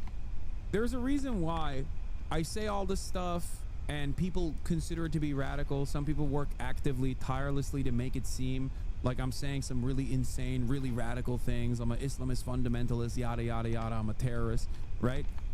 And then they get surprised when they're like, why is the New Yorker writing a fucking, puff piece on this person? Or why is NPR Boston doing a puff piece on this person? Are they not like researching this stuff? No, dude. It's because they do hear what I have to say and they understand what I'm talking about. And regardless of the overarching outlook of a lot of these mainstream newspapers and organizations and academia as well, behind closed doors, they fucking get it. Okay? Behind closed doors, unless someone is just like the most vicious pro-Israel person you've ever fucking encountered, they do kind of understand what these fucking students are protesting. Yes, they still have to pay the piper. Yes, they still have to say, yeah, you're right, Congress. We're so sorry. We will do better. We will do more. But they know that what the fucking students are saying and doing is not unfathomable or unconscionable, just like people know what the fuck I'm saying is not insane, no matter how hard people try to make it seem as such. And a big part of that is because post October 7, anyone and everyone that said Israel is in the wrong for maintaining a fucking apartheid state was instantly branded a fucking terrorist. That's it. This is what I mean when I say, like, the anti-Semitism deflection shield doesn't work anymore because it's not being used against actual anti-Semites. People can see when most normal people who are not the most parasocial fucking freaks you've ever encountered look to a guy like Ethan Klein, who has been on an extended crash out for what, fucking half a year at this point, whose only commentary on Israel-Palestine is just like viciously smearing anyone who's pro-Palestinian, including Jews, by the way, okay, calling them token Jews, you know, just like deeply anti-Semitic shit at that point, and then claiming that he is moralizing this conquest because he wants to be a person who is going after anti-Semites. Okay, you got the Theo Von podcast. Theo Von has Candace Owens, who has said deeply anti-Semitic things, including Hitler just wanted to make Germany great. Like, that's something that Candace Owens did, right? And then got hired by Daily Wire, and only got fired by Daily Wire because she was not only anti-Semitic but also anti-Israel. That's the real reason why she got fired. They knew she was anti-Semitic when they hired her, right? That person gets on Theo Von, and they don't fucking talk about it. Ethan doesn't talk about that. He talks about me going on Theo Von and being like, can't believe Hasan, a radical terrorist anti-Semite, was on Theo Von. Everybody go and inform Theo Von that he had this guest on. Well, you clearly don't fucking care about anti-Semitism then, dumbass. The fuck are you talking about? That's the point. And people see that. Maybe not like the most parasocial people, but most normal people look at that and go, wait a minute, so what your conquest is against anti-Semites, and that's why you're yelling at Theo for having Hasan on. I've heard Hasan talk about Judaism not being tied to Israel a million times over, and actively speak out against anti-Semitism a million times over. But then you don't have a fraction of the smoke for like real anti-Semites. What the fuck is that? This loser needs to get taken off Twitch permanently. It's bullshit.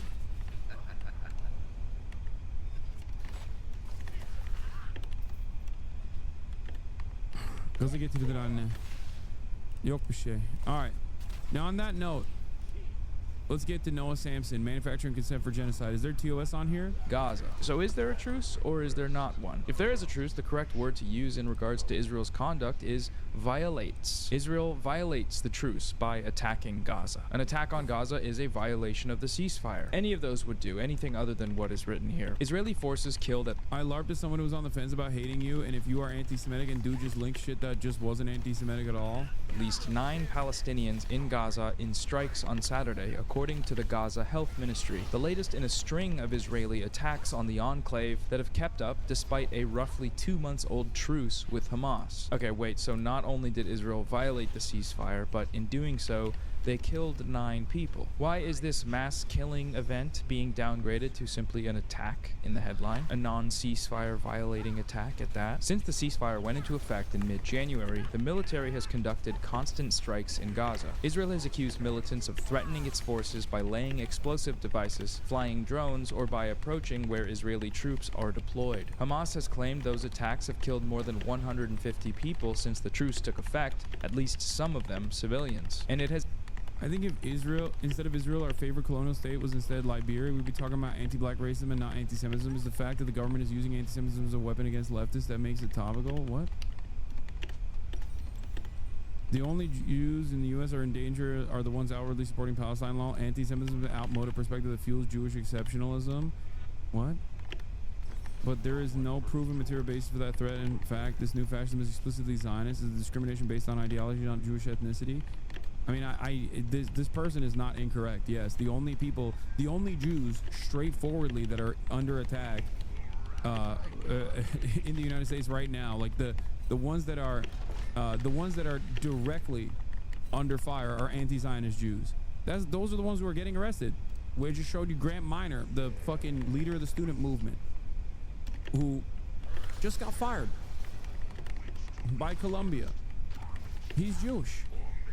All right, 204 TOS. All right. Has accused Israel of repeatedly violating the agreement by continuing military operations. So this is a good example of kind of one of the central issues in this coverage, which is that the claims from both Hamas and Israel are being given the same weight in this debate going on in the article, but only one of the figures cited here can actually be confirmed. When Hamas claims that 150 people have been killed, this is a statement of fact. Israel has killed over 150 Palestinians, the vast majority of whom are civilians, including a number of children. We have the names, the video and photographic evidence of their killings, and the medical records. When Israel says that its troops... Sorry. There's the other thing, by the way. Where is it? There's someone else that said... Jews have a valid claim to being fearful. Can we not do that rhetoric? Anti-Semitism is prevalent for sure, and Jews are valid in feeling unsafe in America. Yes. Okay, I understand that. Except the way that this conversation plays out in mainstream media is that Jewish people are forward, specifically as pawns in the process, to say, my feelings were hurt on campus. And your feelings hurting on campus because the association that you have personally made with Israel is now making you feel bad when someone says that's a fucking baby murder state that you are defending, then that doesn't fucking matter. Like, fuck your feelings in that situation. We're not talking about like straight up neo-Nazis doing hate crimes against Jewish people. We're talking about this in the context of how pro-Palestinian thought and pro-Palestinian protests are directly under fire. I completely agree with you, but you respond to what Chad is saying, only pro-Palestinian Jews are unsafe, which is really not really true. No.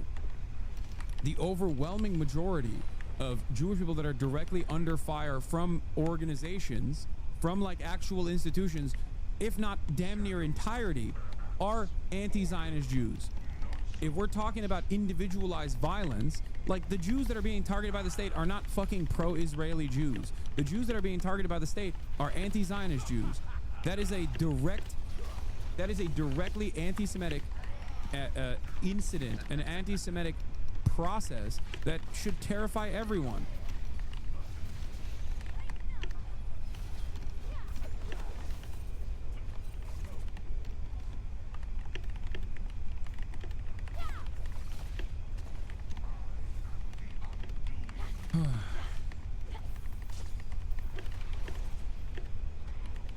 Were threatened, Israel provides no evidence for this claim, and yet the New York Times reports it as if it's on par with the claims made by Hamas, claims which have evidentiary backing. On Saturday, the Israeli military said it struck 2 militants who were operating a drone that posed a threat, and then struck a vehicle carrying others who had arrived to collect the drone operating equipment. It did not elaborate on how they posed a threat to Israeli troops. Oh, okay. Well, this would be good to lead with, I think, the fact that Israel gave no evidence or even explanation as to why they killed 9 Palestinians with an airstrike during a ceasefire. Ismail Thawabte, the Director General of the Hamas-controlled government media office in Gaza, said the 9 Palestinians... Look up the UNRWA and what Palestinian children say about Jerusalem. Yes, dude, you're right. Palestinian children are, they learn to hate Jews at UNRWA schools. You're right. That's why we should blow up all the UNRWA schools. Yeah. Why? Because I saw a video of fucking 12-year-olds being anti-Semitic. Shut the fuck up, dumbass. I've seen all the videos, okay? I don't give a shit. What do you think is worse? A 12-year-old in a fucking captive open-air prison being like, yeah, one day, inshallah, we'll take over Jerusalem again. It'll be ours. We'll rid it from the hands of the Jews? Or like bombing the fucking school and killing that child? What do you think is worse? Jesus Christ. How the fuck do people not understand that? Like, how do they not, how do people not comprehend that? Terror, baby. These are babies of terror. They are learning to hate Israel and Jews at an early age at UNRWA facilities. UNRWA is also a terror educational facility.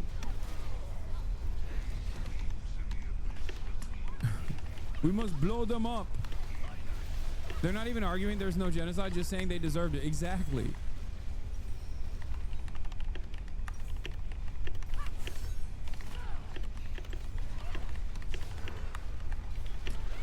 Damn, like that, dude. You found a video of an UNRWA school where 12-year-olds were saying they hate Jews.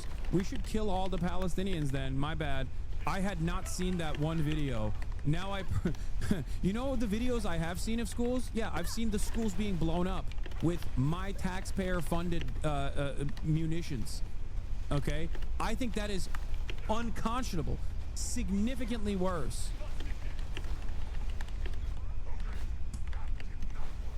The fuck are you saying?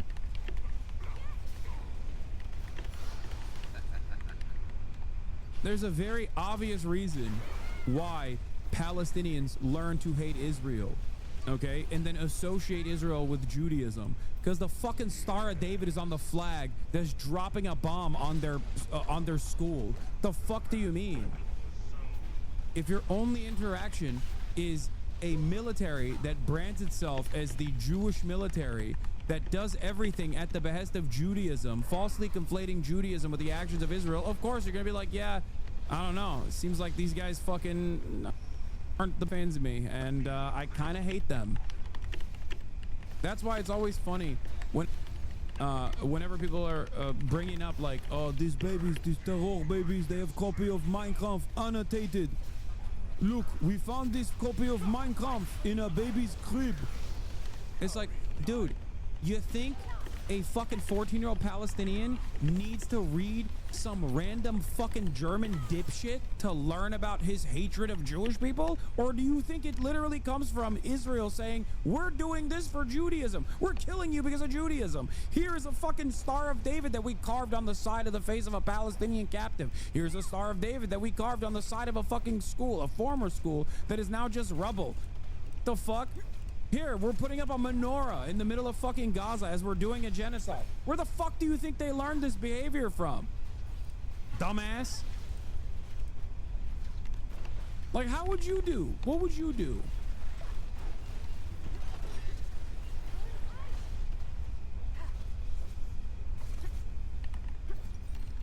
Palestinians killed in the strike were working for a charity. The identities and statuses of those killed could not be independently verified.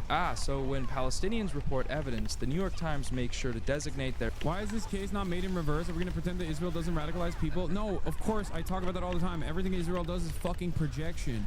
And this is projection too. When you are the violent settler colony, you have to actively dehumanize the indigenous population that you're destroying and keeping subservient through militant action.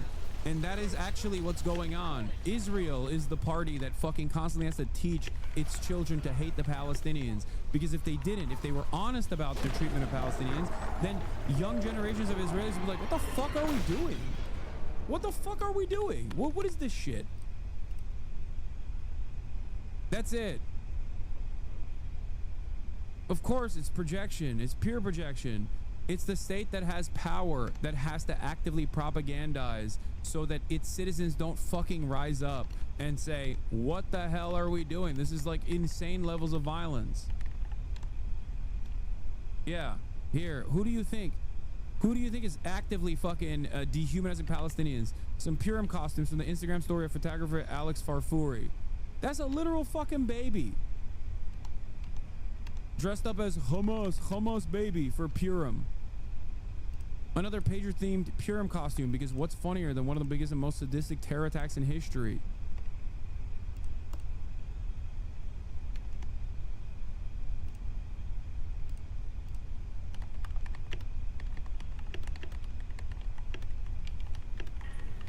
Look, here, this is a celebration of Purim. Terror babies. Here, this is the real terror baby.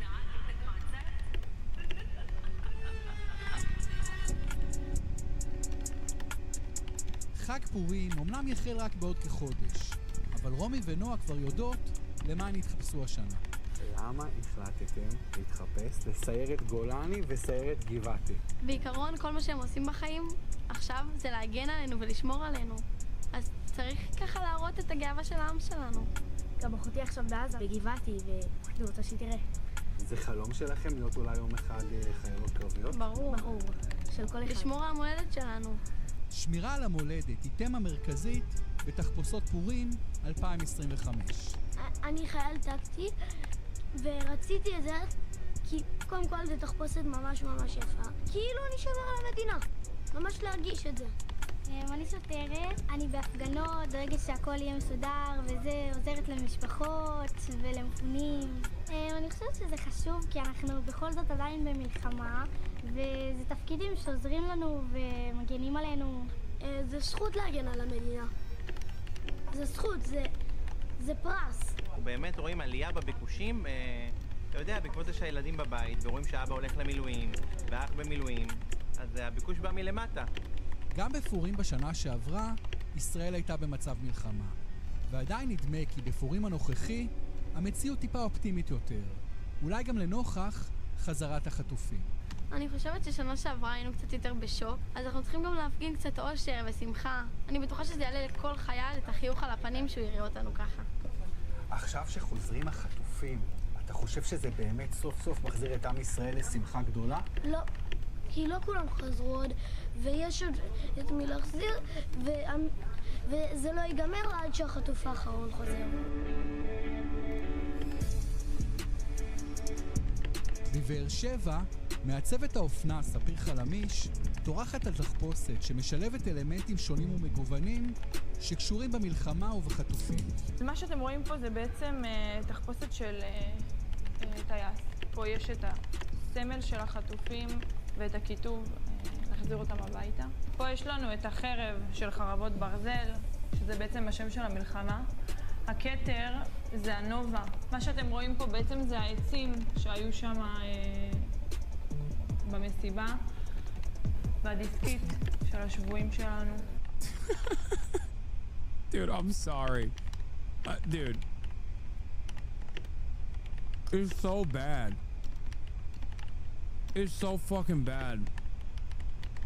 That is unironically one of the funniest aspects of like Israeli art is that because right-wingers are so mad. They're too mad to be funny. They're too mad to make art that like an entire society that is primed to the gills of like with fascist propaganda will always end up making art like this. Yeah, it's like the MAGA ball gowns. Exactly. It's just like, oh God. That's why the best piece of product that comes out of Israel is like anti-Semitic, Colombia anti-Semitic. Oh, I'm going to Colombia anti-Semitic. I love Hamas. I love Hamas. It's my favorite. I'm a queer non-binary student at Columbia anti-Semitic. Oh. Is so fucking ass. Your output, your cultural output is fucking ass, okay? Jesus Christ.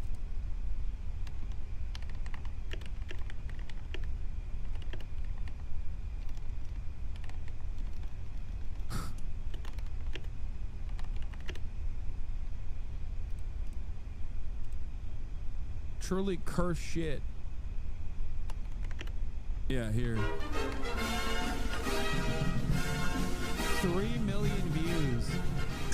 Hi everyone, we are live on YouTube with Columbia Anti-Semitic News. We're Columbia Anti-Semitic News. Oh God, I love fascist art, dude. So good. Everyone is welcome. LGBTQH. H? Hamas. Yeah, I totally simp Hamas. Yeah. It's so trending right now. From the river to the sea, Palestine will be free. Do you know why it's true? Because it rhymes. Just look at all this toxic Zionist propaganda. Kidnapped in Gaza. Does this look like Gaza to you? Yeah, Bro, I have no idea what Gaza looks like. And they're smiling. Do hostages smile? Sinus liars. Totally sus. Yeah, Brent Gelman also did a bit with them. No way, this is real? No. You gotta see this. You gotta see what fascism does to art, okay? Do they think we're stupid? Stupid? I major in queer post-colonial astrology. Ew. Jews make the world dirty. And no, I'm not anti-Semitic. I'm racist fluid. Exactly. And now for a little break from all this activism, we want to say hello to our BFF. Bestie freedom fighter. Abu Fatwa in Gaza. Salam alaikum. Alaikum as-salam, and inshallah, Allah will kill you all infidels. Thank you so much for joining us. Love the Who is this for? The entire population of Israel. That's who this is for. Dude, this bang, dude. Look at this, 3 million views. Whoever played the masked Hamasnik should receive an Oscar. At peace, the all oppression shit. Wait. Malcolm X said, if you're not careful, the newspapers will have you hating the people who are being oppressed and loving the people who are doing the oppressing. He's saying that. Bro. He's saying that as in like he's using the Malcolm X quote to talk about Israel and not in the not against Hamas or anything, not against Palestinians. He's saying like, yeah, let's keep going. Very dread. Mr. Fatwa, how are you? Are you safe? Oh yes, I'm safe. I'm in a tunnel under the Gaza hospital. Above me, I have Allah and 2 million. Yeah, he's like, they can't make a joke. The reason why they can't make a joke is because they're too busy trying to angrily shove fucking propaganda in here. Like, you can't make a joke like that. And civilians protecting me. Community is so important these days. Do you need like humanitarian aid, food, fuel, medicine? It's okay, I have everything. I'm only hungry for rockets. As long as it's organic. Yeah. I wish I just could be there with you. You can come to Gaza anytime and we will throw you from the roof, you homosexual dirt. Do you hear? Bro, want to throw me a rooftop party. They are so welcoming and inclusive. So shukran. And you are also very welcome to come here to America. We will come. First we finish with Israel. And America is next. Great! So, I guess we'll see you soon. Yes, it would be a blast. Can't wait. It will be so multicultural. Ya Allah, you are so stupid. Thank you so much, Abu. With you. Won't even bother killing you. It's a waste of bullets. Good vibes only. It's better you just kill yourself. Okay, bye. Die. From the river to the sea, Palestine will be Jews free. Yeah, that sounds better. It is better. Come on, man. That's a banger, dude. Careful, brother. They might ban you for broadcasting terrorist propaganda like this. No. That's the beauty of this. You can do as much terrorism propaganda as you want, as long as it's like American terrorism propaganda or Israel terrorism propaganda. As long as it's like terrorism propaganda coming from a state actor aligned with the United States of America. This right here is just like straight up. This is a self-inflicted wound, okay? If Israel wasn't such a fucking firmly committed fascist nation, then they could have better art, but they can't. Destined to eat dog shit food and destined to fucking make dog shit art. Oh, anyway, I love that shit. Injected directly into my veins, dude. Their status as a Hamas-controlled, Hamas being a U.S. designated terrorist organization, mind you. Terrorists are controlling this government media office. That's the implication whenever they use. Oh, they're doing the Houthi-controlled hospitals now too, by the way. That's the new meta. I like that because liberal media basically, you know, made this position the normal position. Like, there's no more like Gazan Health Ministry. It's Hamas-controlled Gazan Health Ministry. Now they started doing it under the Trump regime too. No, they're now saying Houthi-controlled health ministry. It's awesome. Good stuff. Yeah, tell me more about how different this is, you know? Tell me more about how different liberal media is under the Trump administration. Shouts out to Brandon for that one. The Houthi rebel-run health ministry says the death toll from the U.S. strikes on Yemen has climbed to 31, including women and children.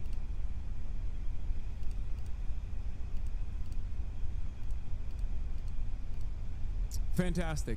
Thank you, Associated Press.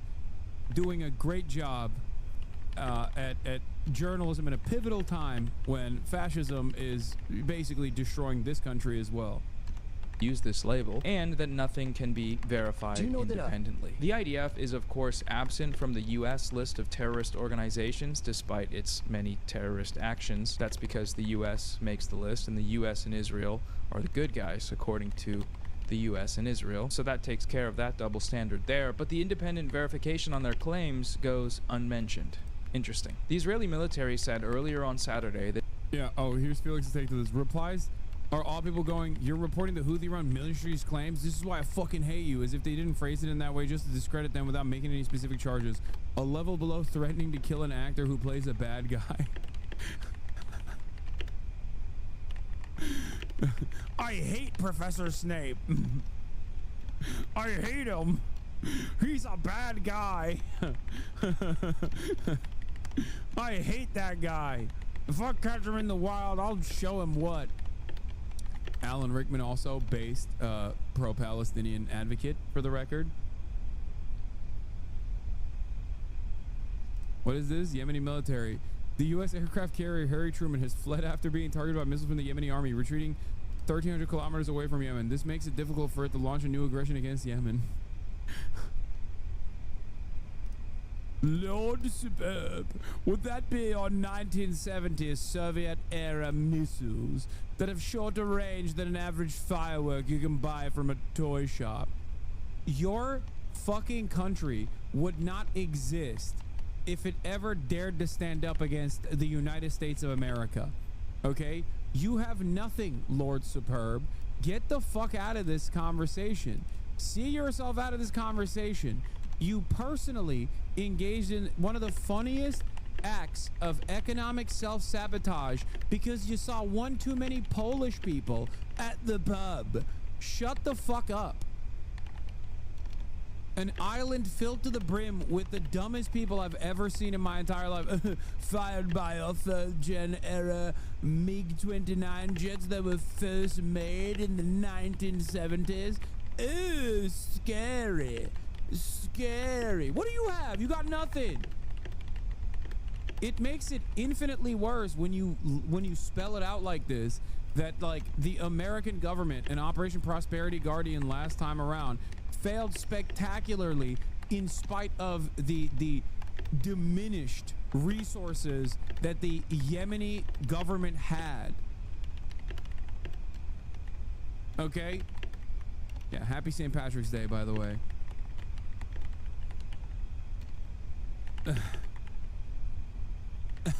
You have nothing in your arsenal that would make me afraid. We will keep the baby killing until morale improves. How dare you? How dare you come after the Amazon shipments going into Israel?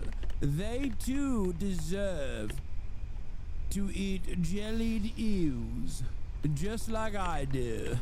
Yes, my good sir.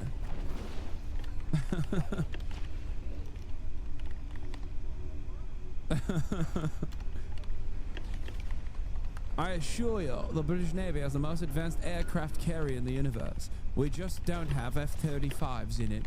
Yeah, none of that matters. You can't break the spirit of people, okay, that know that their cause is moral, okay? If their cause is anti-genocide, they're on the right side. I can't speak on their domestic affairs. That's not what I'm talking about right now. They're not fucking bombing Sana'a because of, I don't know, whatever mistreatment that they have perceived. Let alone that wouldn't actually solve the domestic disputes regardless. The reason why they're bombing Sana'a is the same exact reason why they bombed southern Lebanon. Because they dare resist against Israel. They dare to act against a genocidal state in the region. That's it. Quite the statistic. The U.S. Navy has used more missiles for air defense, in air quotes, since combat operations against the Houthi naval blockade in the Red Sea off the Yemeni coast began in October 2023 than it used in all the years since Operation Desert Storm in the 1990s. In 15 months, the Navy fired more air defense missiles than it did in the last 30 fucking years. And they weren't able to stop. They were not able to stop the blockade. Okay? Sorry. Good luck convincing me. Good luck convincing me that this is a good idea, that this is the best idea. When the alternative is that the blockade did stop officially. When Israel did the ceasefire that was on the table for months. Yeah, Yemen is officially the poorest country on the planet. Yeah.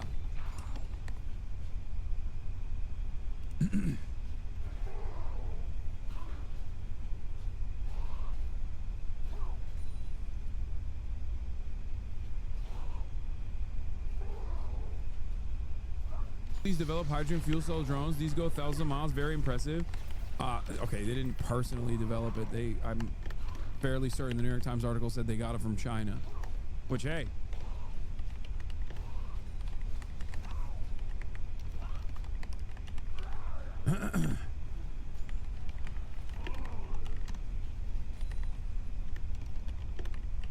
Just saying.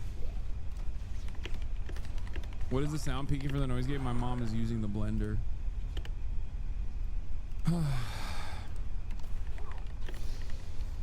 Do you think a war with Iran is coming in the next week or so? Yes, I think that the attacks against the Houthis are gearing up for some kind of attack against Iran potentially, and that is damaging. And I think Trump will learn that lesson the hard way, most likely. I've never seen this before. Israelis clip chimp on. Wait, what? We moved on. We moved on from this way too quickly. What exactly did he mean? Make American planes crash again. 2 dead in a small plane crash at Georgia's Covington Airport. That's so funny, dude. Wow. Wow. I guess Mehdi Hasan was saying like he wants 9/11 to happen every day. That's what it must have meant. Thank you, A.L. Yacobi, 22-year-old UPenn graduate, incoming MIT student, dedicated to combating anti-Americanism.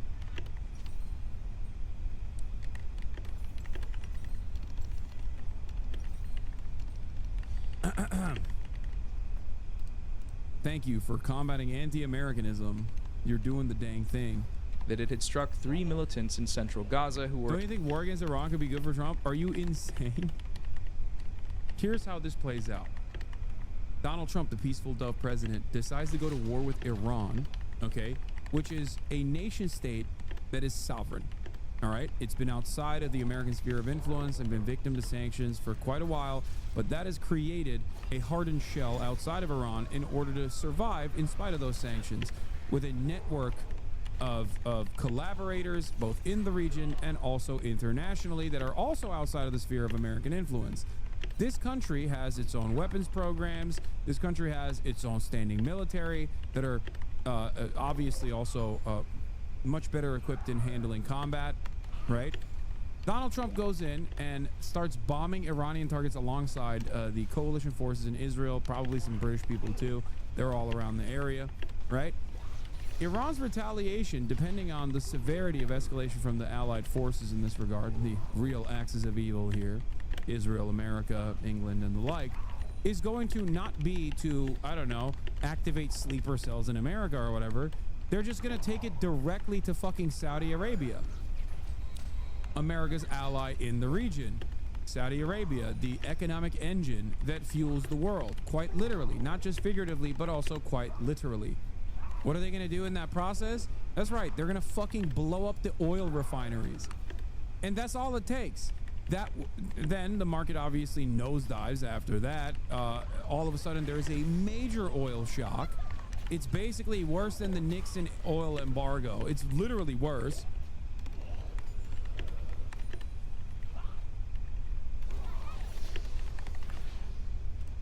Complete global collapse. Complete global collapse. The entire market is ruined. World war.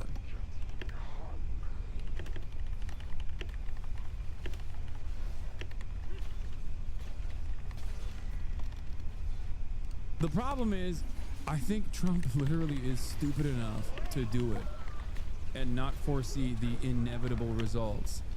A U.S. spy drone retreated from near Iranian airspace after encountering Iranian F-14 fighter jets and reconnaissance drones. Iran's Noor News quoted the country's Army Air Force as saying on Monday, Iran's armed forces remain on high alert, prepared for a full-scale defense and severe counterattack against enemy interests in the Middle East, Noor News said. Yeah. It's like having a direct loaded gun at the most valuable thing. No one, especially people in the Western world, cannot overcome an oil shock. Okay? Our entire industry, the global marketplace, the global economy runs on oil. It runs on petrodollars and it runs on oil. You fucking limit the amount of oil that's readily available because you burn the oil refineries and everything falls apart. And guess what? That process will not cause people to go, oh wow, I can't believe Iran did this. How dare they do this? I suspect that there will be a lot of media interest in massaging the narrative in that direction, but most people will still be very upset at Donald Trump as well.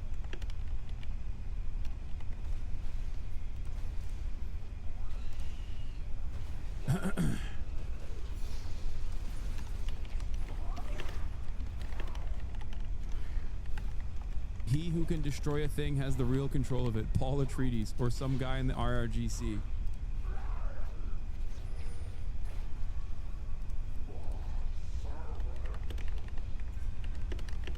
Yeah. Dude. Oh, dude, if you think, by the way, for the record, if you think anti-Semitism is skyrocketing, and it is, wait till, oh my God, wait till the white nationalists get to fucking do propaganda about how young white American men are having to go out to the Middle East and dying for Israel. Holy fuck, dude. They already made that inference off of the Iraq war. That's like a very famous white nationalist perspective, is like the people who hate Muslims, but also simultaneously hate Jews, who are like, wow, we're in Iraq because of Israel, because of the Jews, right? Wait till that fucking, wait till you're directly in combat. American 18-year-olds from Arkansas are directly in fucking combat, getting their shit blown off, specifically because they had to defend Israel, because God forbid we tell Israel to stop doing a fucking genocide. Holy moly. What do you think happens in terms of anti-Semitism at that point?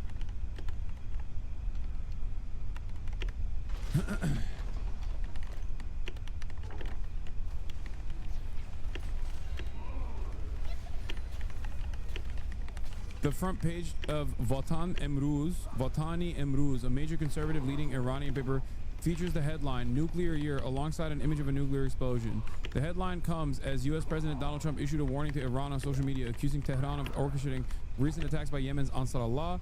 Trump vows severe consequences for further aggression and directly linked the Houthis' actions to Iranian leadership. Meanwhile, Iran is reportedly ignoring Trump's recent diplomatic overtures to restart discussions on its rapidly advancing nuclear program. The Iranian supreme leader is reported to have said in a speech on March 12th, when we know that America does not fulfill its commitments, why should we negotiate? The U.S. president's announcement of his... What the fuck? It felt like an earthquake. The U.S. president's announcement of his readiness to negotiate with Iran is nothing but misleading public opinion. Why does Iran refuse to negotiate with America? Because this very president was the one who tore up the signed nuclear agreement. So how can we negotiate with him when we know he does not keep his promise?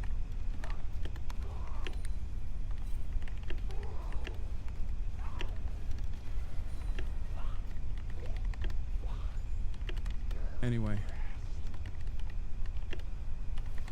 Trey Inks, Fox News foreign correspondent, and one of the few mainstream media individuals that actually actively speaks about Palestinian journals, which is basically a re-examination of how dire the state of affairs truly is in American media, for the record. But he says, a lot of activity tonight across Middle East. Renewed American strikes targeting the Houthis in Yemen. The Israelis are striking Syria. Intelligence points to Hamas preparing for cross-border attack from Gaza. Come on, dude. U.S. reconnaissance drone spotted near Iran. Intelligence points to Hamas preparing a cross-border attack from Gaza. Come on, dude. Come on, big dog.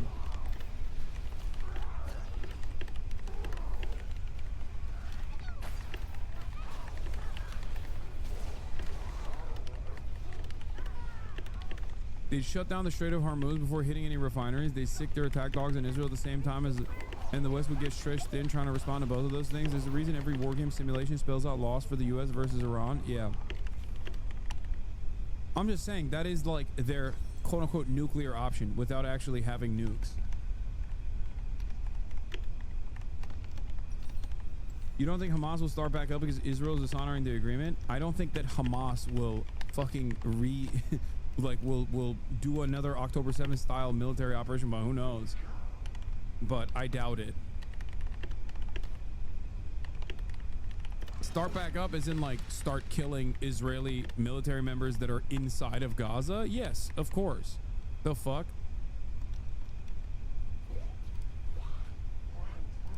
Will China come defend? No. No. China will not do that. For attempting to install explosive devices on the ground near Israeli soldiers. Officials in the Gaza Health Ministry did not respond to requests for comment. The steady drumbeat of Israeli strikes is a reminder that while Israel and Hamas have reached an agreement that paused most of the fighting in Gaza, a comprehensive truce is still nowhere in sight. In Lebanon, Israel is conducting a similar aerial campaign against the Lebanese armed group Hezbollah, a Hamas ally, during the US-brokered ceasefire there, saying Israeli forces are attacking sites and operatives that have breached the agreement. So the exception to the rule of, quote, most of the fighting being paused in Gaza is the steady drumbeat of Israeli strike. Tisha said, what do you think about spineless Papa Gut? And I don't even know what that is.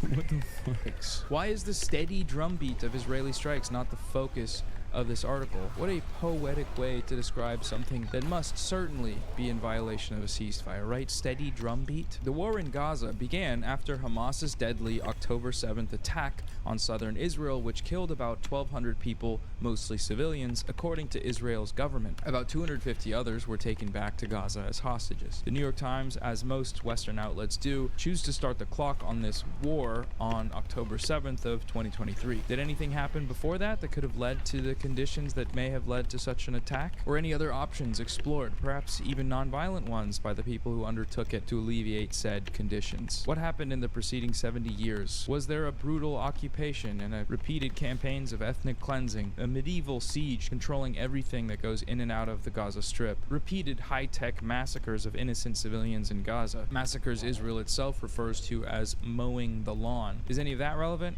Who knows? Definitely not the New York Times. Israel's subsequent military campaign against Hamas has killed more than 48,000 people, including thousands of children, according to the Gaza Health Ministry. The figures do not distinguish between civilians and combatants, and the Israeli military claims to have, quote, eliminated nearly 20,000 Hamas operatives. So this is just straight up IDF propaganda right here. Weighing these claims against one another as even remotely comparable is IDF propaganda. There's no other way of putting it. The Israeli attacks in Gaza are characterized by an extremely high civilian casualty ratio in comparison with other armed conflicts in the last decades. As of January 2025, 15 months into the attacks, over 46,000 persons have been killed by Israeli forces in Gaza. Some 24,000 out of the 40,000 who have been identified are women, children, and older persons, making almost 59% of the identified fatalities. While the estimated number of combatants killed by the ISF varies, there is no doubt that civilians comprise the vast majority of the persons killed since the Israeli attacks began. According to a United States intelligence assessment from May 2024, Palestinian armed groups have lost 30 to 35% of their fighters in Gaza since October 2023. The commission therefore estimates the death toll of Hamas and other armed groups has between 6,000 and 14,000, given an estimated strength of about 20 to 40,000 militants prior to October 2023. One report estimated that 8,500 militants were killed. The ISF claimed in October 2024 that it had killed about 17,000 Hamas operatives and members of other armed groups. Given that the number of adult male fatalities since October 7th has been around 16,000, this would mean that the ISF considers all adult male Palestinians in Gaza to be members of armed groups and so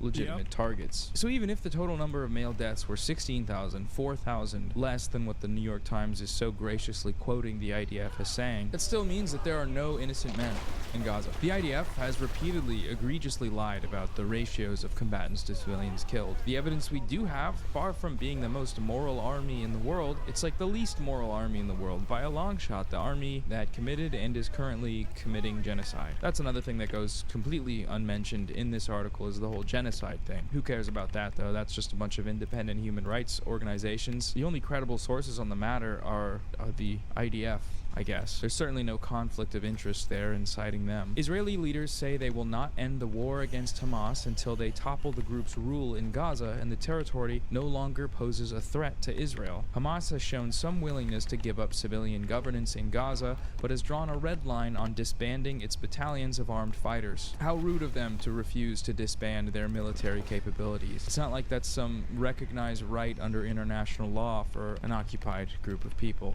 Dicks. Israel and Hamas are supposed to be negotiating the next steps in the ceasefire agreement, which would involve a permanent end to the war, the release of the remaining living hostages, and a full withdrawal of Israeli forces from Gaza. Mediators, including the United States, Qatar, and Egypt, have made little headway so far, given the entrenched disagreements between the two sides. Yeah, entrenched disagreements. Both sides have those for sure. Could there be any valid reasons for disagreement among one of the two parties? Perhaps the violations of the ceasefire that you just spent an entire article describing, could that have anything to do with these alleged disagreements from both sides? I legitimately cannot read the New York Times without getting really angry and writing a script about it. Israeli forces remain deployed in a buffer zone inside Gaza and along the Philadelphia corridor, which runs along Gaza's border with Egypt. Under the terms of the ceasefire, Israel was supposed to have withdrawn from the Philadelphia corridor by mid-March. Oh, that's good. Thanks for the heads up. So they also are violating the ceasefire in another way, on top of the steady drumbeat of attacks. Thanks for letting us know, I guess, at the very last sentence of the article. Really cool. So what do we notice from this article here? Overall, it's just a masterclass in manufacturing consent. The New York Times passively reports clear evidence of Israel's ceasefire violations while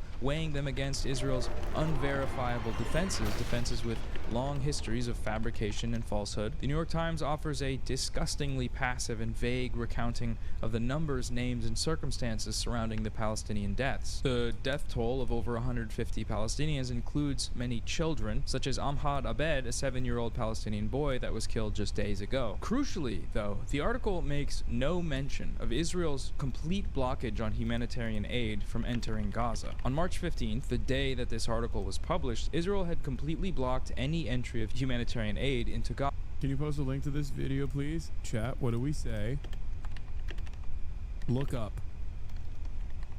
Look up at the top of the chat, and you will see the link to the video linked as the pinned chat. It is the pinned comment up there. Look up. That's right. It says gullible up there. Got 'em. Gaza for over 2 weeks. 2 straight weeks of no food, no water, no supplies, no housing, a recent total halt on any electricity. All of these restrictions calculated to bring about the suffering and destruction of this group of people, and all of them in direct violation of the ceasefire agreement, international law, and the ICJ's provisional measures issued against Israel to prevent the crime of genocide from taking place. To the New York Times, none of this is important. The fact that 6 babies have frozen to death due to the harsh conditions, lack of fuel, and lack of housing, all a direct result of Israel's aid blockage, completely man-made deaths, all of that is unimportant to the New York Times. To end this video today, I want to turn briefly to the newspaper Haaretz. Haaretz is the Israeli paper of record, and Haaretz is weird because a lot of their coverage is as bad or worse than the New York Times in terms of caping for Israel's genocide, but of late their coverage has been quite direct and honest, much more than anything you'll see in the West. That isn't saying much, but let's just read to get an idea. Article headline: 9 killed in Israeli airstrikes in Gaza, including journalists, Palestinian medics say. Right away, wow, okay, look at this. 9 killed in not just attacks, but Israeli airstrikes. They're naming the perpetrator. The victim included a claim made by the source of Palestinian medics. That's crazy. They didn't call them U.S. terrorist designated Hamas-run health ministry operatives or whatever. They just said Palestinian medics. How refreshing. The IDF said it targeted a terrorist cell operating a drone that was threatening Israeli forces, while local media outlets in Gaza reported that the victims were journalists using a drone to film humanitarian aid. Even the simple choice of what order to place those sources and quotes in does something, right? Contrasting the IDF's claim with the many sources in Gaza with no conflict of interest, unlike the IDF, makes the summary of the situation a little more honest, I think. Israeli airstrikes in the Gaza Strip on Saturday killed at least 9 people, including 3 local journalists, according to Palestinian medics. The death toll represents the highest number of casualties in a single day since the ceasefire between Israel and Hamas began in January. The IDF said 2 of the victims were operating a drone. Wait, what did he say? That guy said Hamas should put you in front of a firing squad? Is that what he said? Hamas should be put in front of a firing squad. Brother, we're currently watching something even more devastating just being put in front of a firing squad.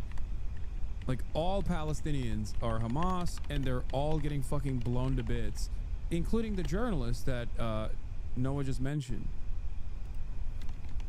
Like, what do you mean? Drone that posed a threat to the soldiers. The other victims, according to the army statement, were gathering the gear left over on the ground. They go on to Hamas equals ISIS. No matter how hard you try to do this Israeli propaganda from the beginning, Israel is literally ISIS. Israel is both aligned with ISIS, and Israel, in its conflation of a religion, ISIS with Islam, Israel with Judaism, its destruction of cultural monuments, its destruction and lack of care or consideration for a civilian population, is unironically exactly like ISIS. Okay? A militant resistance group against an apartheid state that is doing a genocide is not closer to ISIS. A violent settler colony that is doing an apartheid and also conducting a genocide is infinitely closer to ISIS.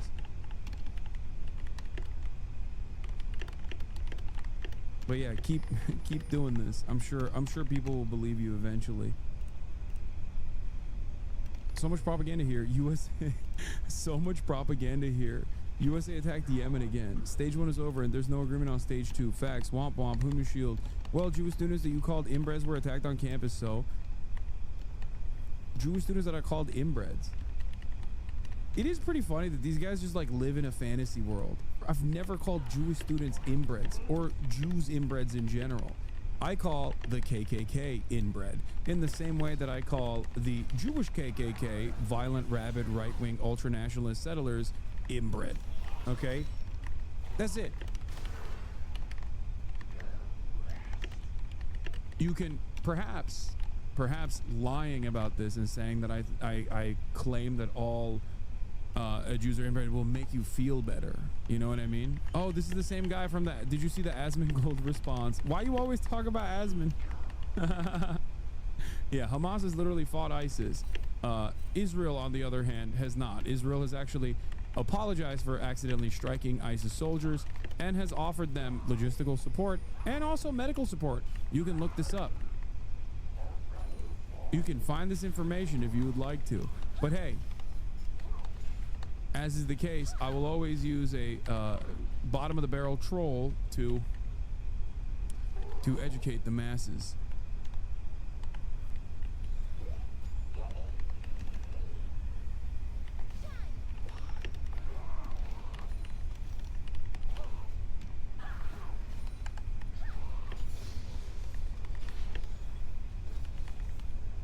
But I saw multiple once again clips of you saying the word inbred with no context, so it must be true. Yeah.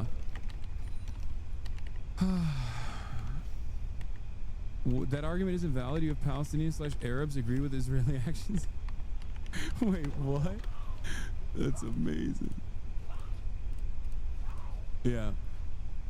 Palestinians fucking love getting killed by Israeli bombs. Like, they love it. They're like, please, more of this. Quote, the IDF's miraculous revelation that every single person that they killed, including the multiple journalists, were actually covert, undercover terrorist operatives. It's far from the first time they've had such miraculous revelation. Hey, my boy, he made it too. Shouts out.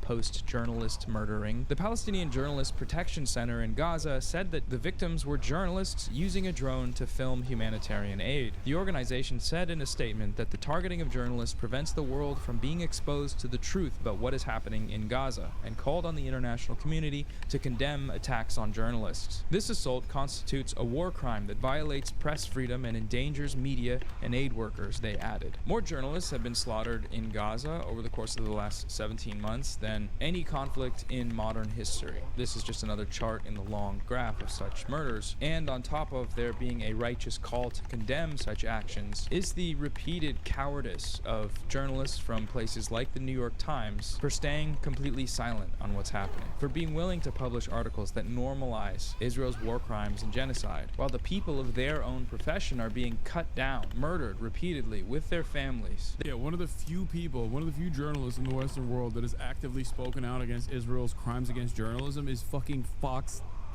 News international correspondent Trey Yingst. That's how insane this is.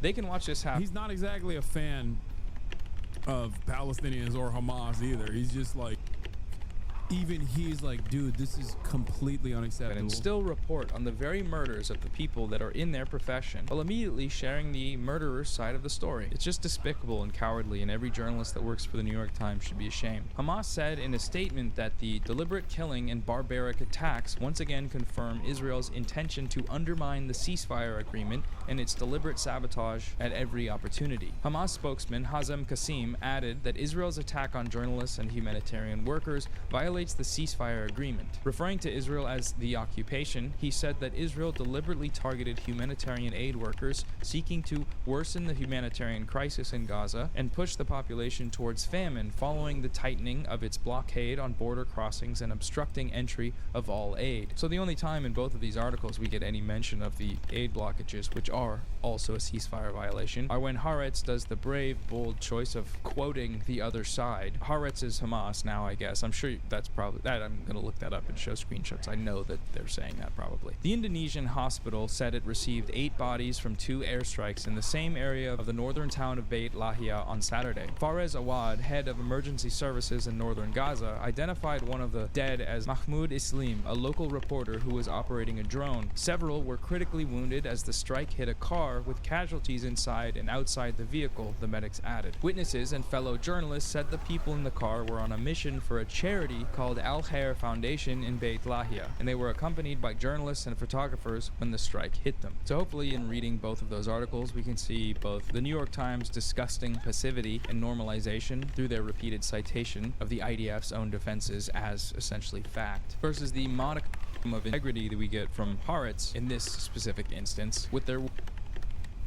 willingness to critically analyze the sources of their information and not do, IDF PR. Ultimately, neither of these outlets were willing to show imagery of what took place. And when you see the faces of the children that Israel has slaughtered during this quote-unquote ceasefire, or when you see the carnage inflicted upon the group of journalists trying to simply gather evidence of the starvation of their people for which they were executed, it tells a slightly more in-depth story than 9 killed. Anyways, that's it for today's video, just a short one. Sources are linked below. I made a post on my community tab about it, but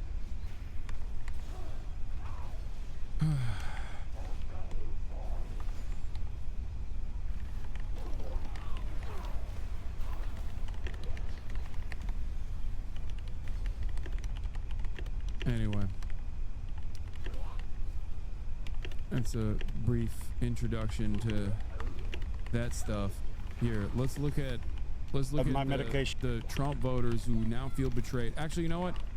Let's look at Hasan Piker. Probably won't be Joe Rogan, but you should definitely know who he is. Peter Kafka, chief correspondent covering media and technology. New article that came out from Business Insider today from Peter Kafka. Donald Trump courted Joe Rogan and other right-leaning, right-curious podcasts last year. After last fall's election, Democrats started wondering where their version of Joe Rogan might be. One answer that comes a lot. Hasan Piker, a 33-year-old streamer who hangs out for hours a day on Twitch. Hasan Piker is no Joe Rogan. For starters, you have heard of Joe Rogan. If you never saw him on TV sitcoms or reality shows or hosting UFC fights or listen to his popular podcast, you can probably identify him if you saw his picture. Hasan Piker, maybe you've heard of him, especially if you're a very online young man. But if you're a normie, you probably have no idea that Piker's a unique and surprisingly popular mix of gamer guy and alpha bro and AOC style lefty. But the young men who like Piker really like him, and they'll spend hours a day watching him on stream on Twitch. An even bigger audience inhales clips of those streams when they make their way to TikTok and Instagram. So after last fall's election and the realization that Donald Trump had used podcasts like Rogan to reach young men, Democrats started casting about for the Joe Rogan of the left, and Piker's name started coming up. The best way to experience Piker is to simply watch him on Twitch, where he hosts a long daily stream of consciousness talk show that flits from video gaming to brawls with other Twitch streamer stars to doses of democratic socialism. But if you want his backstory, check out this lengthy profile of streamer in the New Yorker, which highlights the Zinn meets Howard Zinn thing he has going on. Andrew Morantz writes, he has the patter of a Rutgers frat bro and the laid-back charisma of a Miami club promoter, both of which he was, briefly in his early 20s. Now he's 33, so old in streamer years that his fans call him Unk. At a moment when there seems to be an ever-shortening algorithmic pipeline from bench-pressing tips to misogynist rage, Piker tries to model a more capacious form of masculinity. A straight guy, 6'4", and movie star handsome. God damn, Andrew Glaze, who's as comfortable wearing camo to a gun range as he is walking to a red carpet in split-toed Margiela boots. That doesn't mean Piker is going to be Joe Rogan. No one knew Rogan would be Joe Rogan 20 years ago when he was watching people eat live slugs on Fear Factor. But it does explain why people trying to fix the Democrats' young man problem have become very interested in him. My introduction to Piker, by the way, came during the pandemic, when I knew that streaming and Twitch were important, but I didn't really understand them. So when I interviewed him in 2021, I definitely wasn't ready for Piker's bristling affect. And yeah, there's a little bit of meta going on here, since I mentioned Piker in my recent interview with Twitch CEO Dan Clancy, and that got back to Piker, who ended up talking about my interview on his show, where he ends up calling me an adult in a way that I'm pretty sure is a compliment. Anyway, lots of people have ideas about Joe Rogan who have never listened to Joe Rogan. There's a decent chance that Hasan Piker is going to end up in the same boat. Very important to an important group of consumer/voters, and hard for most people to actually get their head around. But you can start here. Damn. Nice. Yeah, I don't know if the Pod Save America bros like what you had to say. I think they do. They do. They understand the importance of being able to hear out things like this.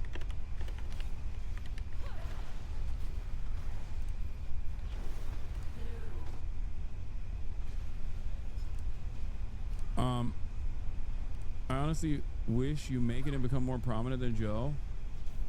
If there's ever a world where I become as popular as Joe Rogan, that means that we have implemented some kind of socialism, most likely. Jade Tank got auto-timed out by Fossabot because their statement was too long. For years, my impression of you was one based entirely on clips. Ended up actually hearing you out for the first time by accident in a Boy Boy video. Didn't even realize it was political at first. Only knew it from I Did a Thing. Had it on in the background and thought everything being said was reasonable, verifiable, and well explained. Then realized it was coming from the guy I was told to hate. Decided to actually give you a fair shake, and I've totally come around. Thanks for doing what you do. That's so funny. I love that. Thank you for being charitable and also coming in here and listening to what I had to say. But it is also very funny when I have like haters who then like I Did a Thing in Boy Boy, who are very good friends of mine. And not only that, but are literally more openly radical than me in terms of foreign policy, like outwardly more radical than me. Those dudes went to North Korea. I love that. Nah, they hated that shit. You got more pushback? What do you mean?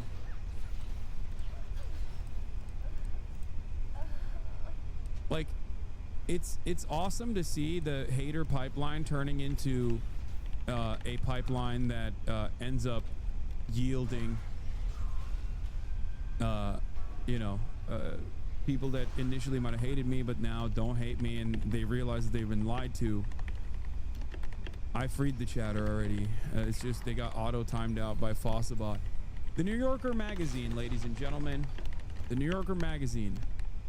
Andrew Marantz writes, "The battle for the bros. Young men have gone MAGA. Can the left win them back?"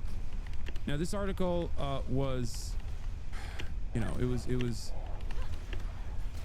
being written for quite a long time, and it finally came out. And it's not so much as a profile of me, even though obviously a big part of it is a profile of me, but more so a broader point about young men who feel disillusioned by the Democratic Party and what the Democratic Party could potentially do. It is funny that they put soy in front of me alongside the Zins though, so that's cool.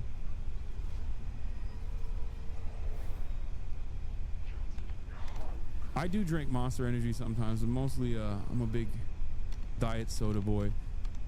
Anyway, by the time I landed at LAX and switched my phone out of hold on. The political scene. Pumping for 3 hours. The New Yorker with the headline, "You mad, bro?" Written by Andrew Marantz. Read by Ron Butler. By the time I landed at LAX and switched my phone out of airplane mode, Hasan Piker had been streaming for 3 hours. I put in an earbud and watched as I filed off the plane. Visible behind him were walls of framed fan art, a cardboard cutout of Bernie Sanders sitting in the cold, and Piker's huge puppy, Kaya, taking a nap. Piker had already shown off his cozy-ass fit, sweatpants with kitschy bald eagles, a custom pair of platform Crocs, and recounted his experience the previous night at the Streamer Awards, a red carpet event honoring A-listers on Twitch, the popular live streaming site where he is one of the biggest stars, and the only prominent leftist. He'd begun the day's broadcast by rattling off a standard opening monologue. Folks, we're live and alive, and I hope all the boys, girls, and NBs, non-binary people, are having a fantastic one. To anyone listening for shibboleths, this would have pigeonholed him as a progressive. Also within view, though, were 3 towers of Zin canisters and a Make America Great Again hat, which he sometimes wears ironically. He has the patter of a Rutgers frat bro and the laid-back charisma of a Miami club promoter, both of which he was, briefly, in his early 20s. Now he's 33, so old in streamer years that his fans call him Unc. I ordered a lift, then flipped back to Piker's stream. By then he was talking about the overthrow of the Assad regime in Syria, which had happened overnight. Does anyone have the archived link so we can read the article? Because I'm not subscribed. We can listen to it, but I can't read the article. And no, I can't do... Wait, oh, I can. As he cycled from BBC footage to Wikipedia, pausing every few seconds to add a diatribe or a joke. The angle he was developing was that Western journalists seemed too eager to portray the leader of the Syrian rebel forces in a heroic light. "I'm very skeptical of the fucking former Al-Qaeda guy," Piker said. A little while later, his doorbell rang, and he leaned over to buzz in a guest. Me. I looked up from my phone to see him standing in his doorway. He doesn't run ad breaks, so whenever he needs to do something off camera, like answer the door or use the bathroom, he plays a video and attends to his business quickly, before his viewers can get bored. "I'm live right now, but we can talk when I'm done," he told me, already walking away. "Try and stay out of the shot." In last year's presidential election, Democrats lost support with nearly every kind of voter. Rich, poor, white, black, Asian American. Is it too fast? It's not that fast. Here, I'll do 1.2. Hispanic. But the defection that alarmed party strategists the most was that of young voters, especially young men, a group that Donald Trump lost by 15 points in 2020 and won by 14 points in 2024, a nearly 30-point swing. The only cohort of men that Biden won in 2020 was 18 to 29-year-olds. John Della Volpe, the polling director at Harvard's Institute of Politics and the former advisor to Biden's presidential campaign, told me. That was the one cohort they had to hold on to, and they let it go. Candidates matter. So does the national mood and the price of groceries. Yet some Monday morning quarterbacks also noted that, just as 1960 was the first TV election and 2016 was the first social media election, the 2024 presidential campaign was the first to be conducted largely on live streams and long-form podcasts, media that happened to be thoroughly dominated by MAGA bros. The biggest of them all, Joe Rogan, spent the final weeks of the campaign giving many hours of fawning airtime to Trump and to his running mate, J.D. Vance, and his key allies, such as Elon Musk, before endorsing Trump on the eve of the election. At no point was I like, "Only I, a dickhead on the internet, am qualified to teach these kids why we need a functioning welfare state," Piker told me. I just felt like no one else was really in these spaces trying to explain these things. Certainly not the Democrats. Piker has almost 3 million Twitch followers. And as with most guys who talk into microphones on the internet, his audience skews young, male, and disaffected. At the peak... What the fuck? I love leftist AI. This is not AI. This is not written by... this is not read by AI. This is read by a real human being. I hate Zoomers so much who think everything that like sounds kind of robotic due to filters or whatever must be AI. Please stop. Okay? Also, this is the New Yorker magazine. It's not leftist, okay? The fuck? His election night stream in November, he had more than 300,000 viewers. He broadcasts 7 days a week, 8 to 10 hours a day, usually from his house in West Hollywood. Yeah. I just want to point out something here because like Andrew does a pretty good job of describing the right-wing dominated media landscape and also the build-up to the election night, and remind people that Ethan Klein, Destiny, Dan Saltman, and all these other like supposed Democratic congressperson, Richie Torres, who could forget, the ADL, all of their efforts were basically to try and deplatform me before the election. And they were very open about it, some of them at least, not Richie Torres, he doesn't know anything. But they were very open about like wanting to punish me for being on Twitch and not being banned as Sex Pestany was, right? And it's crazy that like otherwise liberal spaces were actively trying to make it so that the fucking largest progressive, liberal adjacent, leftist content creator in a fucking sea of neo-Nazi to fucking fascist to right-wing charlatans, like that's the only place that they focus their efforts on deplatforming on. It is crazy. It's crazy that that's what they focused on. And it yielded 0 results. It yielded 0 fucking results. And in spite of the deplatforming, the only thing that happened was basically Twitch took me off the fucking algorithm. That meant a lot of people directly clicked on my page. 314,000. Think about how crazy that shit is.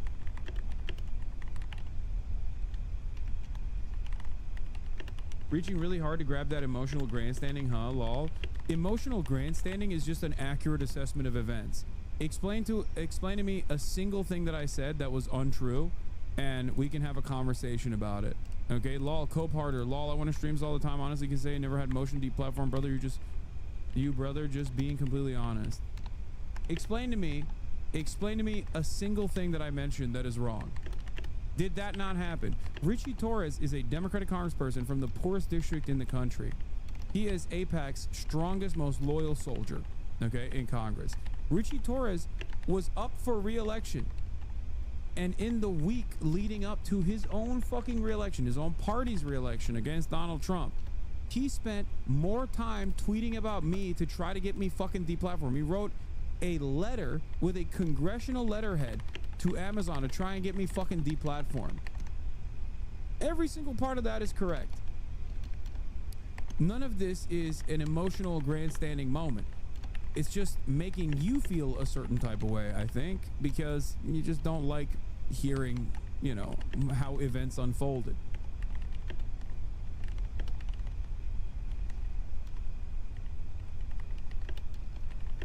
It's crazy. Let's continue. And he doesn't use visual pyrotechnics to hold his viewers' attention. Most of the time, what you see on his stream is an overlay of 3 things.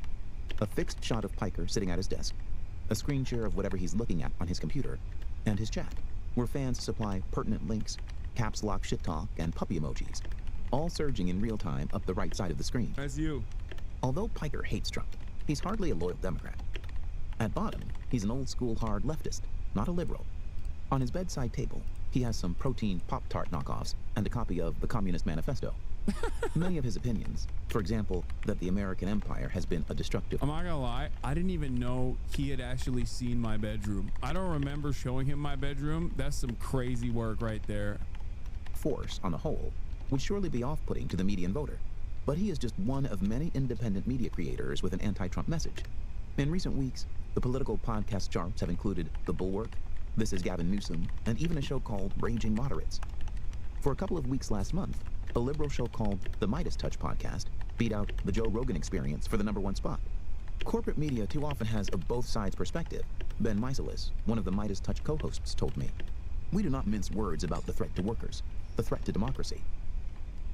One piece of fan art on Piker's wall is a cartoon of him operating a daycare center, shielding a room full of lost boys from the malign chaos of the open internet.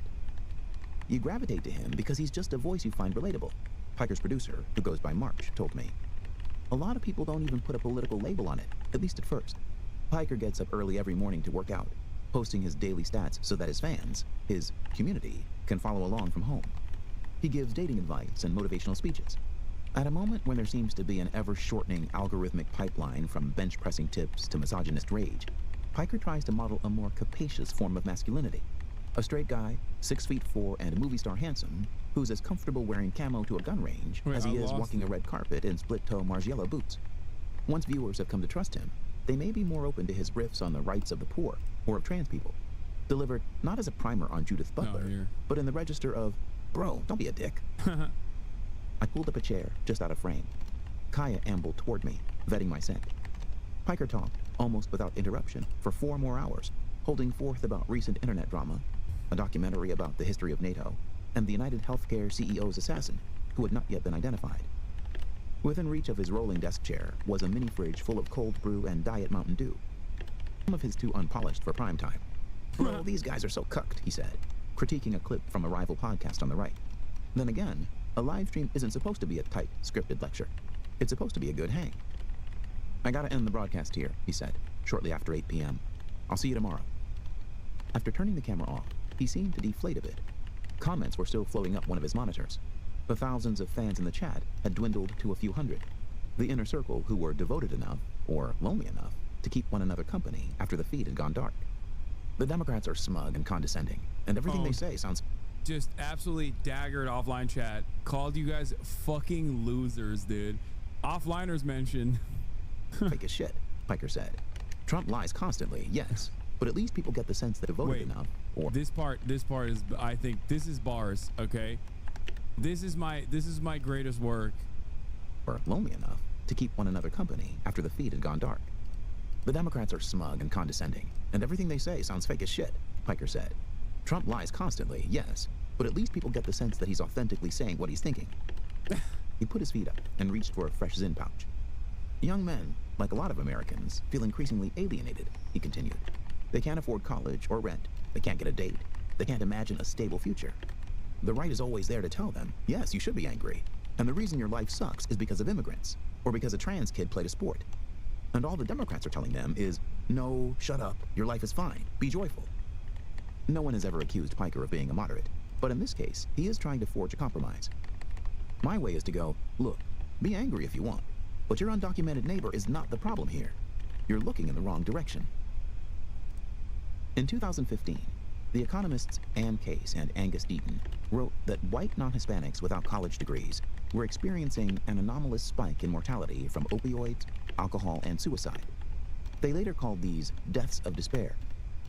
In 2016, J.D. Vance, then an anti-Trump conservative, published a memoir, Hillbilly Elegy, about the struggles of white rural families like his own. Promoting the book on PBS, he explained, but did not yet excuse, why such voters were drawn to Trump. "I think that the sense of cultural alienation breeds a sense of mistrust. The first Trump administration didn't deliver many material gains to the rural poor. Deaths of despair continue to rise, and wages continue to stagnate. But at least Trump spoke to their anguish and seemed outraged on their behalf. In retrospect, the question may not be why so many non-urban, non-elites became Trump Republicans, but what took them so long." Around the same time, social scientists started to notice an overlapping crisis. The statistics were grim. 21st century males were, relative to their forefathers and their female contemporaries, much more likely to fall behind in school, drop out of college, languish in the workforce, or die by overdose or suicide. The title of a 2012 book by the journalist Hannah Rosen declared The End of Man. The following year, the economists Marianne Bertrand and Jessica Pan published a paper called The Trouble with Boys. In one survey, more than a quarter of men in their teens and 20s reported having no close friends. When COVID hit, men were significantly more likely to die from it. In the 15 years I've been looking at the statistics, the outcomes for men have not changed, Rosen told me. What did change, tremendously, is the culture.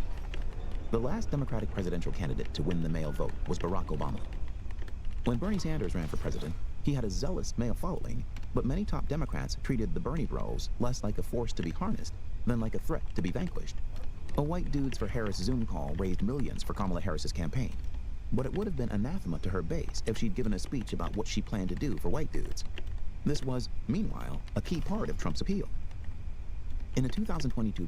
I do want to mention something here, but like, the toxicity associated with like white male rage, especially young white male rage, is born out of their material conditions for sure. But I don't think that it's like I think that the Bernie method was the correct one, which is to channel that frustration and make people understand where that feeling of hopelessness was coming from. Okay? Like, it's not just about like men complaining and crying about not having the same position in society and then people caving to those frustrations and babying people. Like, that's not what it is. That's never what it is. That's not something I entertain here at the broadcast either. I get very frustrated with weak men who do that, who look for alternative reasons as to why they're struggling, you know? Feminism, video game titties getting smaller, shit like that. Of boys and men. Richard Reeves, a social scientist and a fellow at the Brookings Institution, blasts Republicans for exploiting male dislocation and misogynist fury at the expense of women's rights. But he also lambastes Democrats for pathologizing masculinity. He gives an example from his son's high school in Bethesda, Maryland, where boys passed around a spreadsheet ranking their female classmates by attractiveness.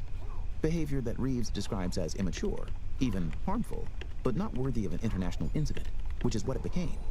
He writes that indiscriminately slapping the label of toxic masculinity onto this kind of behavior is a mistake, likely to propel young men to the online manosphere, where they will be reassured that they did nothing wrong, and that liberals are out to get them. I do agree with that. I think that the academic language surrounding that sort of stuff is what makes it into like it's psychological language. Their academic language being used to describe certain things that people engage in, because human beings are imperfect. There are going to be fissures, there are going to be issues, right? And I think that making a spreadsheet is insane. I think you guys are incredibly sheltered if you don't think that like young boys are going to engage in reactionary thought or in, you know, do shit like that. This doesn't make it appropriate, okay? Course correction is a necessity. I'm not defending these actions. Don't be fucking stupid. The difference, however, is that the institution that wants to educate these kids is supposed to say this is completely unacceptable and you're going to get a penalty for it, but then like endlessly pontificating on it back and forth and turning it into something that drives discourse is truly brain breaking, especially for other young men who are like, well, I do that too. And then they desperately seek out someone who will tell them that they're not wrong for doing that. Now, there's gonna be fucking right-wingers that do that anyway. It's not entirely the fault of like liberals for like calling this sort of behavior out. Okay? It's not. Because right-wingers are absolutely going to, there's gonna be right-wingers who absolutely do find incidents like this and then turn it into a point of propaganda to be like, no, you did the right thing, you should keep making those lists or whatever the fuck.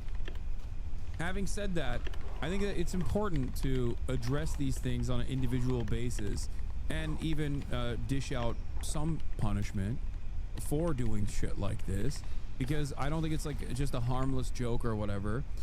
Even though that is the intention, it plays a role in the upbringing and the development of these children. Their parents should fucking absolutely have a talk with them, or at least like some adult should absolutely have a talk with them and be like, that's completely unacceptable. You need to respect your peers. That sort of thing.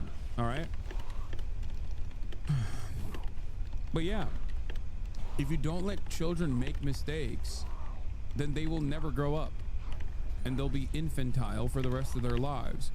If you also course correct in an incredibly aggressive direction, then you're gonna make these children seek out shelter in harmful reactionary ideas.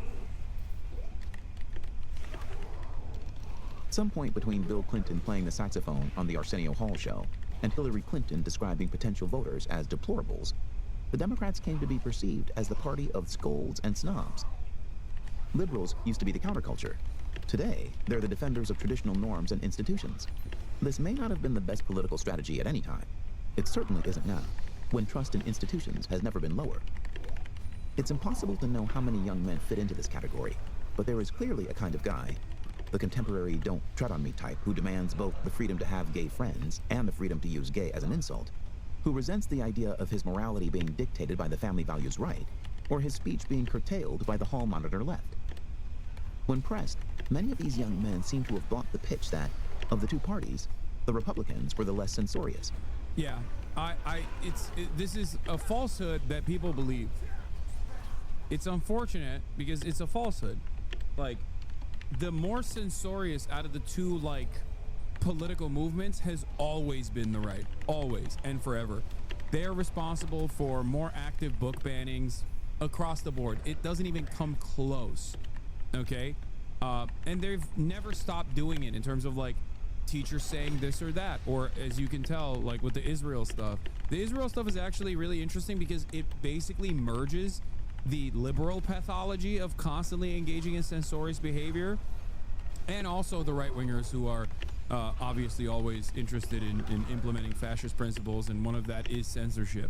So that's why it's such an insane situation, the Israel stuff, and like the aggressive response from the government against that, against like any sort of speech criticizing Israel, and the clear-cut violations of free speech.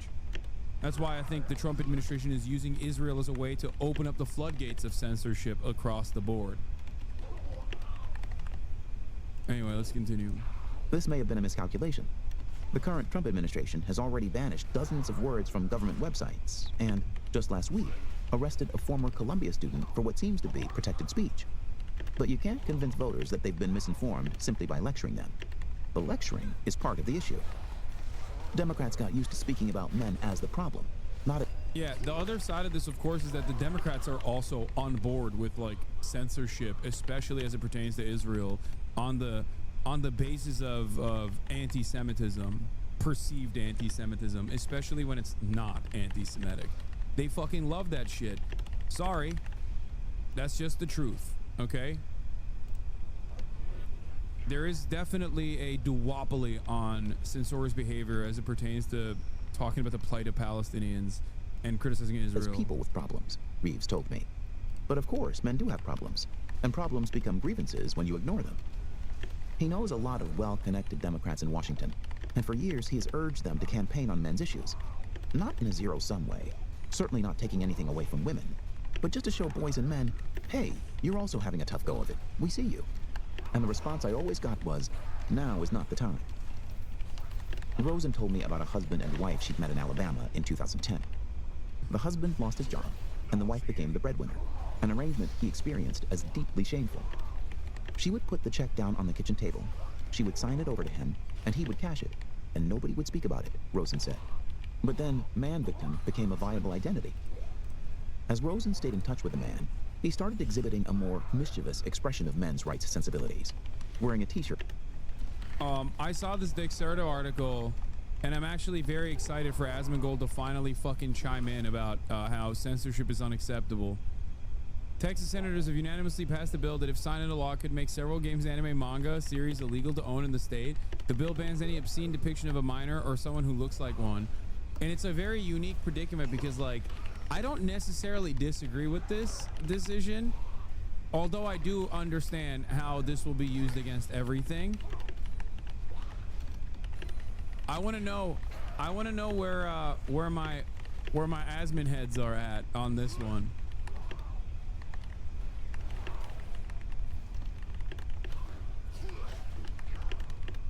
Shut the fuck up, you don't know shit. This is so ass.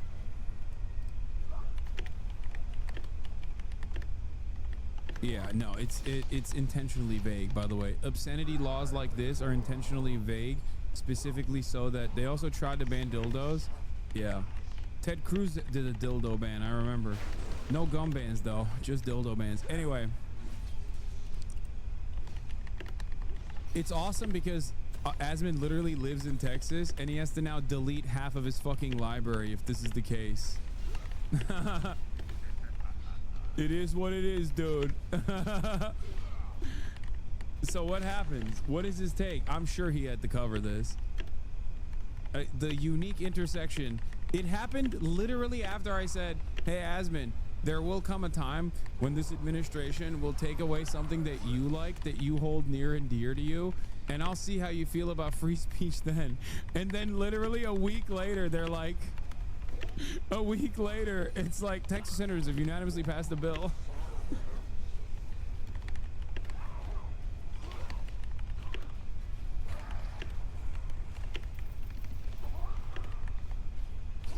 Asmund barely watches anime. I know he looks the type. No, dude, it's not about fucking anime. What are you talking about? It's video games as well. Asmund Gold's favorite content creator is literally a lolly content creator. A child. Like a child VTuber.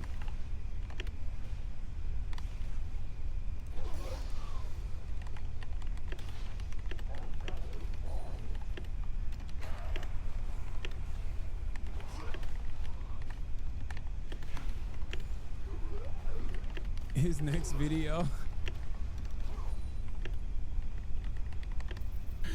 Oh, I think I'm gonna post. I gotta post that. Hold on. I'm posting that shit. What did Asmund Gold say about this? I'm sure he covered it. There's no way he didn't cover it.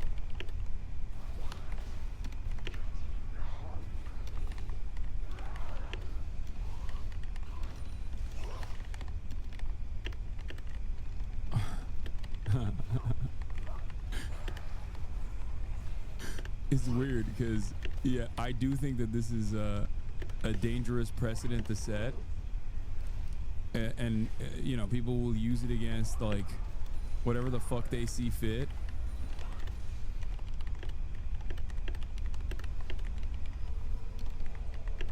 But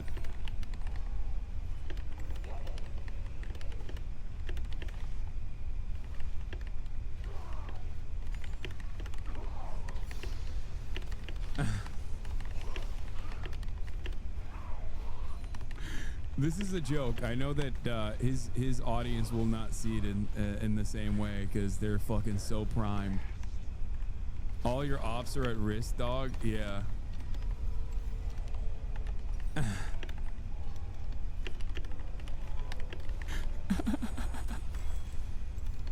I love this dude.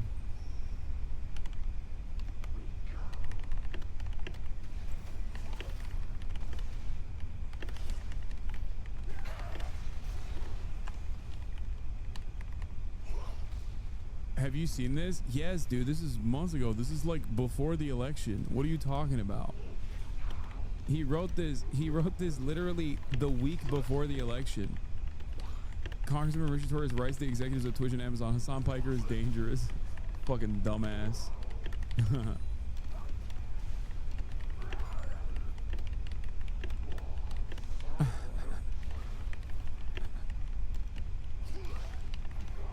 Oh no.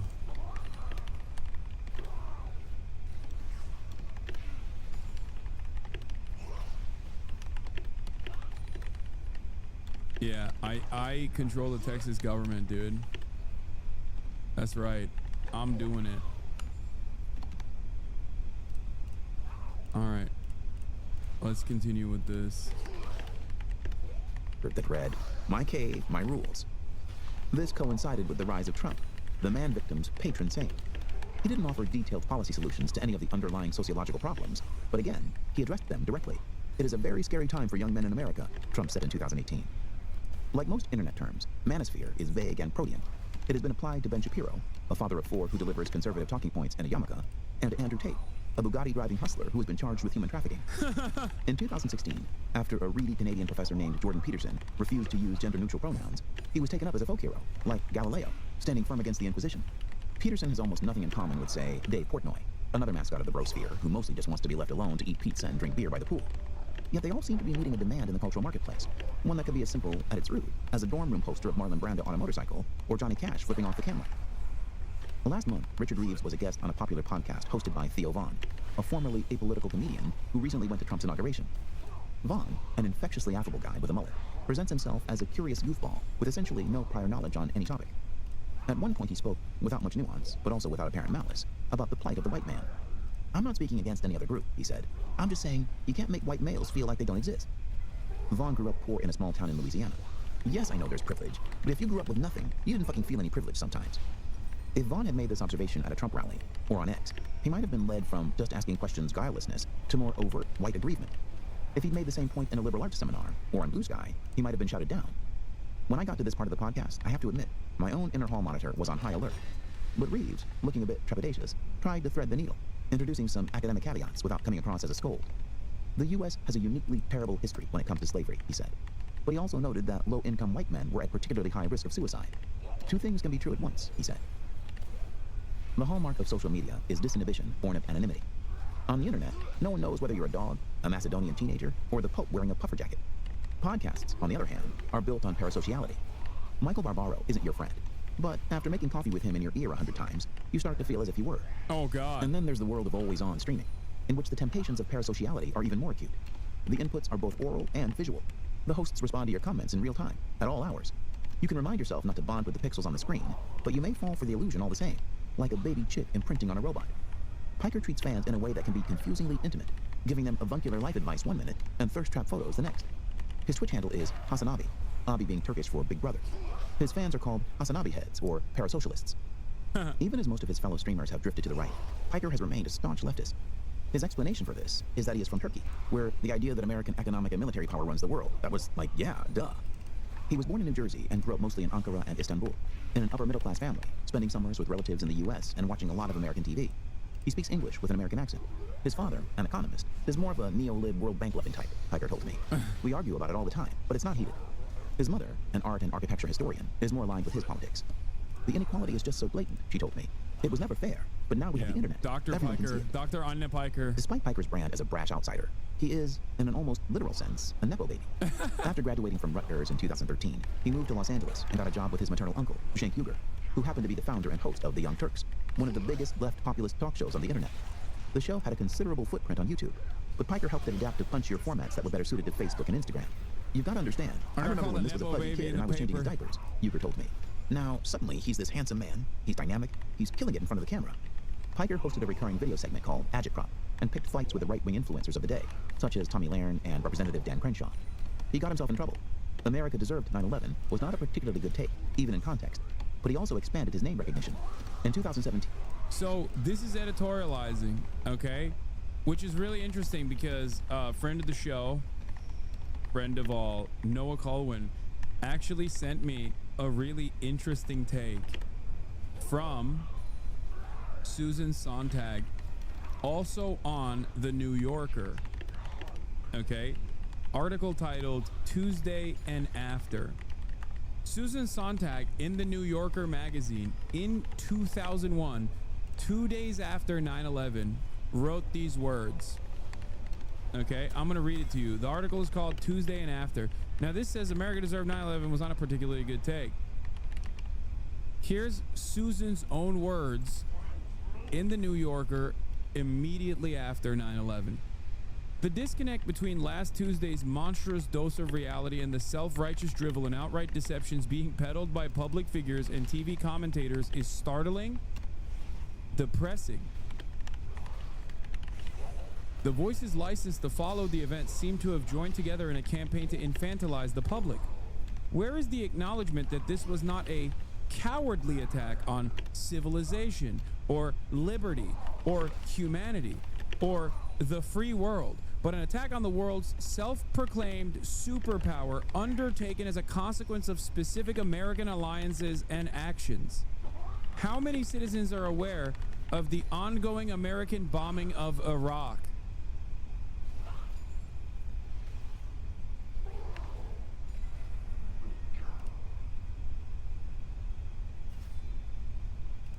Interesting perspective from Susan Sontag on the very same magazine. Right after 9/11. Okay, she's an IR scholar, not a Twitch himbo. I'm just saying.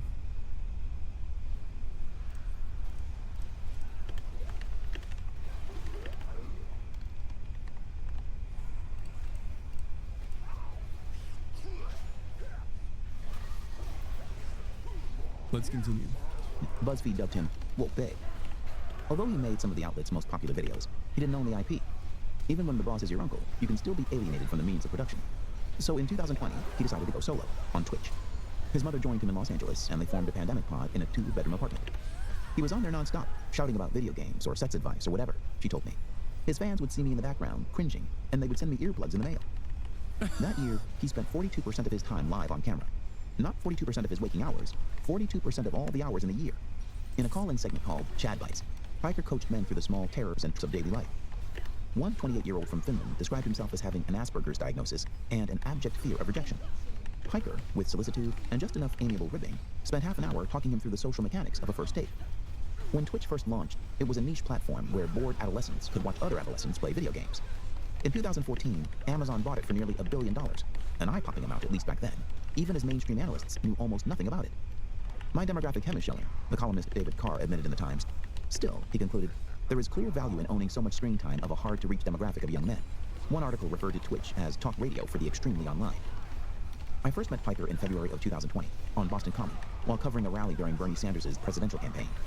Most of us traveling correspondents were youngish reporters from oldish outlets, wearing blue button-downs and carrying notebooks in the back pockets of our bonobos. Piker wasn't much younger, but he dressed as if he were from another planet, in black nail polish and cargo pants that, at the time, struck me as incomprehensibly wide. He carried an IRL backpack, a portable camera setup that streamers use, I learned, when they venture out into the world. Admirers in the crowd kept interrupting him and asking for photos, a nuisance that, for whatever reason, didn't afflict the rest of us.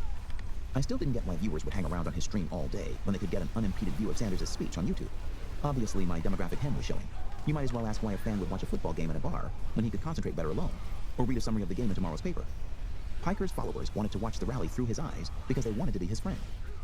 In October 2020, Piker spent a couple of hours playing the group video game, Among Us, with some special guests, including the Congresswoman Ilhan Omar and Alexandria Ocasio-Cortez.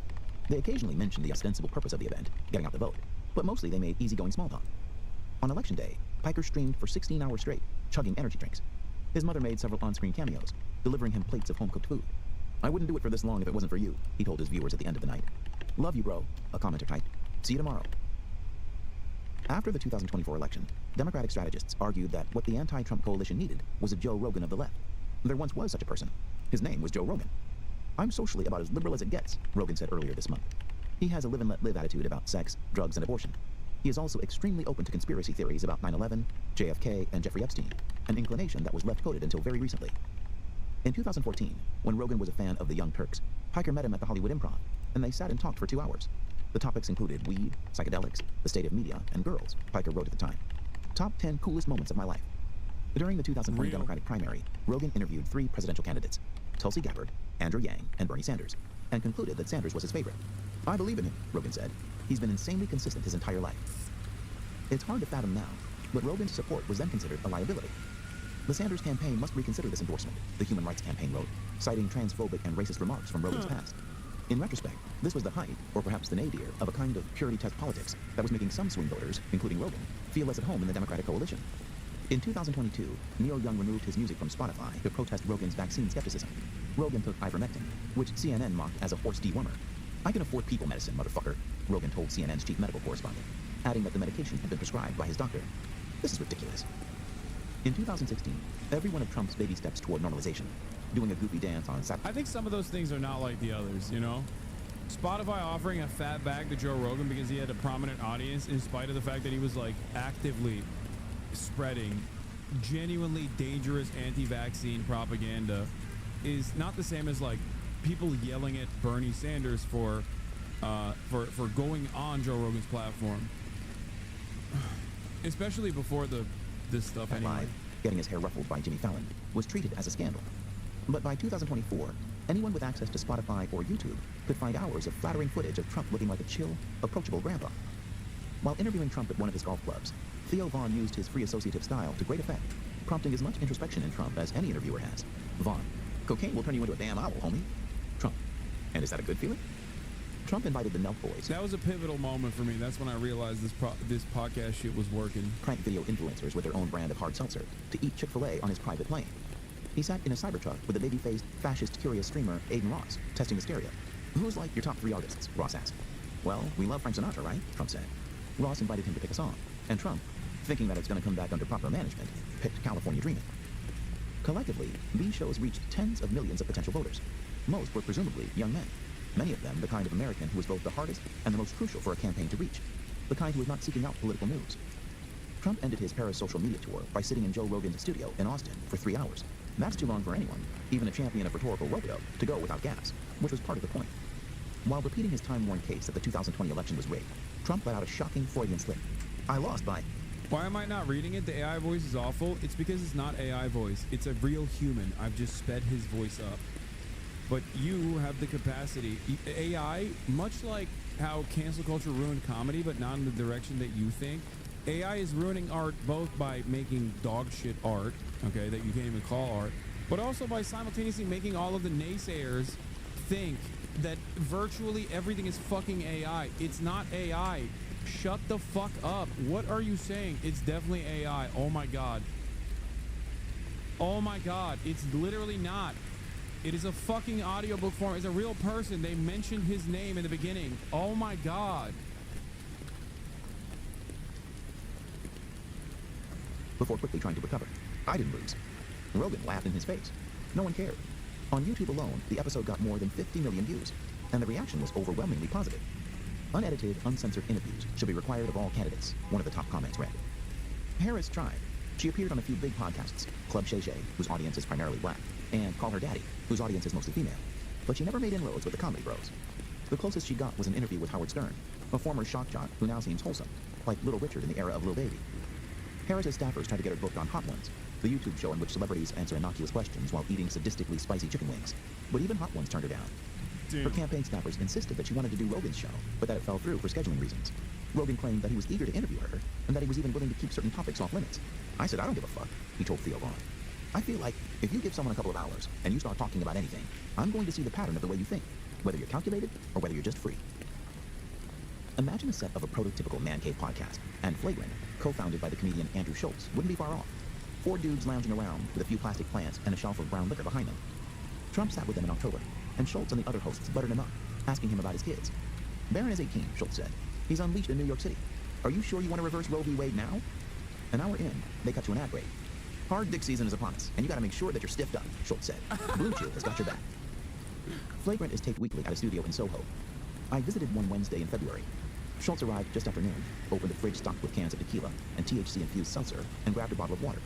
He sports a mustache and a chain necklace, and his hair is tied on the sides and slicked back on top.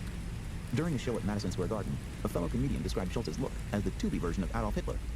He's a throwback to an old New York archetype, the melting pot white guy who tells hyper-specific ethnic jokes with a sly smile, and, for the most part, gets away with it. He did a crowd work special that included sections called Mexican, Colombian, and Black Women. His newest special, about his wife's experience with IVF, includes moments of real tenderness, but he still insists on his right to do old-fashioned bits about the battle between the sexes. We all have feelings that are a little bit wrong, Schultz said. Take my wife, please. That's a fucked up premise, but there's a seed of a feeling there that's real. It's the comedian's job to make you comfortable enough to laugh at it. Schultz grew up in Lower Manhattan, where his parents owned a dance studio, and he went to public school. My family was super liberal, he told me. This was in the 90s, when being a liberal, to me, just meant I don't hate gay people or black people. Normal shit. He now thinks of himself as apolitical, and he acknowledged all the reasons to distrust Trump, but the word he kept using whenever Trump came up was enticing. I still appreciate a lot of the policies Bernie talked about, universal health care and all that, he said. But culture-wise, vibe-wise, when all you hear from one side is, that's not funny, that's over the line, realistically, where are people going to feel more comfortable? Trump is known for his bloviating, but Schultz suggested that his greater talent may be a kind of listening. Democrats are tuned into what people should feel, he said. Trump is tuned into what people actually fucking feel. Schultz noted that, as a boundary-pushing performer, this was also one of his own key skills, gauging micro-fluctuations in an audience's reaction. When Trump appeared on Flagrant, he talked about being taken to a hospital in rural Pennsylvania after he was shot, and how impressed he was with the country doctors who treated him. I laughed at them, because I just thought country doctors was a funny phrase, Schultz told me. He clocks me laughing at it, and in the next sentence, he immediately says it again, and he watches me to make sure I laugh again. Flagrant bills itself as the greatest hang in the universe. I spent the rest of the day watching Schultz and his co-hosts tape an episode, and then an extra segment sponsored by an online betting platform, and then an extra segment for Patreon. And I could imagine some places in the universe that would have been greater. One of the running gags in the episode was that the hosts kept pronouncing the word pre-recorded as pre-retarded. At one point, a host volunteered how many times he'd masturbated in a single day, and his record was so formidable that the others looked worried for him. In fairness, though, even a solid hang can't be scintillating all the time. One function of a long-standing friendship, including a parasocial one, is simply to while away the hours, even when there isn't much to say. When it comes to parasocial media, MAGA has had a long head start. Before Dan Bongino was Trump's deputy FBI director, he was a popular, blustery podcaster. After Matt Gaetz withdrew from consideration as Attorney General, he announced that he would host a TV show and a podcast, his third. During the Biden administration, about a dozen Republicans were both active podcast hosts and sitting members of Congress, while most Democrats hardly seemed interested in trying. Before the flagrant taping, Schultz and I had been discussing which qualities the Democrats should look for in their next crop of leaders, and afterward he returned to the question. They need someone who can really hang, he said. Obama can hang. Clinton, for sure. Bill, not Hillary. Trump can hang. I ran through the short list. Pete Buttigieg? Schultz wrinkled his nose. Too polished. AOC? When she's being the working class chick from the Bronx, I could see it, he said. But when she starts going on MSNBC and doing, we have an orange rapist in the White House, then you start to lose people. Schultz said that he'd invited Kamala Harris and Tim Walz to appear on the show numerous times, to no avail. The Harris campaign said that Schultz never sent a formal invitation. He couldn't be sure why Walz had stayed away from podcasts like his, but he had guesses. If we've got on a guy who was in the military for 20 years, at some point I'm gonna go, cut the shit, Tim. You know how guys really talk, Schultz said. And then let's say we start busting balls, making gay jokes, whatever. Does he laugh? If he does, he pisses off his people. If he doesn't, he loses our people. Walz was at it. It's alarming how Andrew's perspective is so entirely, so unimaginably narrow. Like, he sees the world from narrowest horse blinders. Like, it's all about who is allowed to make jokes and who's allowed to laugh at jokes and not. Like, the question I have for Andrew is very simple. Okay, make jokes Israel around a group of conservatives. Make jokes about Christianity around a group of conservatives. I don't think that you're gonna get the same level of laughter. There are a lot of sacred cows per se in the conservative side as well.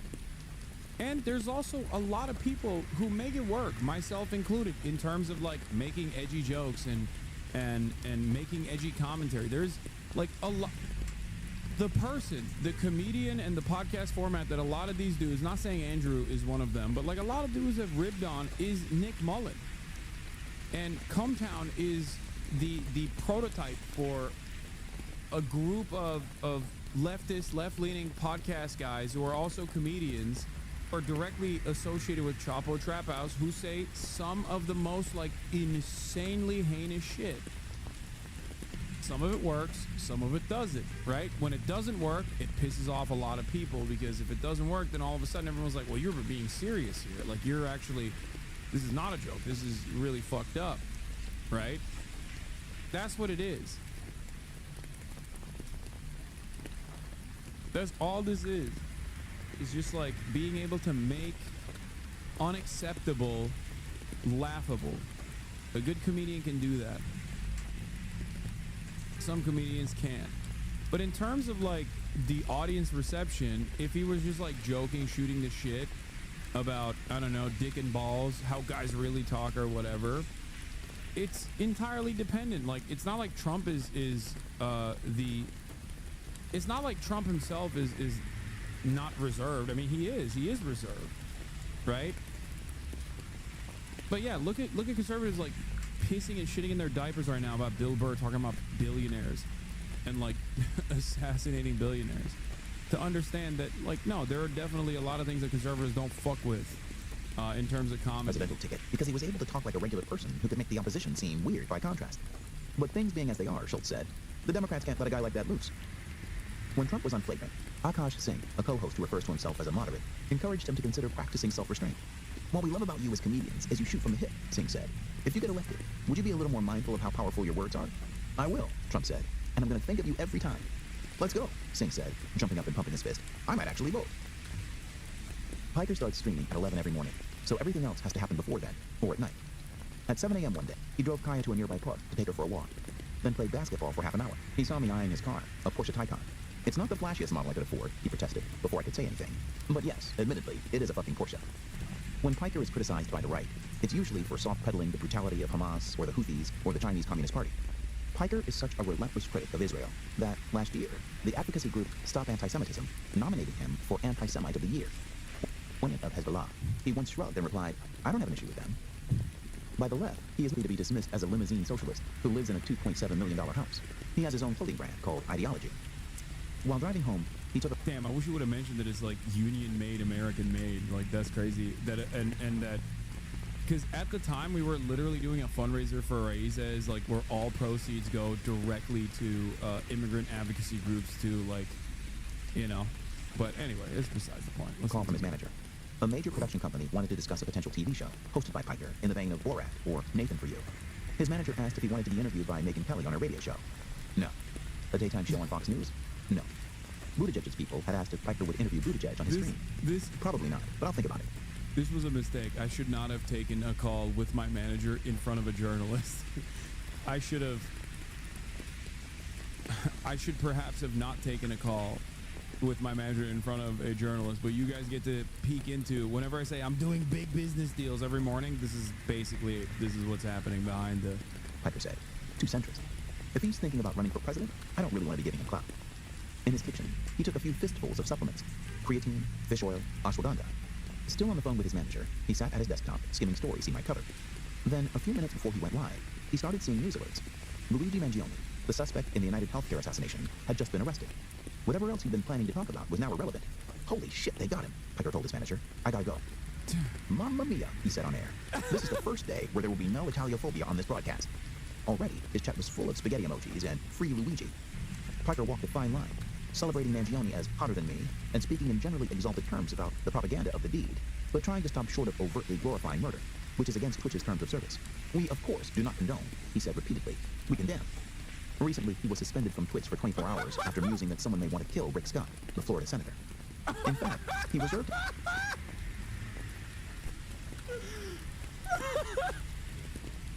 Listen.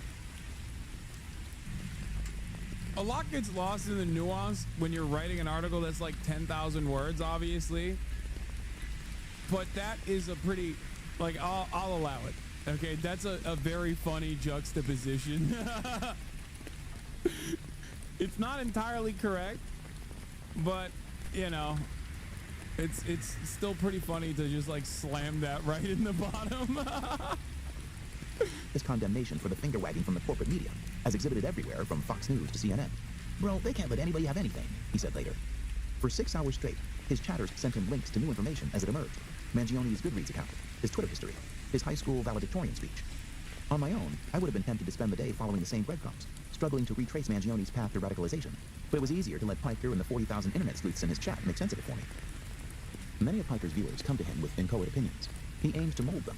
But, he told me, of the stream, at the end of the day, it still has to be relatable and entertaining. One of his maxims is, read the room. In his case, this means posting many hours of content about nothing in particular. Stavros Halkias, a comedian and a friend of Piker's, told me, he's built up enough trust with his audience that, if he's being boring and academic for 40 minutes, they'll stick with it until he starts doing something more interesting, playing a Japanese dating simulator or whatever. Some days he puts on a Trump hat and streams as Hank Pecker, a Colbert Report-style satirical character updated for the MAGA era. In another room of his house, Piker records a weekly podcast with 3 buddies, an apolitical chat show on which one of the most heated topics of recent debate was proper manscaping technique, and another was whether one of them farted. Mark, the producer, was proud to tell me that the podcast's audience is about 60% male, which sounds like a lot, but actually most shows in this space are 80-20 male, or 85-15. My theory for the upset is that, given all the statistics, women have their things to do with their time, settling down meaningful jobs and creating relationships, while men are stuck playing video games with their imaginary friends. Recently, on Micro Podcast, I reached the aisle, adapting 8-hour bill to the current home. Deep down inside, most just look at what he said. They want to have a roof over their head, fucking nice meal, get some pussy, in Bibles. In his years, Piker's using the word retarded, but he still uses the word pussy, even though it may sound misogynist and lame, despite fans who consider the term ableist. I don't give a shit, Piker said. If you can't handle it, then I guess I'm not for you. When his commenter tried to tone police him, I'd often zoom him out and say, congratulations, one woke of the day. It's not a compliment. The day after Mangione's arrest, Piker had back-to-back interviews with Lena Khan. I don't think it's really ableist. This makes it sound like I'm like, yeah, I'm a bad boy because I say pussy. Obviously, that's not my attitude. You know, some some statements lost in translation. But what told Andrew was like, listen, people consider there's a euphemism treadmill. People consider psychotic or usually schizo to be ableist, and there's a reason for why to stray away from that. But for me, it's like, yeah, I don't use but like obviously there's certain things that I also use in my day to day because I'm probably like boring, and that is organic. The chair of the federal English, social, but I love it. She shouted from the kitchen. With his writing.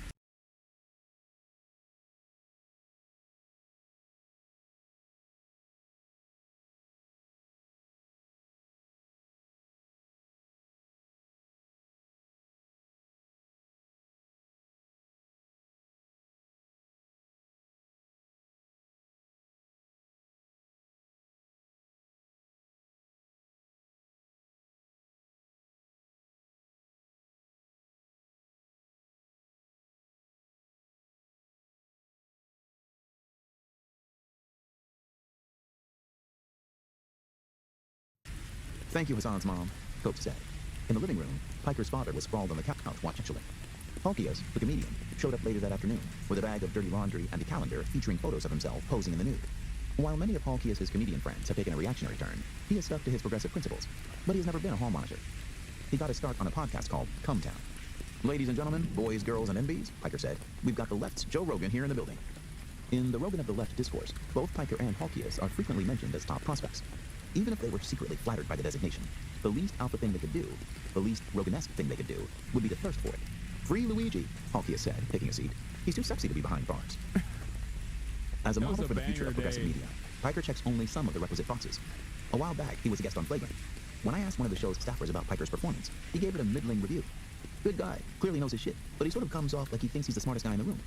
Piker sometimes succumbs to the socialist bro's cardinal sin of pedantry, and he can seem like a jejune know-it-all trying to reduce any societal problem to a one-word culprit, usually capitalism or imperialism. Some segments of the Democratic coalition would find Piker to be edgy, or crass, or even despicable. But if Rogan of the Left is to mean anything, it would surely mean a higher tolerance for controversy, even at the risk of alienating parts of the base. On the scale of whether you're calculated or whether you're just free, Piker is freer than most Democratic surrogates, Ivy League overachievers who sound like chatbots trained on stacks of campaign brochures. But he is less free than the average MAGA bro, who is unconstrained by the need for any consistent ideology. He's funny, but not that funny, Halkias told me. You can't tell him I said that. Halkias has his own podcast, on which he gives advice to callers. On the normier part of the spectrum are liberal influencers like Dean Withers and Harry Sisson, who have transferred... He's funny, but he's not that funny. I mean, it's true, I'm not. But hey, if Stav thinks I'm funny, that's good enough for me, you know what I mean? For the debate me bro spirit of early YouTube to TikTok Live. One afternoon in LA, I visited the office of Crooked Media, which was decorated with some Yes We Can iconography and had glass-walled conference rooms with cheeky names such as Sedition and Conspiracy. When the company began in 2017, its three founders, former Obama staffers named John Lovett, Tommy Vitor, and John Favreau, were treated as audacious upstarts, challenging the media hierarchy. Now they are middle-aged bosses in Henleys and tapered jeans. We sat in legitimate political discourse. A long table had been laid with McCoy and Cockhorners. We have become the out-of-touch lib establishment, Vitor said. Lovett added, my, how time flies. Crooked now has more than a dozen podcasts, including its flagship show, Pod Save America. Vitor recounted a time a few years back when a friend invited him to appear on a show put out by Barstool Sports, a broy podcast network that leans right. Vitor, worried about guilt by association, turned it down. Looking back, that was so stupid, he said. The how dare you platform someone you disagree with era is over. Fuck that. He has since appeared on the show. In 2018, Favreau was hosting a show called The Wilderness about how the Democratic Party lost its way and wanted to include a clip of Obama reaching out to the white working class. A younger producer listened and went, I'm not sure this plays well today, Favreau said. And I went, that's part of the problem. After the 2024 election, Piker appeared on Pod Save America. Lovett got pushback from moderate fans who objected to Piker's anti-Zionism, and from progressive fans who objected to Lovett's next interview with a Democrat who wants restrictions on trans women in sports. But he shrugged it off. It's a big tent, Lovett said. It's got Dick Cheney in it. It's on Piker. The Rogan of the Left formulation isn't entirely vacuous, but it's easy to misinterpret. Rogan-like figures can't be engineered. They have to develop organically. Their value lies in their idiosyncrasies. Their passionate insistence on... Chatters, don't do that thing where you're like, I disagree with John Lovett, so I'm not going to understand what he's saying. He's joking when he says it's got Dick Cheney in it, okay? He's not saying that as a good thing. It's literally a joke about Big Tent. Please, Jesus Christ. About chimps and ancient pyramids, say, rather than the budget ceiling, and in their authenticity, which entails an aversion to memorizing talking points. Many Democrats assume that what they have is a messaging problem, that voters don't have a clear enough sense of what the Democrats are really like. But it's possible that the problem is the opposite, that many swing voters, including Joe Rogan, got a sense of what the Democrats were like, and then ran in the opposite direction. The good news for Democrats is that the right does not have a monopoly on relatability. A week before his interview with Trump, Theo Von conducted an interview with Bernie Sanders while wearing a Grateful Dead shirt. You ever see the Grateful Dead? Von said, as an icebreaker. Sanders, apparently unfamiliar with the concept, frowned and said, no. For many other politicians, this would have been malpractice. But with Sanders, the crankiness is part of the crossover charm. He literally just talks common sense, one of the top YouTube comments read. A few months later, Rogan interviewed Senator John Fetterman. Trump is not polished, but you get a sense of who he is as a human being, Rogan said. Fetterman agreed, alluding to a line from Scarface. All I have in this world is my balls and my word. Reeves, the social scientist, told me, there is a strong correlation between which Democratic lawmakers are in my inbox and which ones have the year 2028 circled on their calendar. Senator Chris Murphy of Connecticut read Reeves' book in 2023 and praised it on X. Many of Murphy's constituents, including his 14-year-old son, took issue with his folks. Nevertheless, he persisted, writing a follow-up on Substack. We should try to do two things at once. Fight for the equality of women and gay people, while also trying hard to figure out why so many boys are struggling and why so many men are feeling shitty. Sanders and Fetterman share what could be described as populist instincts, but ideologically, they are leagues apart. On the level of pure effect, though, they may represent elements of a style that other politicians could crib from. I don't think putting Fetterman and Bernie Sanders in the same category is appropriate. That's crazy. John Fetterman is a populist. It's a populist position to fucking be, it's a populist position to be like so unimaginably invested in Israel doing a genocide. I don't think so, you know? Personally, I find the performance of masculinity to be totally boring, Hannah Rosen told me. But if that's what 51% of Americans need, someone who reads as some version of gruff, manly dude, but whose heart is still in the right place, then I'm willing to go along with it. Twitch stars often appear on one another's streams, hoping to pick up some new fans. One afternoon, Piker headed to Zoo Culture, a gym in Encino owned by a streamer and fitness influencer named Bradley Martin, to do a collab. It would also feature Jason Wynn, a 20-year-old... That Asman tweet is so fucking dumb, man. I hate the fascist propagandist, but he doesn't endorse that sexualized anime shit, which are the games in question, and stupidly swears that YouTuber isn't one. It will be used to paint you calling people pedos publicly who aren't, and ready shit you talk about dunks. What? Oh no, dude. Are you telling me that Asmongold fans are gonna yell at me?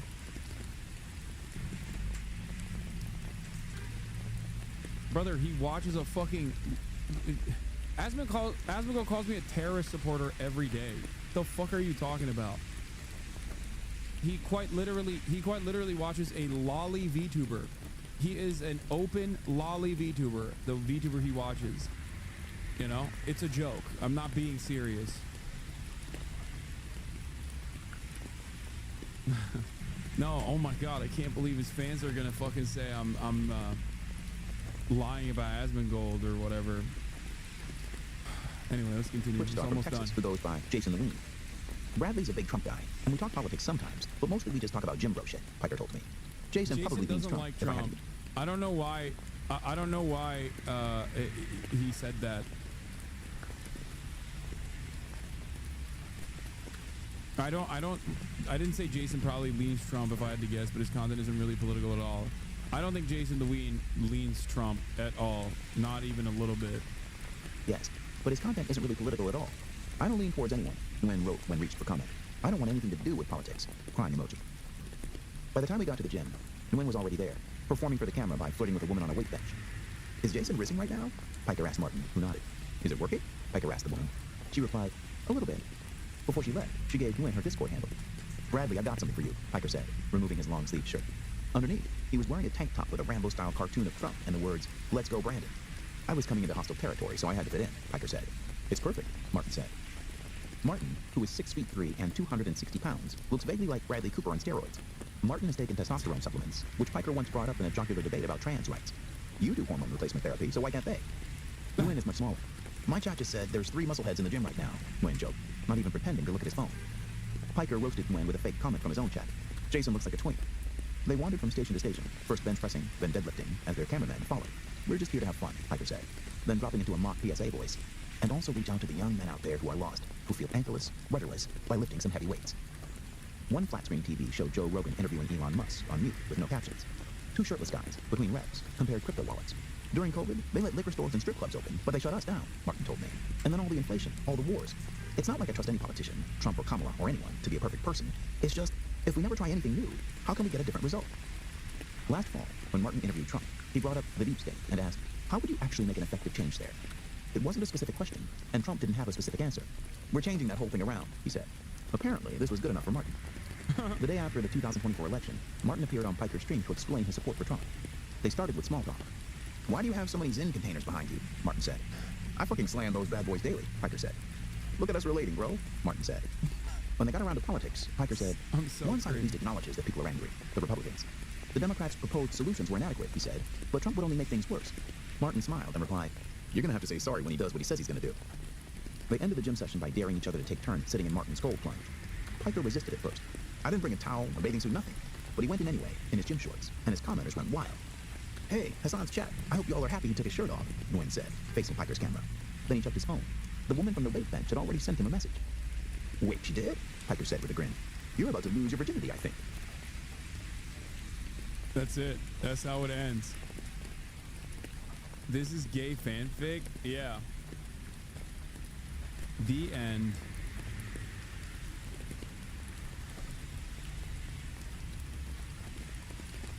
What does Bradley think of Trump now? I don't know. I haven't asked him. I gotta hit him up to get a follow-up. And then we all kissed. That was Andrew Morantz on The New Yorker. This is going to be in print as well. The dude can write. I laughed a lot. Yeah, it was pretty good.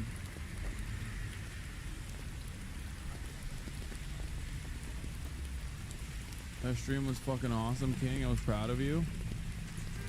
I think that, you know, there was a sequence of really good banger streams in there. I'm glad it happened. But, yeah, the author is Andrew Morantz. But yeah, go read the article, show the article some love, share it with your family members. And, that's it.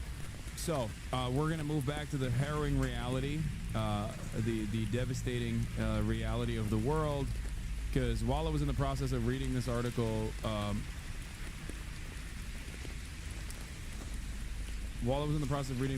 it seems that the Israeli occupation forces have heavily started bombing Gaza. We're going to switch gears back to that. Here's Zana. Israel is heavily bombing Gaza again. There is no ceasefire. Israel is repeatedly and single-handedly violated again and again. Domestic repression of protests and speech does not coincidentally coincide with Israel's renewed siege and bombardment of Gaza. I received the following text from a friend here. Huge explosions now, Zana, as if it's the apocalypse. All parts of the Gaza Strip are now under heavy bombardment. I just heard. There's no news about it here. It's so scary. How are you doing? The family. CNN. Israel says it's conducting extensive strikes against Hamas and Gaza, throwing doubt on the fragile ceasefire.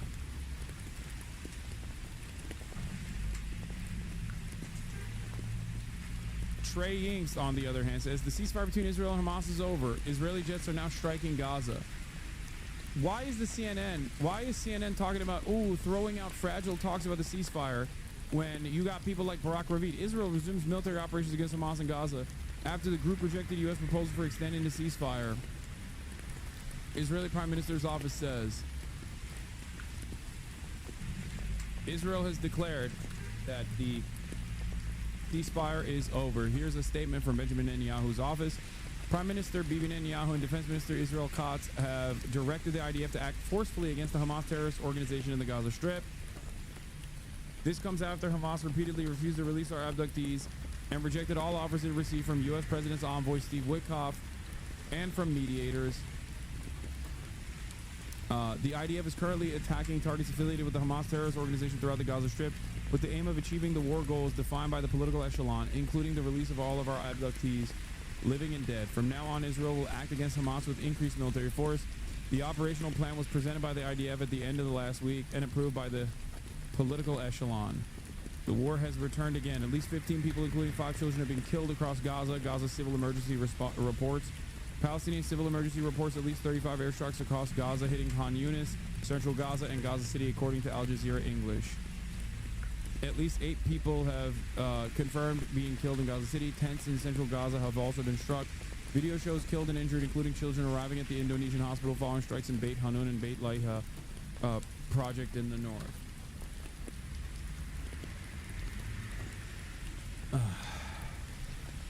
Al Jazeera Live with Moin Rabbani.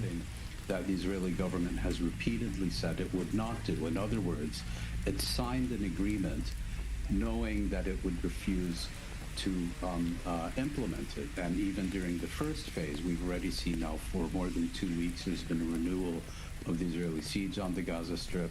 These are not the first air raids. Over 100 or 150 Palestinians have been killed with increasing frequency in the past few days. The other comment I would make is that Israel could not be doing what it is doing tonight without the approval of the United States. If Washington sends orders to Israel that Israel is required to implement the agreement and to basically stop the slaughter. So, Muin, just to be clear on what you're saying, you believe that the United States will have known that Israel was going to carry out these strikes, and it's doing it with the back. And I think there are already reports that the Israelis are stating that they informed the Americans beforehand, which is another way of saying they sought and received U.S. permission prior to launching these strikes. Now, as far as the American attitude is concerned, that's also a little unclear. Do they hope to use these Israeli strikes, killing dozens of Palestinians, as a negotiating tactic, so to speak, to increase the pressure on Hamas to agree to a revision of the agreement, which the Americans themselves brokered in January, or have they given the Israeli government license to simply derail the agreement and resume their genocidal military campaign in the Gaza Strip? That part, I think, is still unclear. Indeed. This is the critical question at the stage, is it not? That is this a negotiating tactic? At least 30 Palestinians have been killed. Dozens are wounded. This is from Reuters. Reporter from Reuters. At least 30 Palestinians that were killed. Dozens wounded in Israeli airstrikes across Gaza Strip. The deadlock on this point for weeks now. What is your sense? Is this a negotiating tactic, or is this the end of the ceasefire? A negotiation tactic. It's really difficult to say at this point. I suspect that from the American perspective, it's being seen as a negotiating tactic. What a crazy way to negotiate. To use this to derail the agreement in their entirety. Let's just kill 30 civilians and so we'll have to see how this plays out in the coming hours and days. But the key issue here now the number has reached 34. That Israel is not only refusing to implement its commitments under the first phase of the deal, but is refusing to even commence negotiations on the second stage of the deal. Hamas, from its perspective, believes it has shown flexibility by agreeing to a limited extension of the first phase, provided that serious negotiations immediately commence on the second stage. And this is something that appears to have been... it's like claiming that you're haggling to buy a horse by stealing the horse and then beating the shit out of that person. But you're like, well, I was just haggling. To us on the news. $0 for this horse.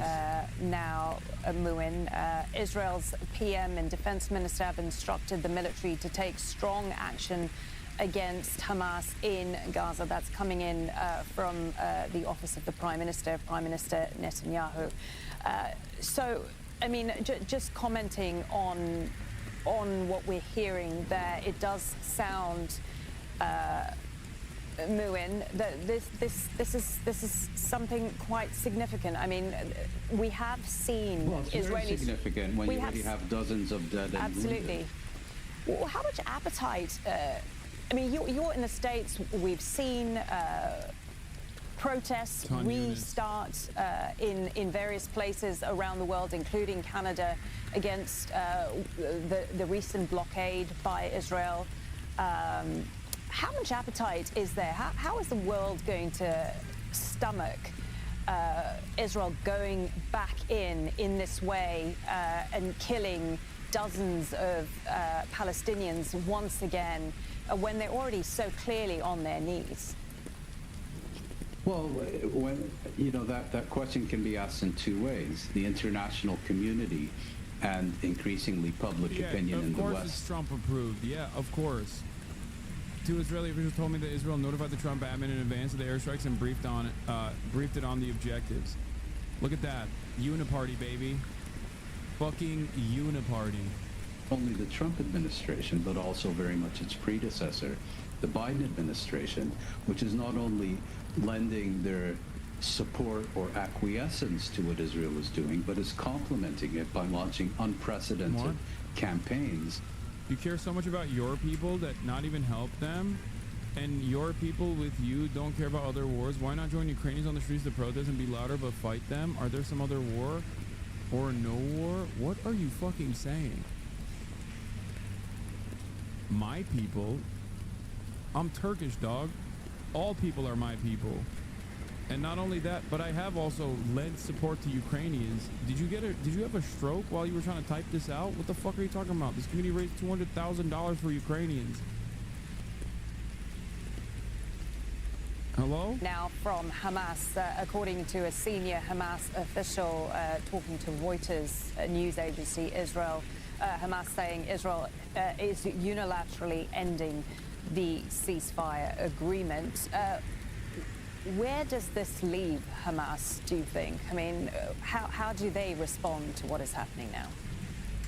Well, again, I'm less interested in what Hamas says or thinks or what the Israelis say or think, because, again, the key decision about what's next is going to be made in Washington. As far as your question is concerned, I think Hamas will basically have the same position that it did during the past 15 months, which is of using the resources at its disposal to deny Israel the ability to basically declare a victory over the Palestinian people and to objectives of eradicating this movement either militarily or as a governing force in the Gaza Strip. And again, this may be either a short, sharp series of strikes or a longer-term campaign. It's crazy because Donald Trump is supposed to be talking to Putin tomorrow, right? If I'm not mistaken. And he has mentioned that he's going to start talking about offering pieces of Ukraine to Russia in that conversation. During the past several weeks of the suspension of hostilities, Hamas and other Palestinian organizations have been doing that as well. Muin, I also want to ask you... Why do you think they decided to break the ceasefire themselves instead of waiting for a counterattack from Hamas by starving them? The fuck do you mean? Because there was no counterattack. What are you talking about? When the moment that they said that they are looking for a counterattack, that they said that there was going to be a counterattack by Hamas, we should have known that Israel was going to start fucking bombing again. Israel has also never abided by the ceasefire principles at all. They literally shut off aid, humanitarian aid. They shut off humanitarian aid a week ago. That's the reason why the Ansar Allah movement in Yemen restarted the blockade in the Red Sea, and then Trump responded by blowing up Sana'a and killing a bunch of children there, like 30 plus. And if they didn't, the attacks would resume on Israeli shipping. And the Americans basically responded with this ongoing indefinite campaign, according to the Americans, of airstrikes on Yemen to make the Red Sea safe for Israeli genocide. That's really all that can be said about it. But in the wider context, it also has to be seen in the context of U.S.-Iranian relations. The Americans made very clear that they view Ansar Allah, the Houthis in Yemen, essentially as Iranian proxies, issued warnings to Iran. And again, we could well be dealing with an administration that feels that bullying and shows of force are the best tactic to get the other side to accede to one's demands. But these are also fairly inexperienced people, whether someone like Witkoff or, for that matter, someone like Secretary of State Marco Rubio, who, although he has very little to do with foreign policy in practice, does have these kind of pro-Israeli neocon ideological blinders on. And I think what they will realize is that this kind of brute pressure on adversaries can often be counterproductive and is very unlikely to achieve its stated objectives. Okay, Muin, I appreciate your time this evening. Muin Rabbani, co-editor of Jadaliyat online magazine specializing on the contemporary Middle East, joining us there from Montreal. So we do Let's see if this is even making a dent on CNN, by the way, because I'm doubtful that they're even covering this, because they said, oh, the ceasefire is on shaky ground. Nazi government resume their aggression and genocidal war against defenseless civilians in the Gaza Strip. We hold the criminal Netanyahu and the Nazi Zionist occupation fully responsible for the repercussions of the treacherous aggression on Gaza and on the defenseless civilians and our besieged Palestinian people who are being subjected to a brutal war and a systematic policy of starvation. That statement coming in from Hamas in the last few minutes in reaction to the huge escalation we've seen over the course of the last few hours from Israeli military. Over 30 airstrikes on the Gaza Strip this evening. So far, we believe over the latest figures saying over 30 people have been killed, many have been injured. No doubt that number is likely to change as we get more information. Let's go now to Hamda Salut. She joins us there from the Jordanian capital Amman. That is, of course, because the Palestinian authorities suspended Al Jazeera's operations in Israel and the occupied West Bank. So Israel confirming that it's carried out these airstrikes. What more are we hearing from them?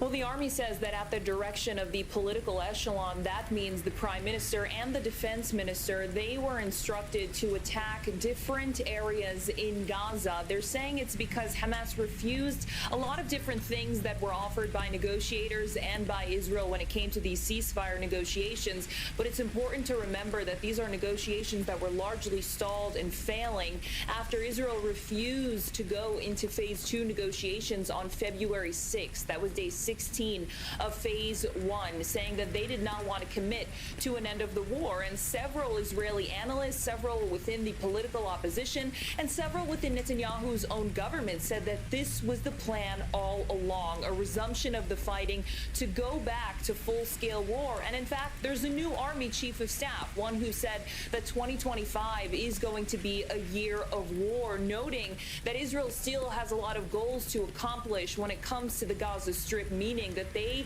are in no way finished with their military action. So what we're seeing tonight are large, intensive strikes all across the Palestinian territory with at least 34 people killed. We're hearing that at least a dozen of them are children. This is also an important time of the year for Palestinians in the Gaza Strip. It's Ramadan. It's the middle of the night. This is when people are typically asleep and in a couple of hours waking up for the morning prayer. So not only is it Ramadan, but there's also a humanitarian siege on the Gaza Strip where more than 96% of the population is food insecure. But the Israeli military has said that humanitarian aid is not something they want to provide, saying that in fact Hamas is the one who is exploiting the humanitarian aid, when we do know that Israel repeatedly throughout the 15 months of fighting was constantly obstructing goods, aid, fuel, and anything else that was under the bracket of humanitarian assistance into the Gaza Strip. So Israel says that they are resuming the fighting, going to attack different targets in Gaza. But what's different this time around is that you have tens of thousands, if not hundreds of thousands of people who have returned to areas that were largely evacuated, people that were forcibly displaced from the north. A majority of them have gone back. And Israel says that Hamas is regrouping. That's also according to United States assessments. But areas where these CNN is live reporting on it now. Let's take a look. Tell us about what drove this decision by Israel to resume its strikes inside Gaza tonight. Well, Caitlin, this appears to be the end of the ceasefire as we have known it for over a month and a half now, nearly 2 months at this point since the ceasefire came into effect, as Israel is carrying out what itself describes as extensive strikes throughout Gaza. We have been hearing from reporters on the ground who work with us inside the Gaza Strip saying that the heavy bombardment has been in southern, central, and northern Gaza, but particularly heavy in central Gaza, where Al-Auda Hospital alone is reporting at least 70 injuries. The civil defense spokesman for the Gaza Strip says that at least 15 people have been killed, including 5 children at this point. As for what drove this decision, the Israeli Prime Minister says in a statement that it was Hamas's repeated refusal to reach an agreement over the release of additional hostages, including just last week when Steve Witkoff, the U.S. Special Envoy, flew to Doha, Qatar, and put forward a proposal on the table that would have seen an additional 5 living hostages released, a number of deceased hostages,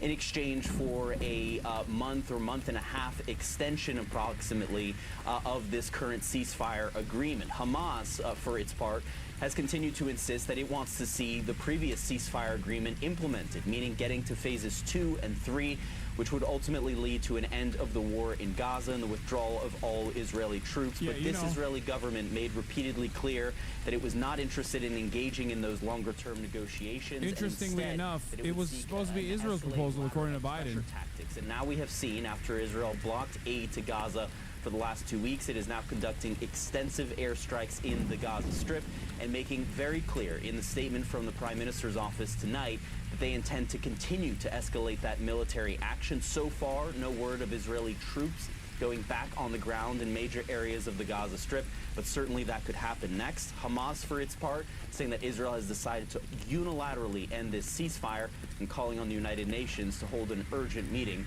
on this matter. Caitlin? Yeah, we'll see if they do. Jeremy Diamond, thank you for that reporting and joining us very quickly here. My next source on this breaking news, CNN political and foreign affairs analyst Barak Ravid, who's also been reporting on what led to this. You know, obviously, Barak, U.S. officials were trying to get an extension. You just heard Jeremy talking about that. What are you hearing from sources about why tonight? I think it was a combination of factors. I think one of the factors was that the Israelis, at least what I hear from Israeli officials, that they felt that the negotiations over the extension of the ceasefire and another hostage release is not going anywhere. Another reason Israeli officials mentioned is that they saw Hamas regrouping and getting ready for possible attacks against Israel. And there's also domestic political reasons, because Netanyahu gave Hamas another 2 or 3, even 3 weeks of ceasefire without getting anything in return, and there was more and more pressure from within his own cabinet to resume the war, and not to mention the fact that he just fired the head of the Shin Bet intelligence agency yesterday. So I think when you add all those things together, you get to this specific time. Yeah, of course, the firing of the Shin Bet was incredibly notable as the backdrop here. The other question, you know, given how closely Trump's envoy, Steve Witkoff, who's, to remind everyone, he's the one who's been going to Russia to meet with President Putin. He's also been going to Doha and to Israel to meet with officials there on this war, this other war. Do we know if Israel informed the White House that it was going to resume strikes in Gaza tonight?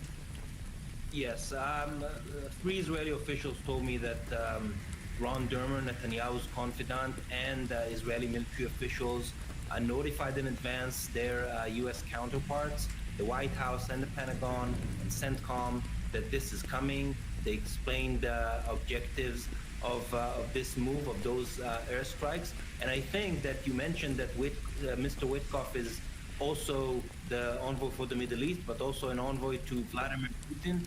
Donald Trump will speak tomorrow with Vladimir Putin. He was supposed to speak with him about the ceasefire between Russia and Ukraine. I think that the ending of the ceasefire in Gaza will be a major issue in this call. And another thing, Donald Trump assumed office when there was a ceasefire in Gaza.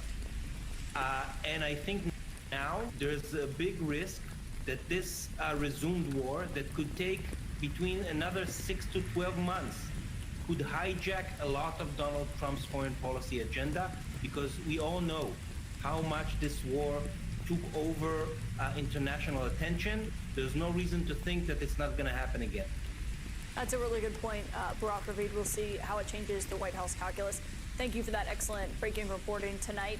And of course, speaking of Trump and what's been happening at the White House, you saw overnight President Trump was claiming that some of the actions taken by President Biden, those pardons in his final day, were void because of how they were signed. Up next, here at the White House. Oh my God.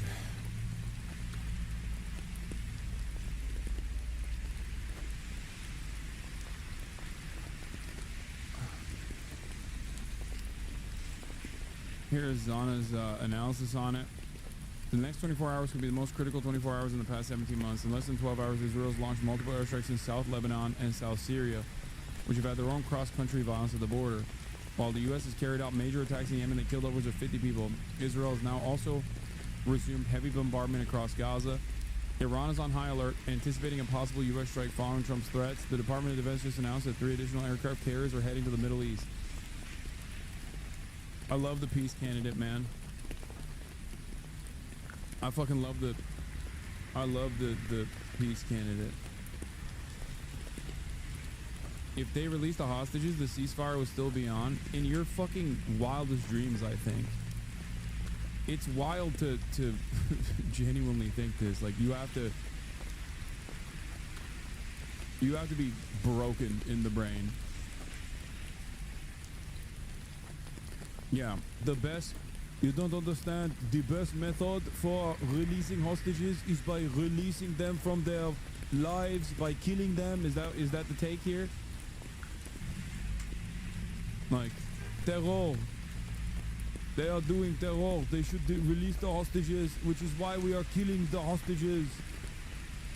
You okay?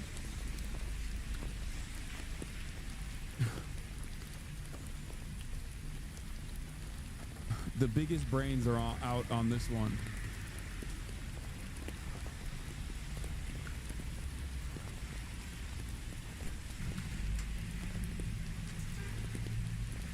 Khan new spin on it. Among the targeted, of course, senior figures in the political wing and commanders in Hamas. Oh, of course. Of course. Is it Hasbara spamming about Christian villages slaughtered in Syria? No. No, not at all. HTS is Israel aligned. But it doesn't really matter because Israel doesn't care. They have, one, eviscerated the entirety of the Syrian, like they've destroyed as much military equipment as they possibly could, even after HTS said that they're not interested in fighting Israel at all. Okay?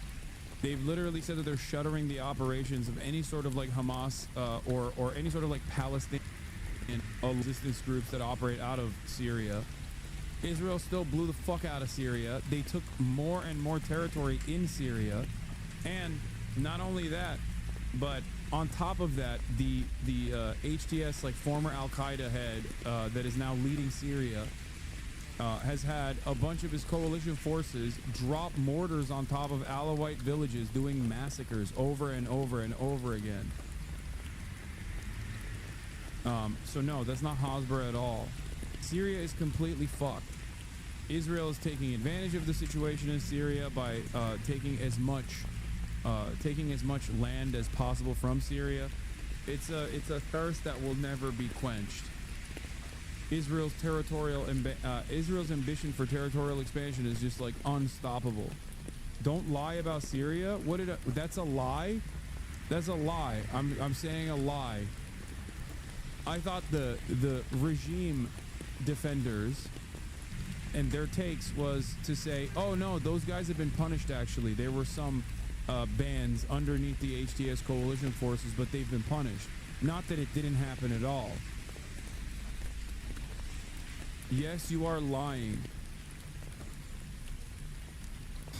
Jesus Christ.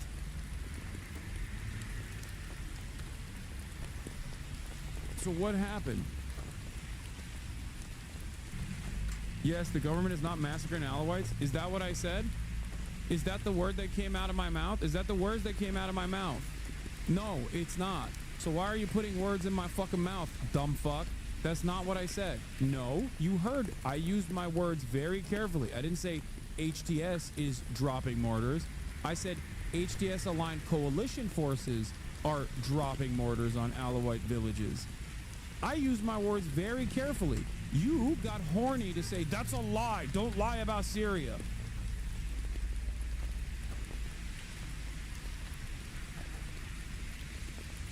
Dumb fuck.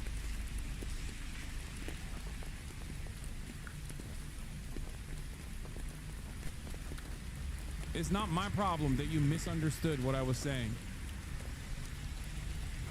Nothing I said about Syria so far has been even remotely controversial.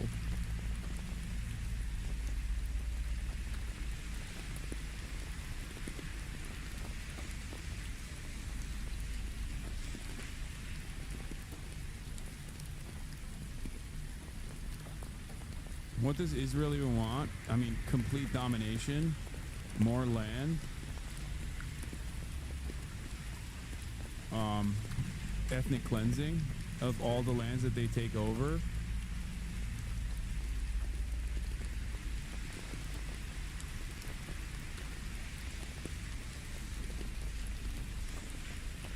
What is this? Lol, you're so dumb. Israel just bombed them today. They can't do shit, dog. Lol, what is this analysis? Yes, you are, lol. How are they Israeli aligned? Substantiate that for us.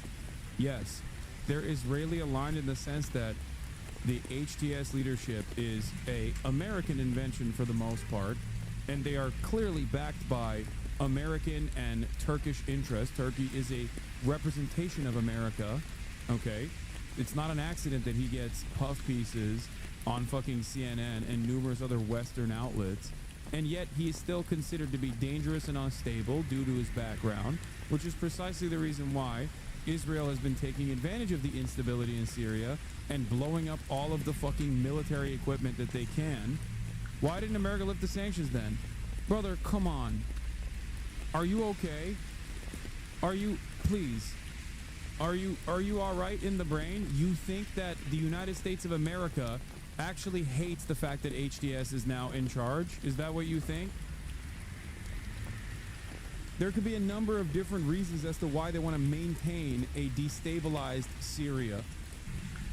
You know, considering that if they lift the sanctions, allow Syria to rebuild, what happens if one of the coalition partners that is not fully on board with HTS and feels as though they have created this government that maybe doesn't have a lot of interest in following through with the democratic process, or maybe they become unpopular and gets over fucking thrown in that process? All of a sudden, all of that military equipment that Israel didn't bomb, or all of the sanctions that weren't lifted, in the hands of the bad guys. Nothing happens in Syria without America's go-ahead. What the fuck are you saying? It is literally one of the only conflicts that I can think of where America is on every side of it. Like, literally every side. With, I guess, the exception of Bashar al-Assad, who was also awful in his own right, obviously. But with the exception of Assad, who was weak, feckless, and a horribly violent leader, okay? America funded the Kurds on the one hand and offered them logistics and training, weapons. America, by way of Turkey, created a Salafist brigade. And this is before we talk about, of course, talk about, you know, fucking the ISIS and Al-Qaeda forces in the region. You know?